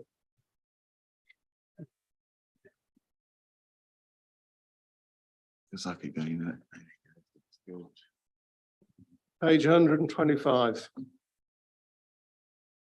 Right, sorry, Chair. Carry on. I shall start. So these are two reports, as was said, one applying for planning permission, the other for listed building consent for the refurbishment and alteration of the existing building to form a meeting room and parking areas and paths, or parking area and paths. The reason for the application being for committee is that the applicant is West Northamptonshire Council. So Delaprey Lodge is curtilage listed as part of the listing of Delaprey Abbey, and it's part of the Delaprey Park Conservation Area. Slides showing the lodge to the east of London Road at the entrance of Delaprey Abbey. The property is currently boarded up. I think it might be next. On the left, it shows the site layout with additional parking or new parking for the building, and the paths. On the right part of the screen, showing the elevations of the building, which will be entirely unchanged from the application. It's really about putting some problems right, including problems with the roof and some of the stonework. Go down. So front and side elevations, and at the left-hand side and at the top, and a couple of Google elevations at the bottom to show the site in context. So I've got to do these in two bits now, right? So the report WNN 2023-0116 sets out the external works requiring planning permission and the ecological aspects. These works and measures to protect bats and important trees are supported by statutory consultees and your planning officers. The application is recommended for approval, subject to the conditions set out in the report. Thank you very much. Views, please, from members? Councillor Connolly. Just really glad that they're gonna do that building. It's access right into Delapre Abbey. It's much needed. It's an area where there is a bit of antisocial behaviour, crime around there because obviously it's boarded up. So to bring it back into use, I think it's brilliant for the residents of Farcott and. Oh, thank you. Any other views? Councillor Stone? I totally agree with what Councillor Connolly has just said. It needs to be done and it's really good it's happening. Thank you. Any other views? Well, would someone like to make a proposal? Councillor Connolly. You've proposed the recommendation? Chair, if I can just ask that this is the recommendation for the first report, the 2023-116, which is just the full application. Yeah, and then we'll vote again on the listed building after we've voted here. So all those in favour of the recommend? Seconder. Yeah, Councillor Stone. Yeah, does anyone wish to speak? Right, moving to the vote, all those in favour of the recommendation for the planning application, please show. Thank you very much. Unanimous. And can I move to a vote on the listed building consent? Sorry, just. So I wanted to finish the presentation and move Yeah, to. you've got more to say. Okay. Only this, the report, WNN 2023-0447 outlines the internal works required and the conservation team supports these works. The listed building consent application is recommended for approval, subject to the conditions set out in the report. That was all. Thank you very much. Does anyone wish to speak on that? All those in favour of the recommendation to support the listing building consent, please show. Thank you very much. Unanimous. Thank you. What have we got left? We've got Bridge Street left at last.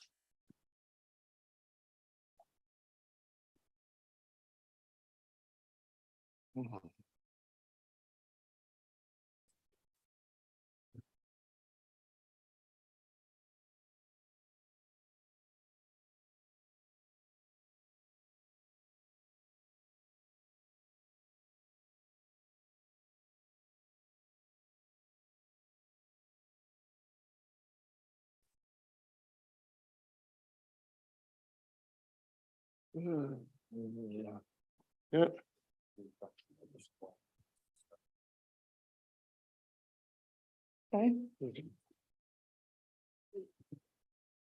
Thank you, Chairman. If I just introduce the items. Sorry, I thought you were ready. Yeah, hold on. Councillor Stone, were you going to declare an interest on this?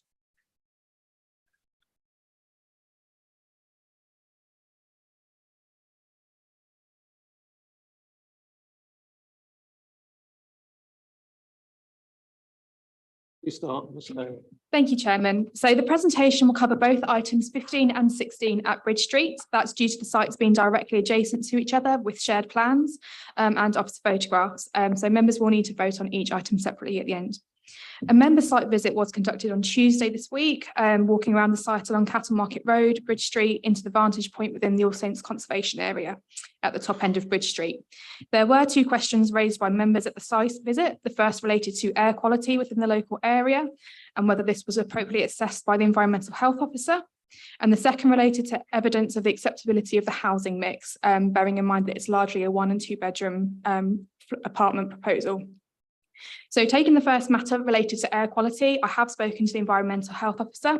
They have confirmed that they are using recent data that was assessed using the techniques which are current standard and considering planning applications. In this case, there is an air quality management area to the north, moving around the church and the roundabout area at Bridge Street, but that recent data shows that since 2017 has been coming out of the air quality restrictions and is now below the threshold for designating an air quality management area, and the authority are considering removing that management area to that the management status to that area. That's recorded within the Council's 2022 Air Quality Annual Status Report.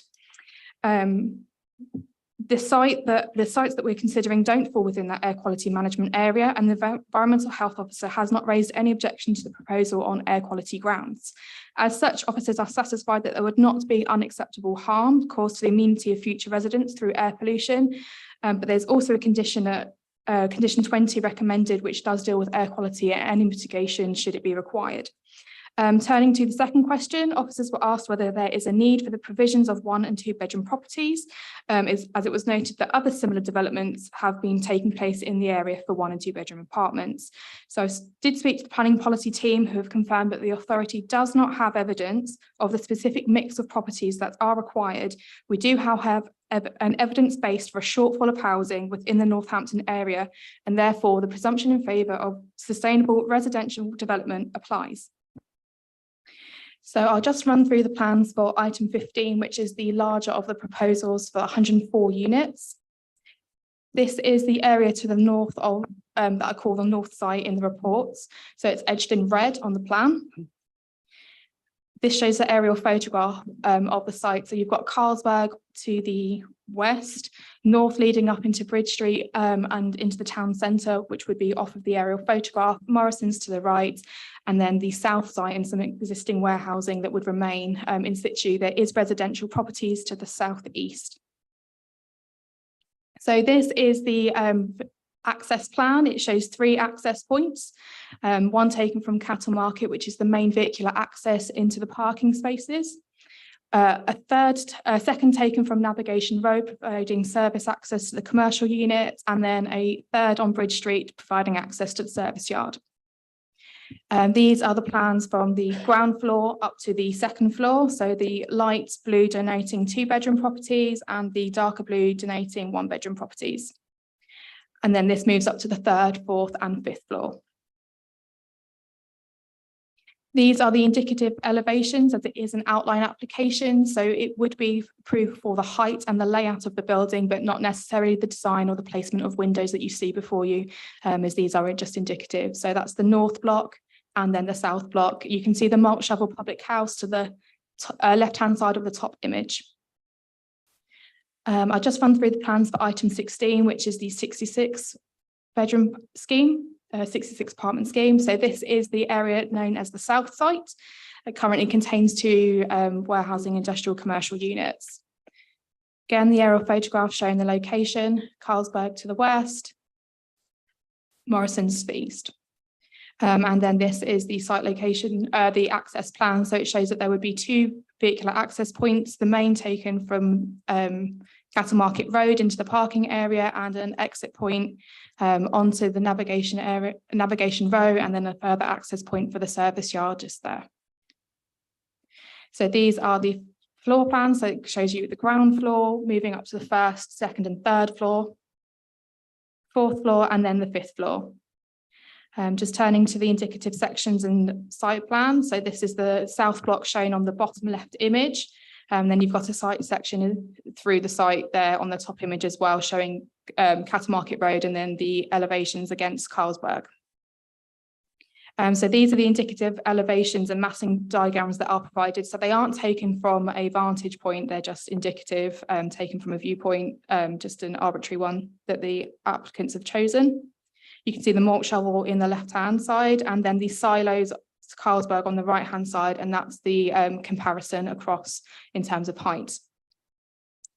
This is taken almost from in front of Morrison's, maybe a bit further back, but again, an arbitrary viewpoint just to give an idea of massing. And then this would be, again, arbitrary, but from South Bridge side. I do have some wireframes just to show you of the buildings that would be in situ. So the red on this plan shows what you would see if you were looking at the north block from St. Peter's Way.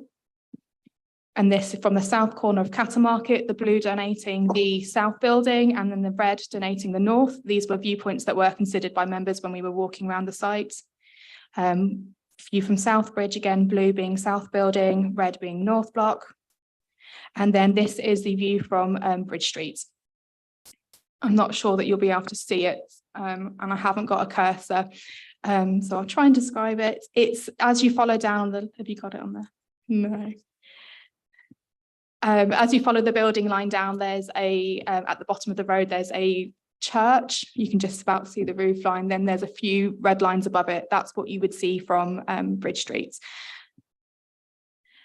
I do have officers' photographs if members would like to go through them, but I propose for now that we turn to members' questions. Okay, thank you very much. Any questions from members? Councillor Pritchard? Yes. Are the parking spaces allocated or are they free for all? They're not allocated, and it wasn't a request of the highways officer to have a parking management plan, but if members feel that that would be a necessary condition, that would be reasonable to impose it, and I can put on a parking management strategy so that there would be some allocation of spaces between the commercial development and residential. Yeah. And secondly, was any consideration given with regards to solar panels on the top? It's not a policy requirement, so no. Plus, this is an outline application. It might be something that the applicant could consider when they come forwards for their reserve matter submission, but it's not something I can insist on at this point. Okay, thank you. Thank you. Any further questions? Does Councillor Stone wish to speak on this?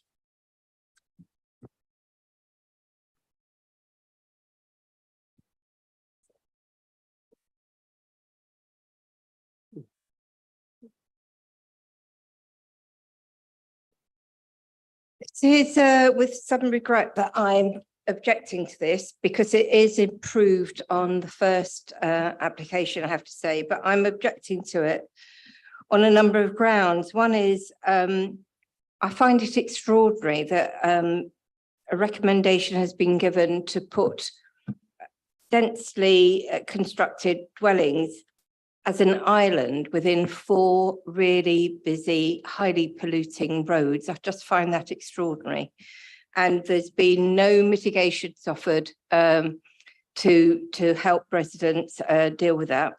They're really busy roads. And so I just find it extraordinary. How are people going to cross those roads actually when they want to go to Morrison's or want to go into town? How are they going to cross those roads? They're incredibly busy. That road is also really, really noisy. The noise level needs to be looked at.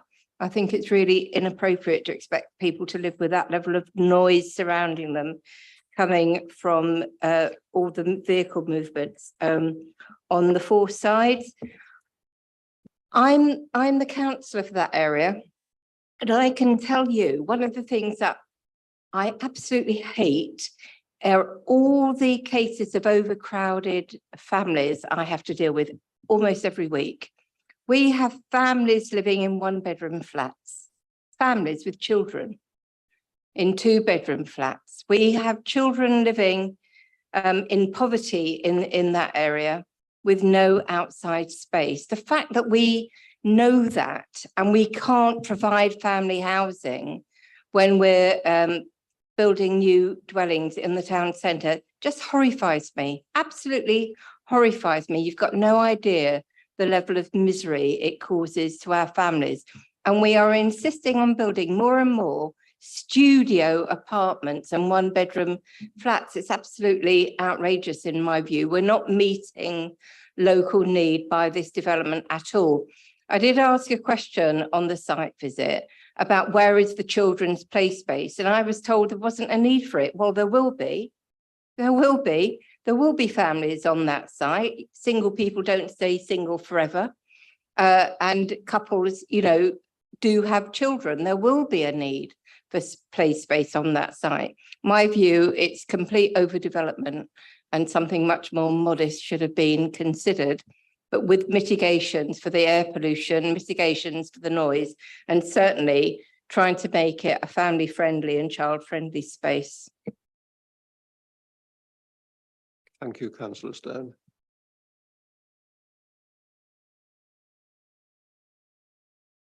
Councillor Sharps. Through you, Chair, is this supposed to be a family-friendly structure and set of buildings, or is this really designed for other uses such as first-time buyers? You know, to me, I was a bit horrified by that. To be honest, I don't think I've ever been horrified by a build. So the actual mix of people is not something the council could control when it was. It's just a site for residential housing. I could give a personal view on whether I think it would be suitable for families or not, whether it's more suitable for work types of people, but I wouldn't want to give that. It's not a professional view. It's not something that we could control, quite honestly. We can if we know it's going to be used for university use or other. That's the kind of question I'm asking. Is it going to be used for university use? Because I've seen similar styles and designs used for university use. So there you go. There's my question. Okay. We haven't got a proposal for student accommodation or houses of multiple occupation, and we just have an application for standard C3 residential apartments. Thank you. Any further questions for officers? Councillor Connolly.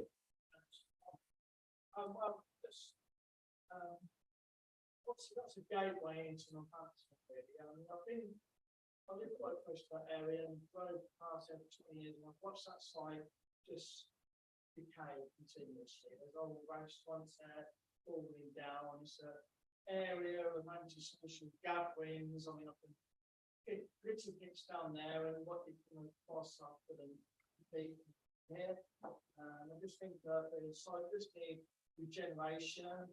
If it means anything, urban regeneration, so that's the place to start. The demand for the properties, I base my opinion on local Facebook pages where people are looking for accommodation. It's very difficult around there with our partner with HMOs, with people trying to purchase flats so they're with their families. So I would definitely be supporting this project, and hopefully it's about regeneration of these projects around the country. Thank you, Councillor Connolly. Any other views on this? No? Well, I'll need a proposal. First of all, on the planning application. Would anyone? Thank you, Councillor Connolly. Do we have a seconder? Sorry. Yeah, this is on item 15. Right, Councillor Cooper. Yeah, we have a seconder. Thank you. Does anyone wish to speak? No. All those in favour, please show. Thank you very much. Okay. Item 16. Oh, sorry. Was there anyone against? Any abstentions? 2 abstentions. Thank you very much. Item 16. Does anyone wish to speak on that? No. To take a vote, I'll need a proposal. Councillor Pritchard. Councillor Connolly, are you seconding? Thank you very much. We're voting on accepting the officer's recommendation on the listed building consent. Oh, we've already done that one. Yeah, sorry. Oh, yeah. Would you like to clarify that, please? Just to confirm that it would be a officer's recommendation with the amendment to include the condition relating to the parking management strategy on both items. Both items? On both items, yes, because they're essentially on the same. Okay. Do we accept the clarification? Do we need to vote again on 15? Right. Okay, can we vote again on 15, please? All those in favour, please show. Thank you. Those against? Abstentions? Thank you. And item 16. Proposer. Thank you, Councillor Pritchard. Seconder, Councillor Connolly. Does anyone wish to speak? No. All those in favour, please show. Those against? None against. Abstentions? Thank you very much.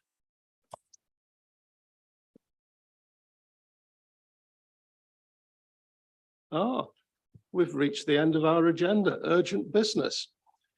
We have no urgent business on this occasion.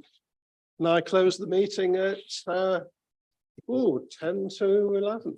Thank you all very much for coming.